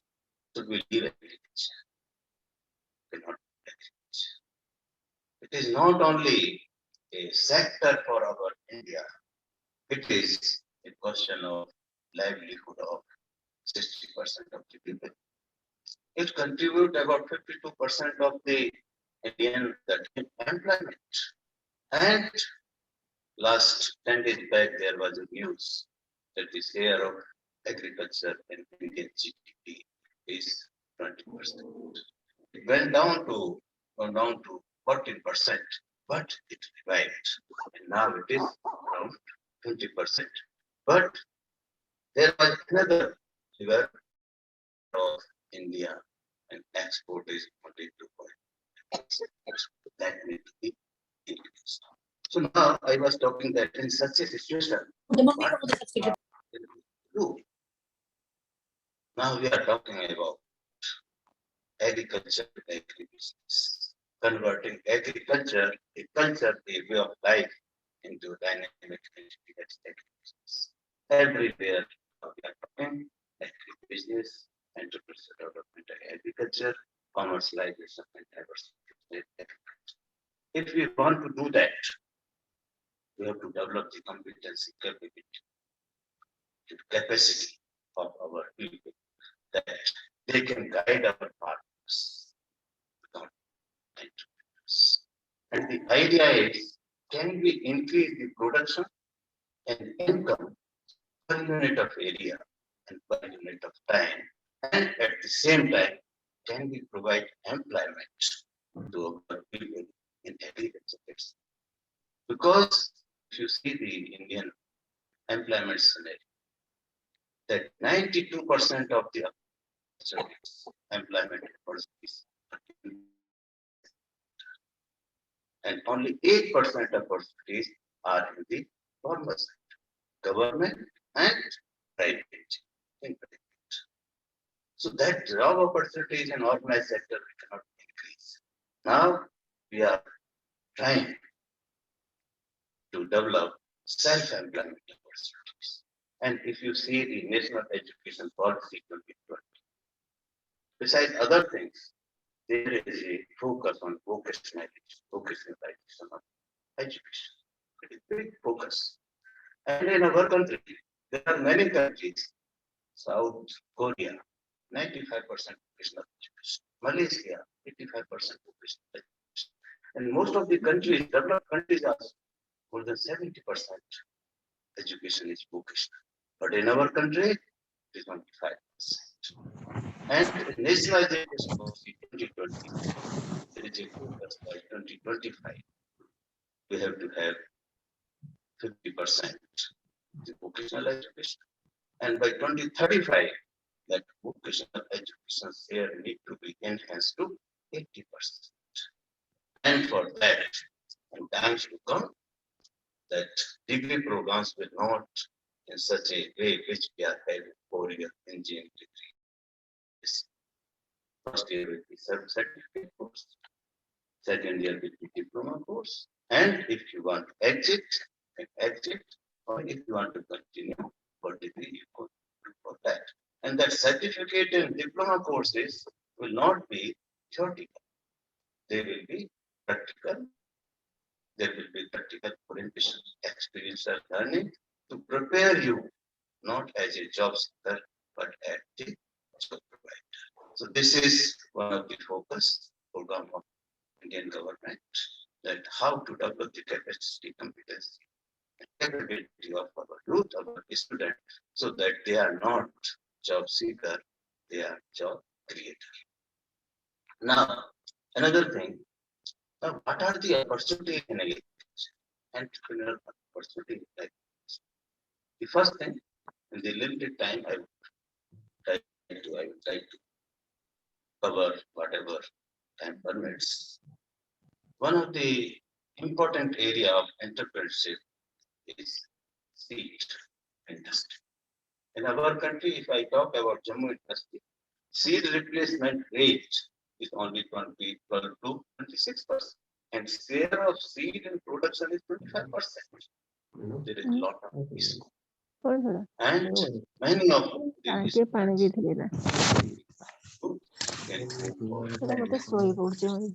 another is planting material. There is a dirt.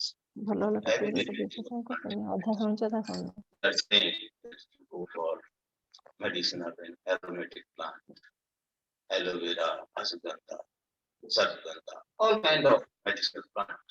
But where is the availability? Even the fruit plants. I was serving in Indian Agriculture Research Institute, IARI, New Delhi for 33 years. And we have developed many varieties like Amrapali, you might have heard, a very small type mango plant, and its rate is 100 rupees. Plant set. And then there is a booking 1 year in advance. And rationing also, if you want 5 plants, you can get it. Only you have to book 7 months, 8 months advance. They will enter in the register, and then they will tell you the time you come into the products. So why not many people can go for this business? Now, since last year, is a kind of speed. People are going in this direction. They have started their business and the planting material for different crops. Another is floriculture. I met a farmer in Jammu. There was a Vice-Chancellor organized program. And half an acre of land, that farmer is earning 2.5 lakhs. Half an acre of land, and the duration of marigold, then only 2 months. And the farmer can safely take 3 crops of this problem. And the average income of the farmers in Jammu and Kashmir is only 50,000 to 1 lakh rupees per hectare. And we are talking how to double the income of the farmers, how to enhance the income of the farmers. And now the whole focus of the country is from production to profit. And there are already farmers whose income is more than 4 times, 5 times of the normal farmer. Horticulture crops. And then what I'm saying that we have to go for specialty agriculture. Whatever can be taken in a different climatic condition, should not go for it.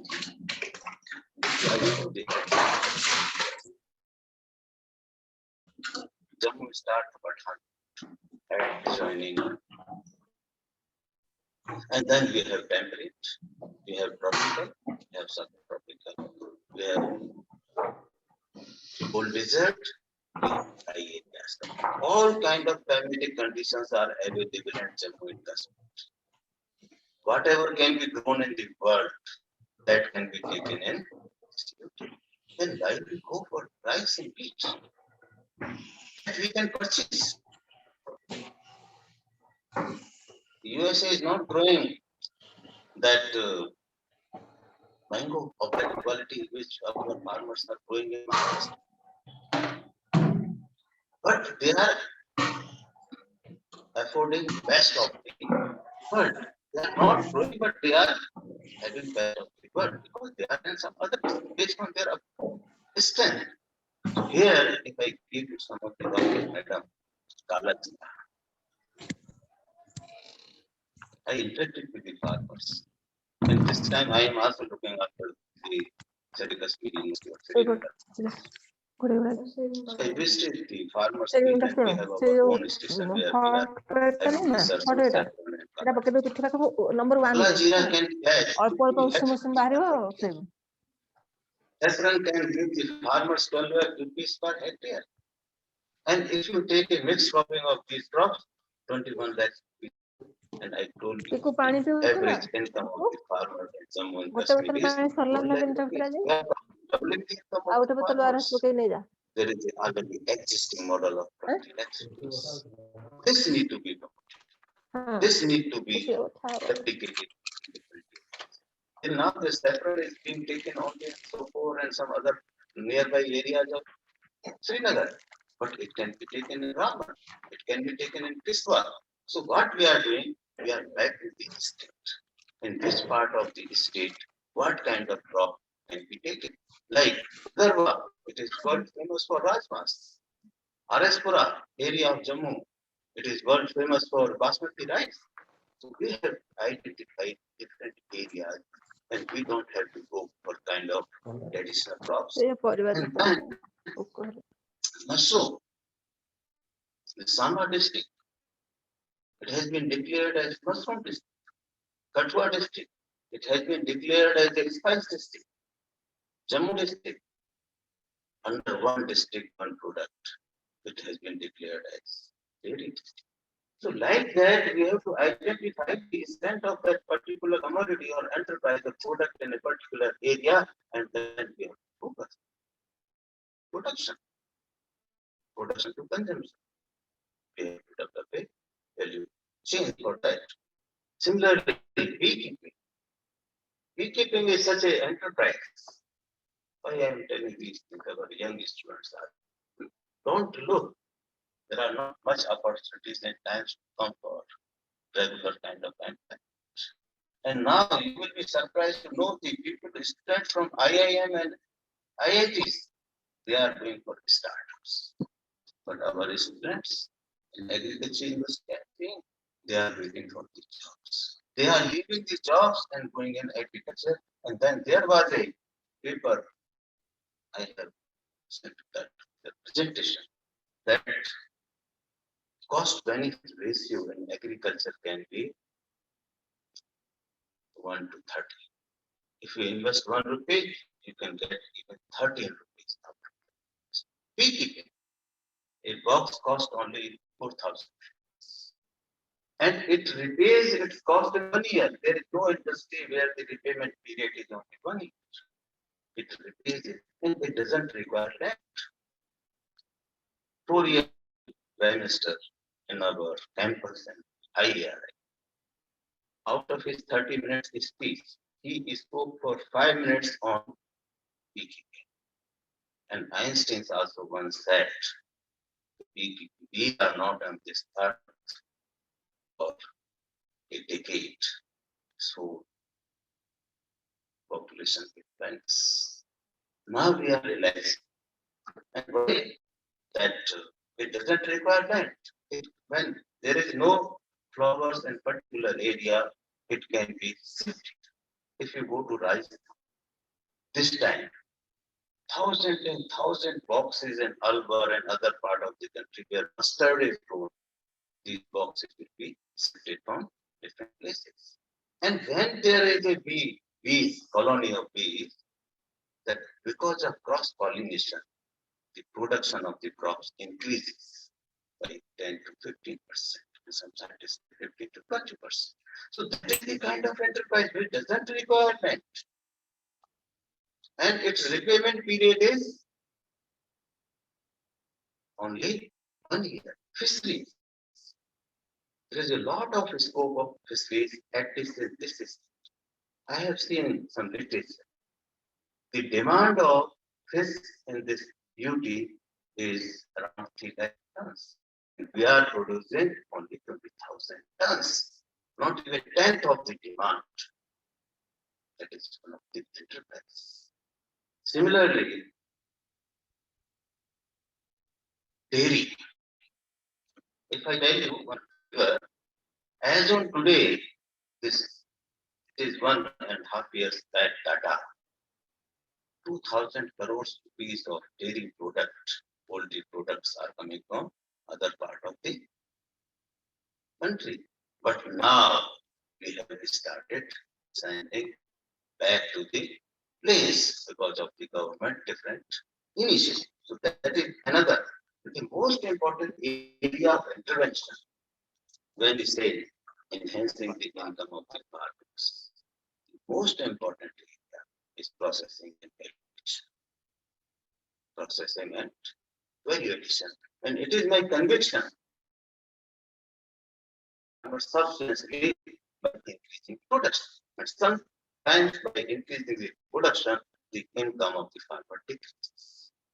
And unfortunately, our 95% of investment is going on in production and only 5% in food production. Changing this.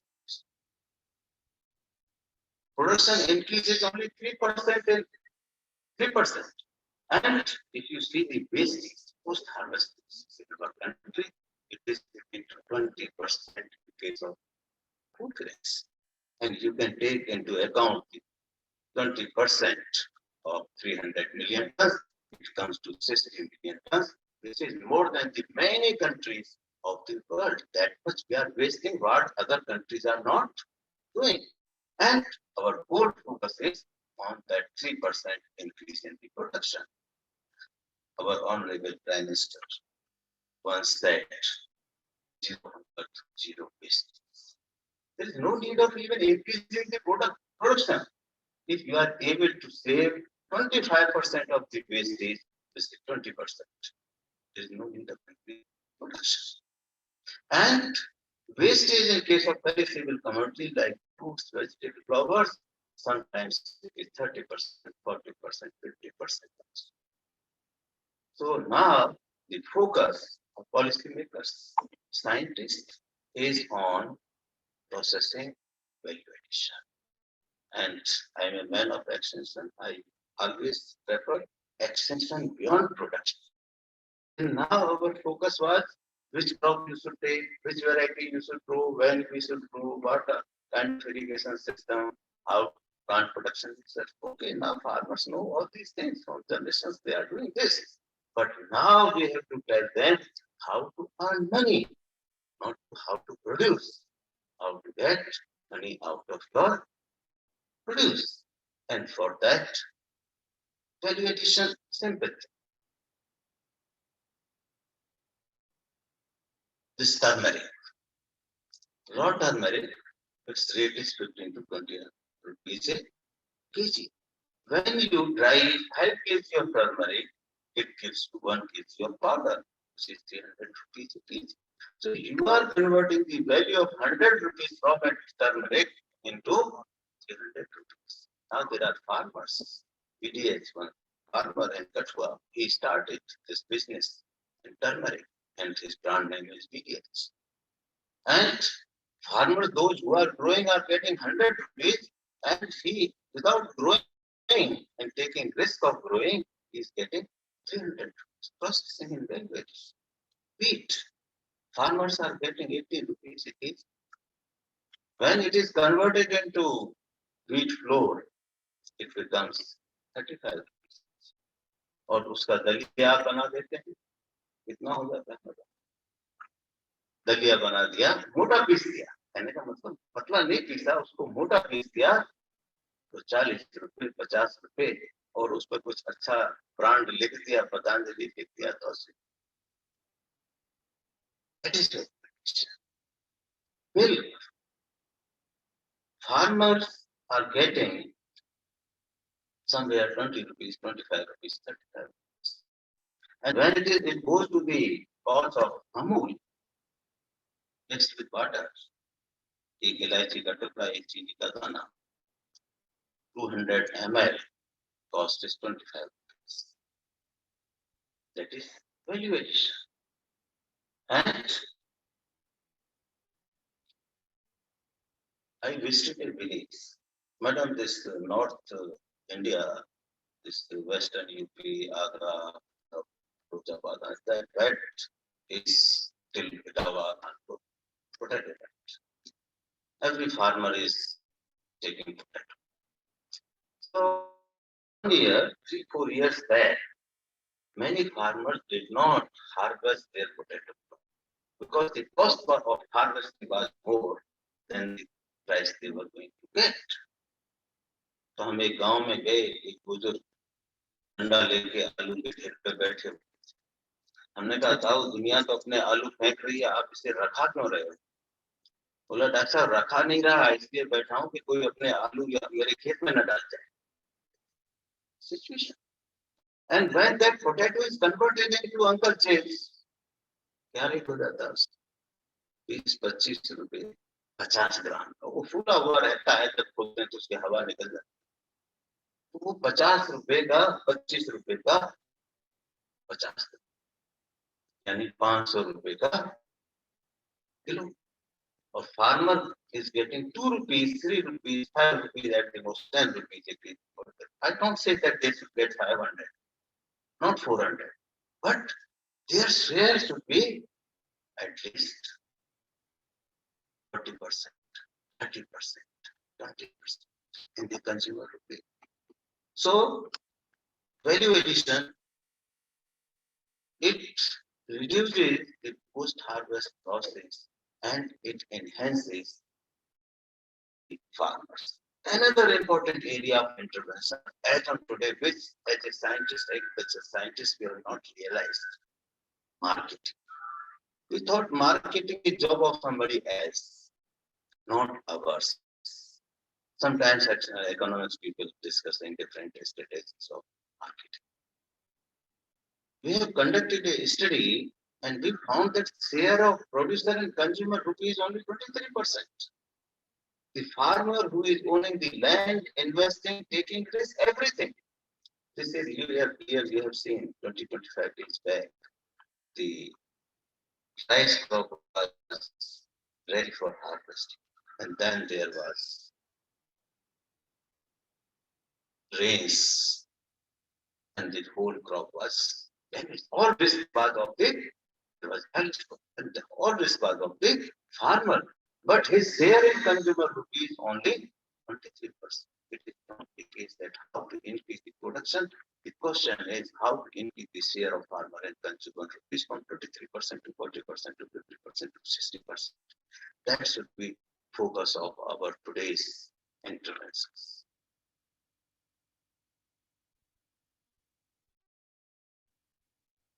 Water. Madam, ये पानी की bottle 7 रुपए 200 ml, and it means 35 rupees a liter.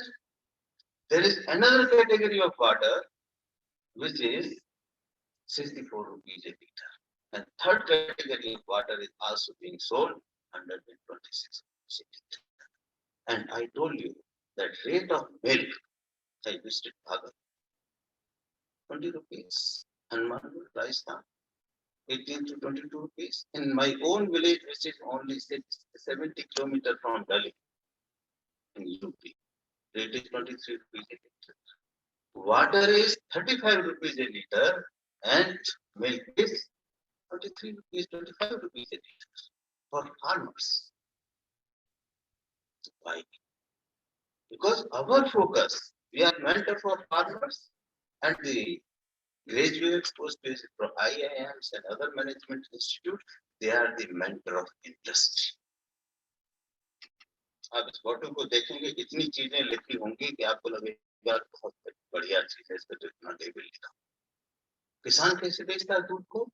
बाल्टी में, कनस्तर में, उसका कोई ऐसा मार्का और उस तरह का नहीं होता, लिहाजा उसके जो दाम उसको मिलते हैं पानी से, क्योंकि हमने फार्मर को सिर्फ ये सिखाया how to produce more, how to produce more, how to produce more, and the people management people taught their client how to earn more, how to earn. And now in our system also, we have realized we don't have to teach farmer only how to produce, but we have to teach him how to earn. So that is through entrepreneurship development, and we want to convert the farmer as an entrepreneur, as a businessman. And for that, what kind of marketing strategies farmers? That's also focus. I want to give you an example for honey. Okay, honey. This is Jammu and Kashmir. By default, honey of this place is organic. Here the farmers are getting 250 rupees for organic. And the same honey is being sold by different companies. Shakti honey, 500. Only changing the content in a different packet. And when you write organic honey, it is 800 rupees. And then there is a honey being sold in Delhi Pusa campus itself. Organic honey from Jammu and Kashmir, 11. The farmer of this place, where this really organic, they are getting 250 and it is available. So the marketing has become more important in times to come. And then now to address these issues, how to increase the income of the farmers and how to bring them into marketing and processing and validation, a very big program, Atmanirbhar Bharat. If I want to give some figure, 4,000 rupees for promotion of medicinal and aromatic plant, 500 crores rupees for promotion of beekeeping, 10,000 crores rupees for micro enterprise promotion, 1 lakh crores rupees for infrastructure development at farm gate to reduce the post-harvest losses, 20,000 crores rupees for the first time for development of fisheries sector. Another 15,000 crores rupees for dairy development, 30,340 crores rupees for vaccination of animals, and 500 crores from fruits and vegetable preservation and all that. Such kind of support from government to promote enterprise and entrepreneurship was never happened. And now another thing is coming, farmer producer organization. Because small producers, they can take lemongrass. Here in Riyasi, Adjoining district, lot of farmers are taking lemongrass. But they don't find any, if they don't find, process it, package it, brand it, they cannot get money. Now the government has started, or farmers themselves have started processing centers. So this farmer producer organization, our university is also creating. We are working as a CPPO. So once it happens, even the small farmers can go for high value, low volume crop, and they can jointly process it, commodity and community-based processing center, and they can go for group action for their marketing of their product. And there are a lot of schemes also, RKBY, under RKBY, there is the Rafkar scheme, innovation mission is there, Niti is there, and I have already told you that there are provisions in national education policy. Now the good thing is we have to convert the mindset of our that they should not only prepare themselves for the organized kind of job, government job, but in the direction of that they want to become job provider, job creator, and it is happening. I earlier also told there is one company related to Country Delight. I mean, people have started, they are procuring milk from the farmers and supplying to the consumer and making money in the process. And it is a win-win situation for the farmers and consumer also. So such kind of things are happening, especially there are a lot of young minds, there are students. I suggest them that they should prepare their mind to become entrepreneur. Thank you.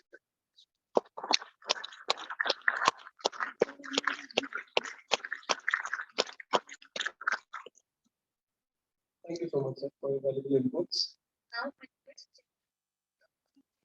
and co-chairperson, please share their viewpoints on the topics discussed.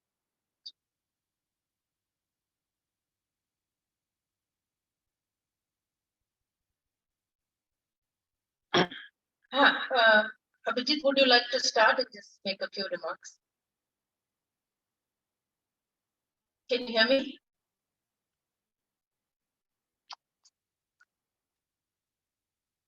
I'm Muted. Professor Abhijit Sen, can you make a few remarks, closing remarks on this session? Would you like? Please unmute yourself.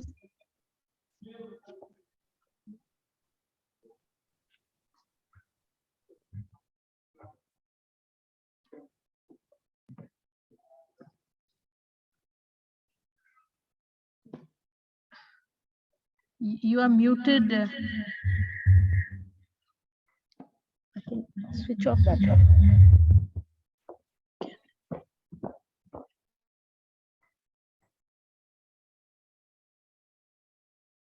Look at the extreme left of lower end of your screen. Unmute. Okay.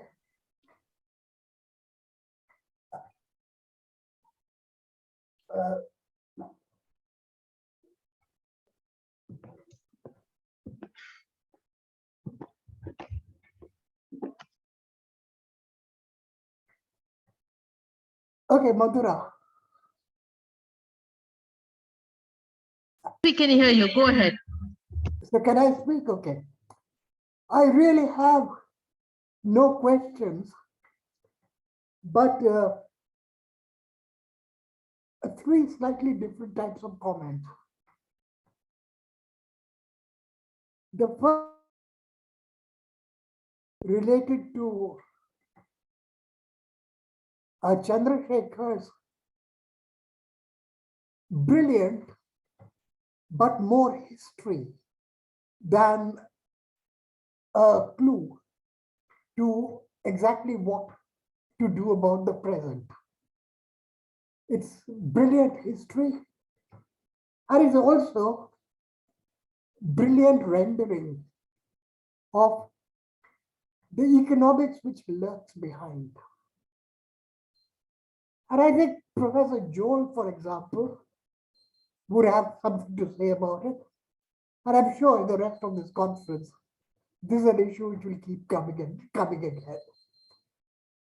So I would really have liked if Chandru could have, at some point, given an indication of where he stands, the MSP system, which is a crux to the way the debate stands really at the moment. I don't really want a view necessarily as this good or this bad, but just in the style that Chandru's presentation was there, about what is feasible and what's likely. The second question is really to the last speaker on the Jammu and Kashmir. It wasn't so much about Jammu and Kashmir. It was about agriculture in general. But there was a certain involvedness wherever the Jammu and Kashmir issues started coming up. Now, in the context of some other presentations in this session, Jammu and Kashmir at the best of times has gone through the sort of lockdowns you see in other parts of the country only once in 20 years, 30 years, very rare, and only for 2 or 3 months at the most. Jammu and Kashmir has a regular weather-induced restriction in services every year during winter. And of late, lockdowns of other kinds, mainly related to security reasons, are, it's far from normal. Less so in southern Jammu, much more so in northern Jammu and Kashmir Valley. I would have liked from that presentation, therefore, since it actually ended on a rather optimistic note, some things about the rest of the country and the way of agriculture dealing with these cuts in services which mostly we take for granted, but get very upset when those services aren't there. And finally, I just want to have one question for Ram Kumar. That's a question here. And that question to Ram Kumar is, that, you know, there is one thing which sort of, I'm not sure about what you're trying to say there. Fine, that you can have a situation when transaction costs for one reason or the other go up so much that farmers lose, that customers lose as well, because the cost in between has gone up massively. But then I think you also tried to provide an idea of who does gain. And I'm not sure what you're saying there. So maybe you could spell that one out. Those are my questions. But I enjoyed this session thoroughly. And I hope that the participants in the parallel sessions will have some of the issues here at the back of their minds when they actually present their paper. It need not be part of the presentation, but the issues should be in front of them. Thank you.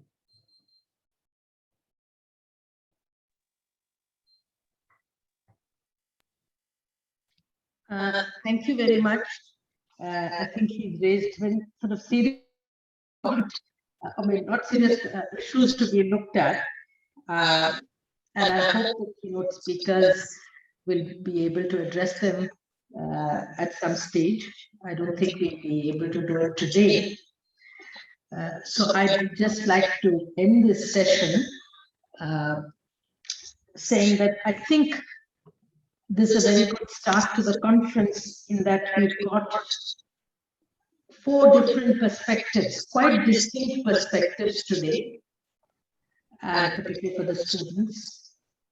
The first lecture from Professor Ramkumar really took you through the various, supply disruptions during COVID and its effects. And I think what was very important is not just effect on production, but on different inputs. And he too, I think one common theme today seems to be emphasizing the non-crop sectors. So fisheries, livestock, poultry, and sericulture, apiculture, and these other things. And he ended with, finally, when we look at this, what has been the impact of COVID on incomes? And I think that's a question that still needs further research. I mean, going through, we have only 1 or 2 studies really on expected incomes and how quickly these incomes are coming back, and are some people just falling through the gap, or how many are there? Professor Chandrasekhar, being a teacher and a macroeconomist, gave us a kind of historical sweep. How did the MSP policy start? What was price policy for agriculture before that, the 1950s to the early mid-60s to late 60s? And I think the question there on, this has been the last, since 65 to 2021, we had a different regime. And what happens next? I think the President has very rightly raised this question on where do we see the role of agriculture in the kind of service economy that India is today, and determination of prices. Professor Ashok has also given us a sweep starting from levels of malnutrition to how to address them, how to measure. It is very important for students and researchers. What are the details? I think he's one of the speakers today to lay that out very clearly on the table, that we need in India, we still lack systems. We rely a lot on official statistics, which are good, but we also need independent studies using different methods to arrive at policy conclusions. And I think that Professor Sharma, actually, you have come in a very good place, because my lecture in the morning, and I think Professor Ramkumar also ended with, what do we do about incomes? how do we address the crisis of incomes? And you have given very concrete examples that are very useful for someone like me on Jammu and Kashmir, how to deal with or how to go from production to incomes or profits. So I think these are questions have been raised and the frame has been set for discussions tomorrow. So with this, I close this session.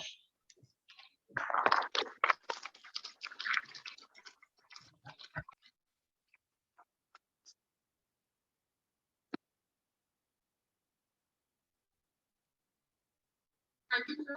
Thank you, ma'am.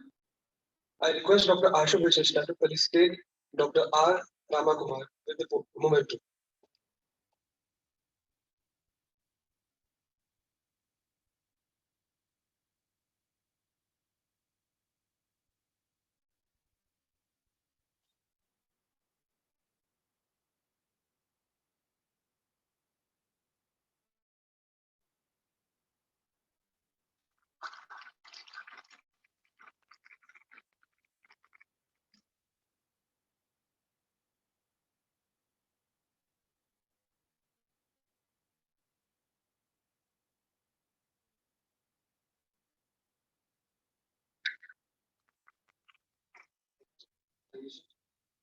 Now I request Dr. Ashik to felicitate Dr.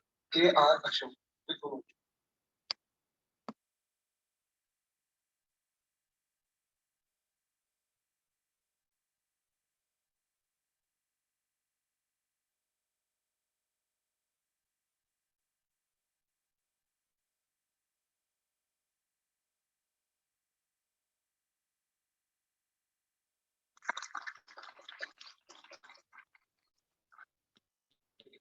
Thank you, sir.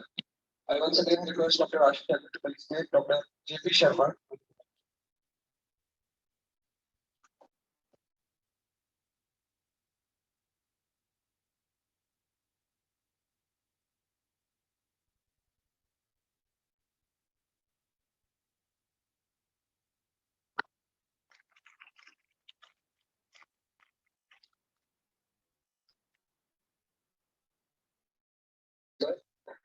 Now I request all the participants and dignitaries and the coordinators to escort the guests for the evening tea and coffee. And all the participants and dignitaries are also invited for the culture evening at 6:30 at night.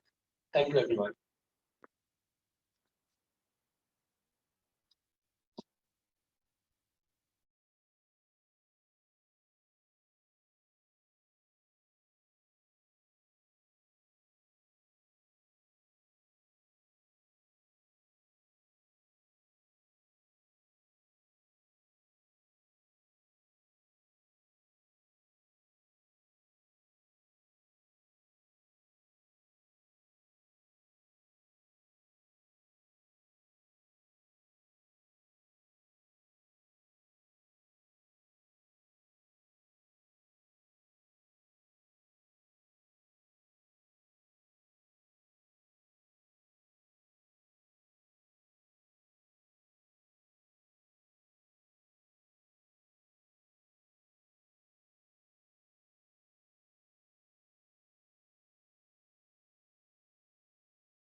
Hello.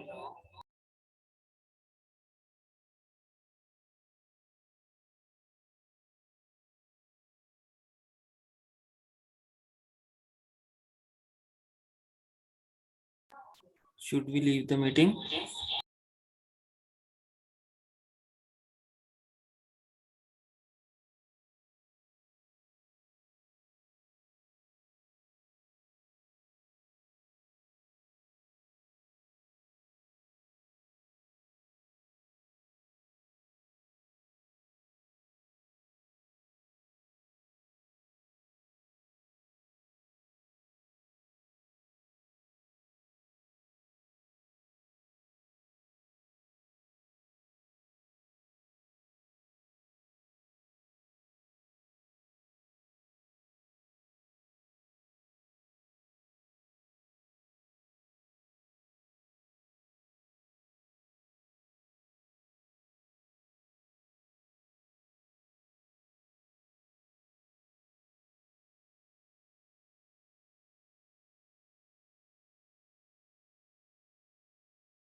Good evening, everyone. Everyone is requested to stay connected as we have a special talk on farms law by Professor S.S. Joel within few minutes. Thank you.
मैं मोदी साहब से गुजारिश करता हूँ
Is the talk happening?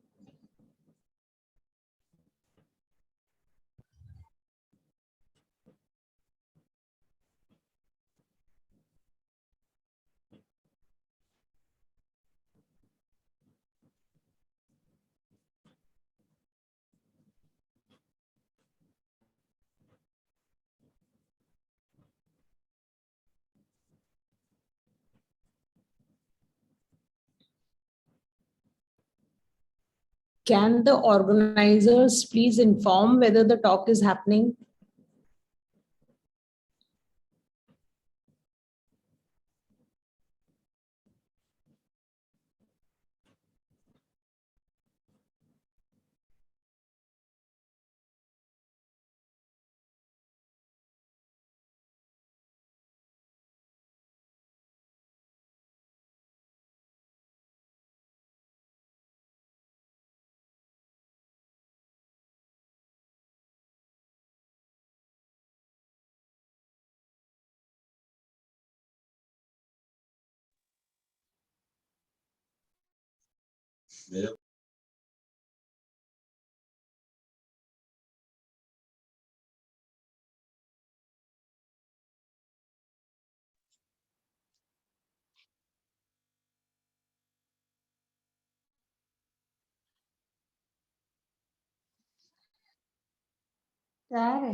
Kindly let us know about the talk.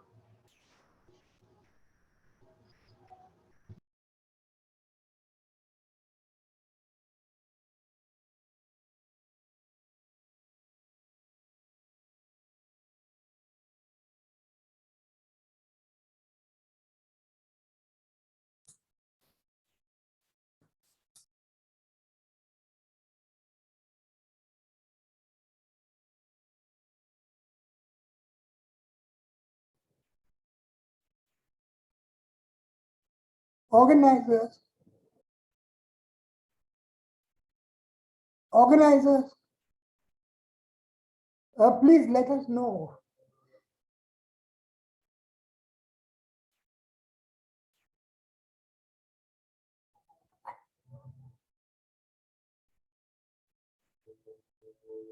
Borotia Sahab. Can you hear me? Yeah, I can hear you. Please, somebody rang me up. और sir कि मैं share करूं तो शेयर तो बोलते हैं पता नहीं क्या हो रहा है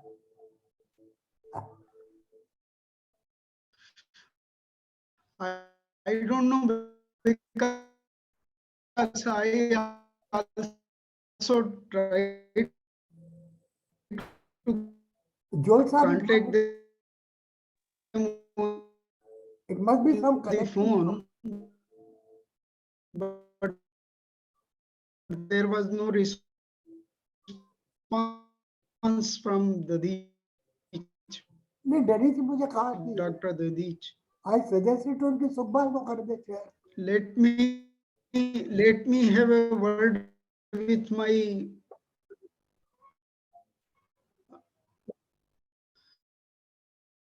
they have some connectivity problem. I think in morning also they had lot of problem. I will get back. Yeah. चलो I will get back to you.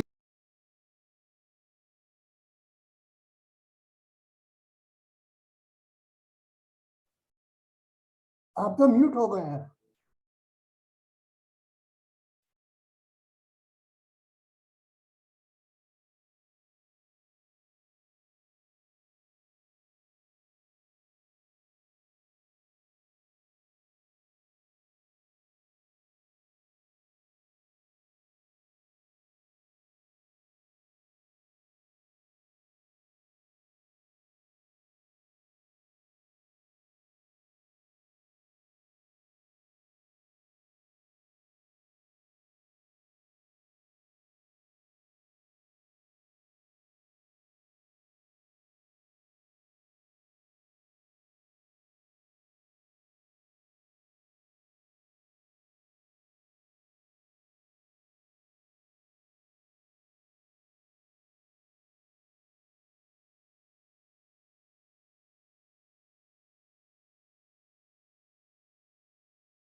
भाई मीटिंग एंड हो गई है कि अभी भी चल रही है?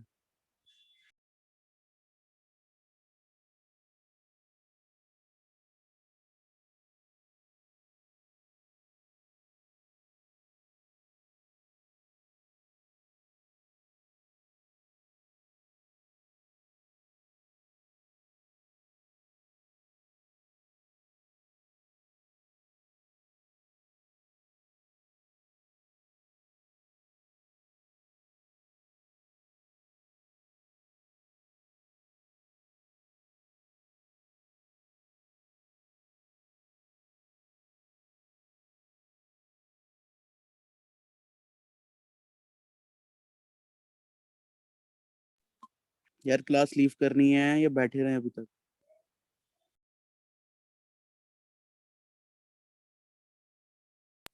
क्या बता।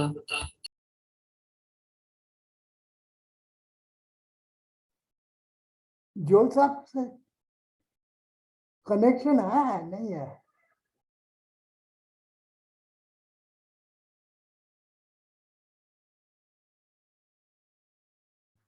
Sir, it seems that cultural programs की तैयारियां हो रही हैं सर। कल्चरल प्रोग्राम भी अच्छा।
Hello.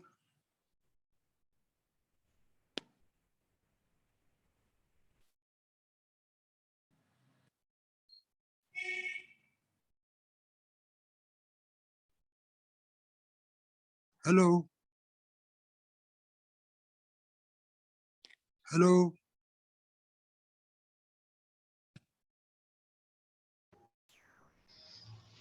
Yes, sir, we can hear you. You can hear me? Okay, fine. Yes, sir. Kindly go ahead. Almost time is almost over. See. Anyway, I'll be very brief. I think make your points. Try to make them back briefly. Oh, ultimately, I succeeded in connect with you. I am very grateful to give me the opportunity. I wish to meet everybody personally, but unfortunately couldn't be because I couldn't travel that long distance. Hope next time, if it is nearby, I will be my pleasure to it. I have an old, very sweet memory with this society of 6 years working as a president. During this period, which I gave as a house to the university, to the society, and it is my pleasure all the time. And even now coming to the X, in fact, now it's redundant because the X have been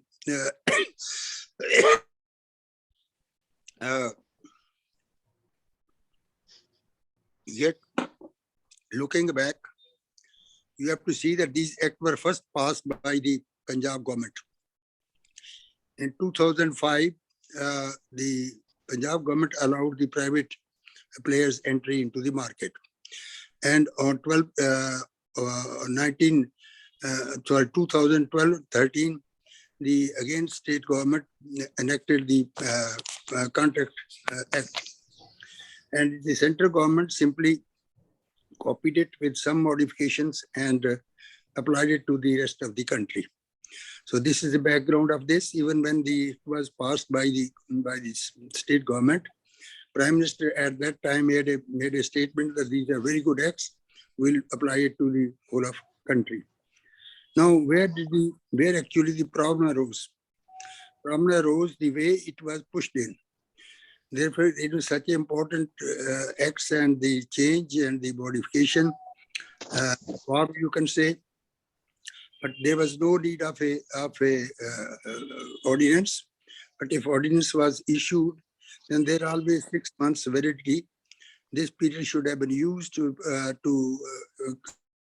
holders and put this on public domain, which was not done. And within a very short period, the bills were pushed into the Lok Sabha, and the discussion were not allowed. Even the question hours were cut, and also the opposition demanded a select committee, which was not acceded to. Simply because of the majority, these acts were pushed without much of a discussion. And same thing happened in the Rajya Sabha, and then within a few days they got it signed by the President of India. So this put the central government in the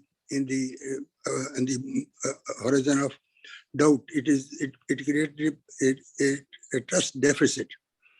And the other defect was that they removed the role of these states, which actually there were two main points, which if they had properly introduced this act, then probably it would have been accepted after the stakeholders were taken on.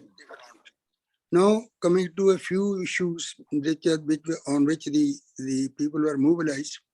First was that our lost this to the corporates, which was almost, I think this was a very long kind of a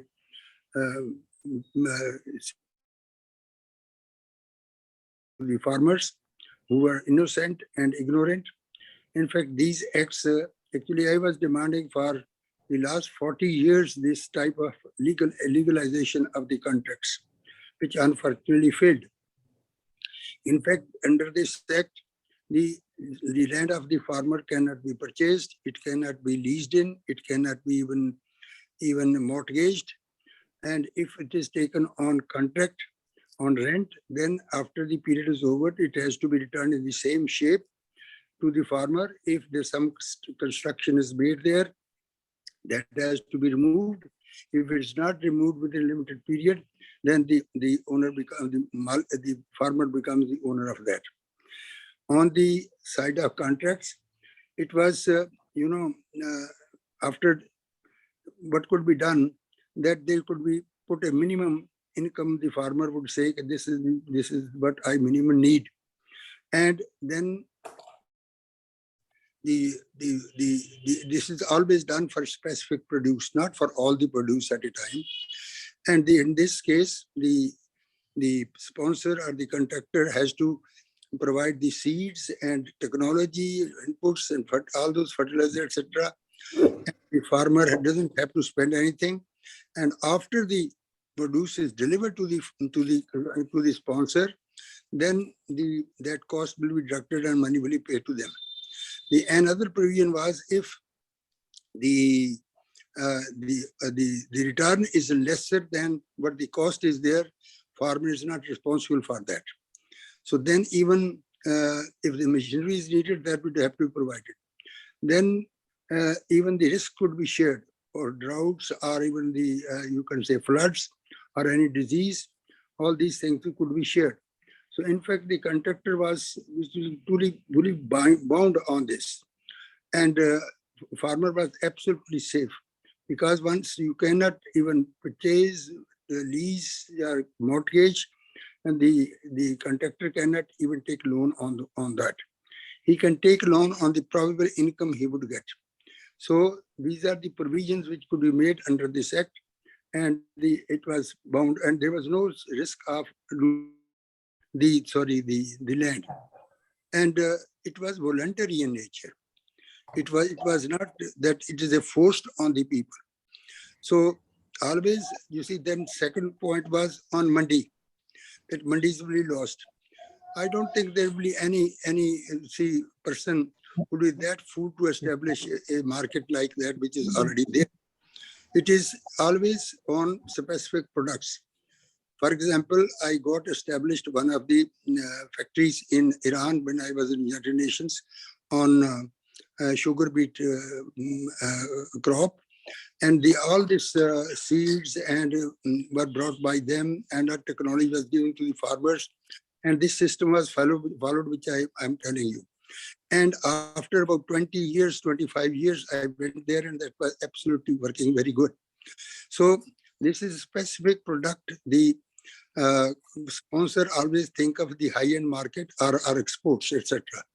So this was no Mandi was had to remain as it is, because there's so many products and so many buyers and so many sellers. I don't think private market can do it. If somebody does it, he's not doing on Dharmakhata, he would have to charge also. So there was little possibility on that. The third point was that the farmers denied the access to the civil court, which in fact, when they were agitating for this, they were by default acting in the interest of the sponsor. Suppose a small farmer, 1 or 2 acre farmer, can, if he is in contact, he can go to the local SDM very easily, but he cannot go to the civil court. And the SDM will call both the parties, 2 members from each, and put some officer to negotiate and reconcile. If doesn't reconcile, it comes to the magistrate, and magistrate again calls them and then decides. If it goes against somebody, he can go to the deputy commissioner, and it will be the same process will be followed. Now, for example, it goes against the sponsor. If he's allowed to go to the court, civil court, he will go to the civil court. It will hang on for years, this project, this case, and the small farmer will not be able to go. So it was in fact demand, but demand was by default in the interest of the the sponsor or the contractor. So these were the main points, which were the, well, I think they were all misplaced emphasis. It is because of the mistrust or the trust deficit which created the problem. Otherwise, the texts were not very bad and it could be very easily, amended, because government was ready to get any amendment they wanted it. In fact, it could be given a new shape by the farmer as they wanted it. No problem here is why I was demanding. No, it may not be problem for wheat and rice, etc. For the rest of country maybe, but not for Punjab. But on the perishable crops, farmer does not get even 20% of what the consumer pays. You see, last season, the cauliflower was selling at ₹2 per kilogram. The peas were selling at rupees 2 kilogram. And then even gajar, mooli, all these are selling at not more than ₹2 per kilogram. And farmers had to plow this crop into the field. And no question is, then the person sitting outside, what we call it padiya, he charges 3 times. If the farmer sells for ₹2, he charges ₹6 or ₹5. And when it comes to the city, it charges about ₹10, which means ₹8 are consumed by the middleman and ₹2 the farmer, and which is not even bearing the cost of his harvest and bringing it to the market. So this was the situation for the all perishable, whether it's a fruits or it's vegetables. So the main concern was there. Now, why I was demanding this? When I was in 2005, the Agro Punjab, they conducted the growing of maize, corn by the farmers, and there was a sponsor. Now he charged all the costs, the seed costs, the extension costs, and the advisory costs, and everything. And then that seed didn't grow. Now farmer was nowhere because there was no legal binding. And similarly, a sponsor got the medicinal crops grown at Hoshiarpur and Kangra. When the crop was ready, he ran away because he thought it's a loss to him. So as a result, the farmers were nowhere. Similarly, the Pepsi case, here the farmer ditched the company because there was no binding on anybody on this. So I think, keeping these examples, I was actually pushing for such acts which came, and if there was some difficulty, it could be our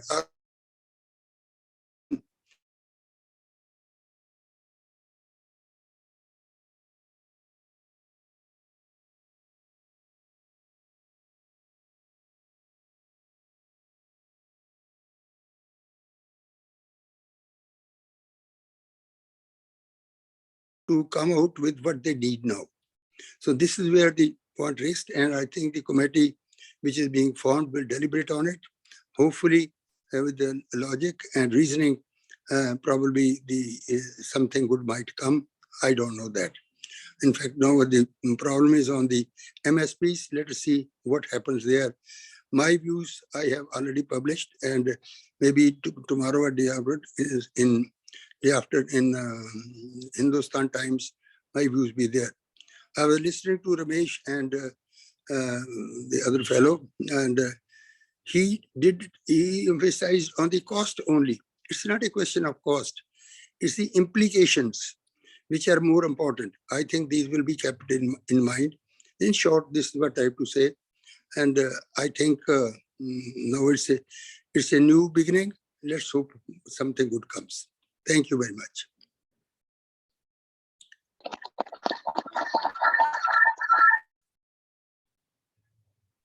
Joel sir, would you like to take a few questions? Yes, please. If there are any questions, could you raise your hands? Audience.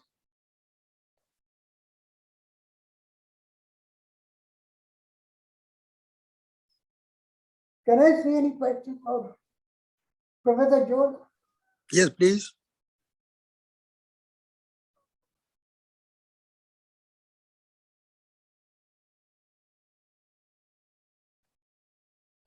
Well, let me ask you, since I can't see too many. Do you really think there's a way of doing this at a national level? I think you rightly said that not contacting the states was wrong. But I think a bigger wrong was to believe that given the history, what has developed in, say, Punjab and Haryana, and what has not developed elsewhere, can we have the same system all over the country? See, that was a very good question. In fact, this could be made. You see, it could be made advisory. That was another way. No, because what they let the have, states opt or not opt. because what they have said is that a certain part of the trading would be in the central list and not in the state list. So new. Well, that's a constitutional question, and unfortunately, with the withdrawal of these acts, that question was not solved, could not be solved by the Supreme Court. Probably, if it continued, probably this question could be solved because it's a law point, and whether it's a state list or the central list or concurrent list, they actually worked on the trade side, not on production side. So that had to be decided by the court. Also, it scared off all the other players. I mean, they were the guys who thought there would be low taxes in the central mandis and high taxes in the state mandis. You know, the question is, it's a question is, one question is whether it should be taxed or not. Other is it is high or low. You see, which are the mandi fees, etc. They worked a lot better in Punjab and Haryana by creating, connecting roads and muddy development and all that. So if there is no income for the government, then probably these development will not take place. And private bank can only use it but not contribute. So I think the state government is in the right place to charge something, may not be that high as 12% as it is today. Okay. Is there anyone else? Any questions? Thank you, Professor George. Can I ask, sir? Sir, can I ask? Seema, go ahead. Yeah. Sir, as we all know that, farmers need some assurance, maybe through direct income support or maybe some other way. I would like to ask, sir, whether legalizing MSP would be the right way? That will be a disaster, in my opinion, because government is not a trader.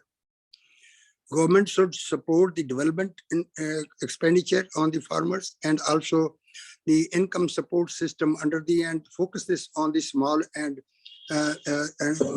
medium farmer. You see, peasant price system helps only the person who have the larger, the marketable surplus. The person who have 1 acre, 2 acre, 3, they have nothing to sell or very little to sell. How much price you will raise for them to give them an income which will support their family? 84% of the farms in India are small and marginal.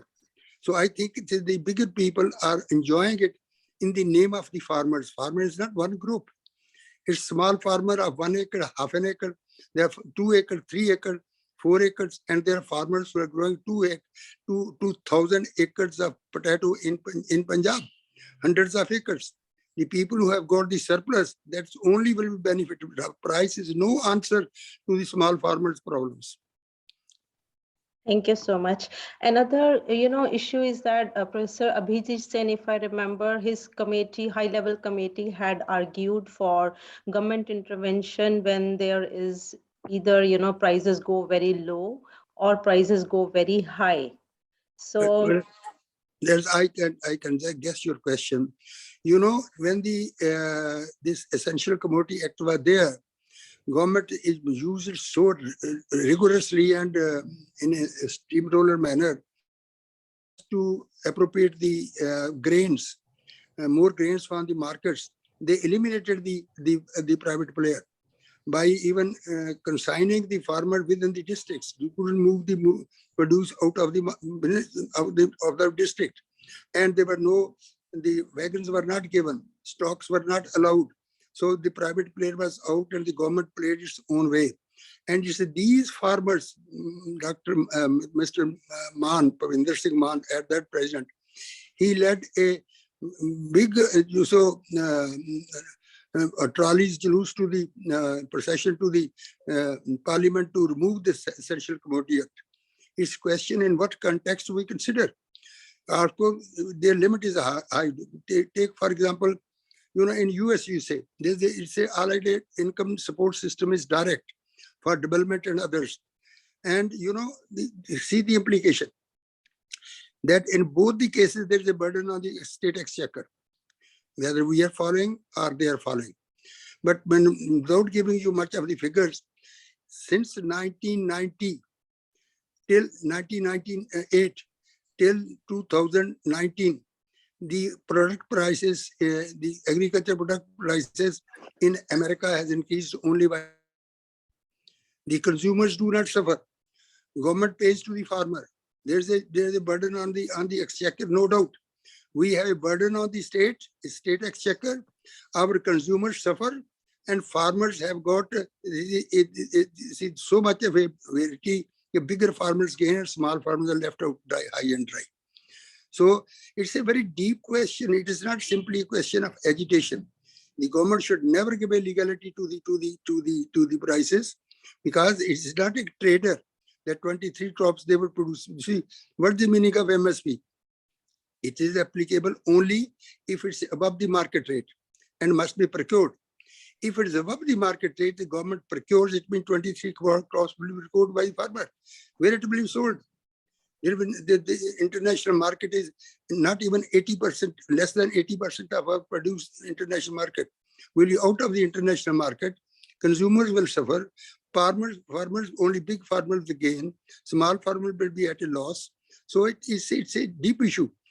Tomorrow or day after, there will be my write-up in the Hindustan Times. If you are interested, please read that. I have given it in detail. Okay. Thank you. I hope I am able to satisfy you. Thank you, sir. Can I ask a question? Yes, please. Why not? Thank you. Professor Joel said that the Punjab had passed this act in 2005. Can he tell us a little bit about how it has worked out in the Punjab since 2005? You see, nothing happened actually in 2005. The Punjab government allowed the private player into the markets under the same condition as the government does. He had to, if he enters or takes a separate market, creates for a product, it was declared, it has to be declared a market yard, and he has to pay all the price, all the taxes and fees. This was the situation. But private was allowed. Even after repeal of the Act by the Punjab government, central tax laws and the Punjab laws, still the Punjab allows the private player. You see, private player is not shunted out from Punjab, but it is the farmers who have created a problem that the total investment environment is lost in Punjab, and there will be a person will be foolish who would be like to invest for future to come into the state. The economy has suffered a great deal due to the, you can say, I would say the very unwise step taken by the farm leaders, and just on account of petty politics. Thank you. Anyone else? Yes, please. Is there anyone else who would like Okay. So thanks, Professor Joel. Thank you. Yes, it's my pleasure. And my one request, if there is any person from this Punjab Agriculture University, next meeting hold nearby so that I am able to come and see you all. I have very sweet memories of my 6 years of presidentship, and I want to see you personally in that. To make some arrangement, those are the next meeting is nearby, and I am able to attend. I am 94 years old and I cannot travel that long. Thank you very much for listening to me. Sir, namaskar. Joel sir, namaskar. Good to see you, sir. Suresh Pal here. Oh, क्या बात है, क्या बात है. Sir, आपसे मिलने हम वहीं आ जाते हैं. आ जाओ अरे बात इससे ठीक बड़ी है बात ना। क्या हो सकती है? इससे अच्छी बात और क्या हो सकती है? आप आइए। बिल्कुल बिल्कुल सर, हाँ। Thank you so much. लेकिन अच्छा लगा आपको देख के बहुत दिनों बाद। It has always been my pleasure to see with you. Oh, time, take care, enjoy the hospitality of the Jammu, and go safe home. Thank you, Joel sir. Welcome. Thank you very much.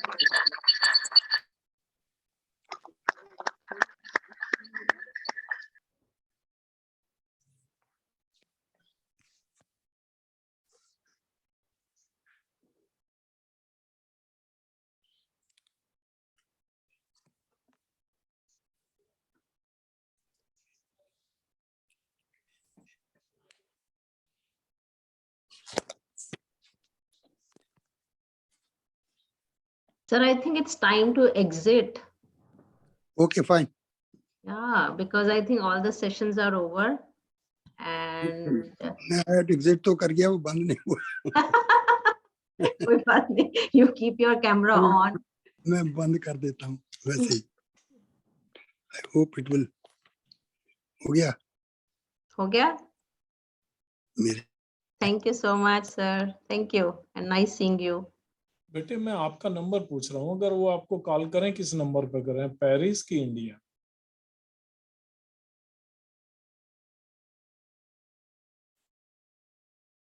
तो Indian number पे तो तुम्हारा इतना bill हो जाएगा, कैसे करोगे इसको रोमिंग में?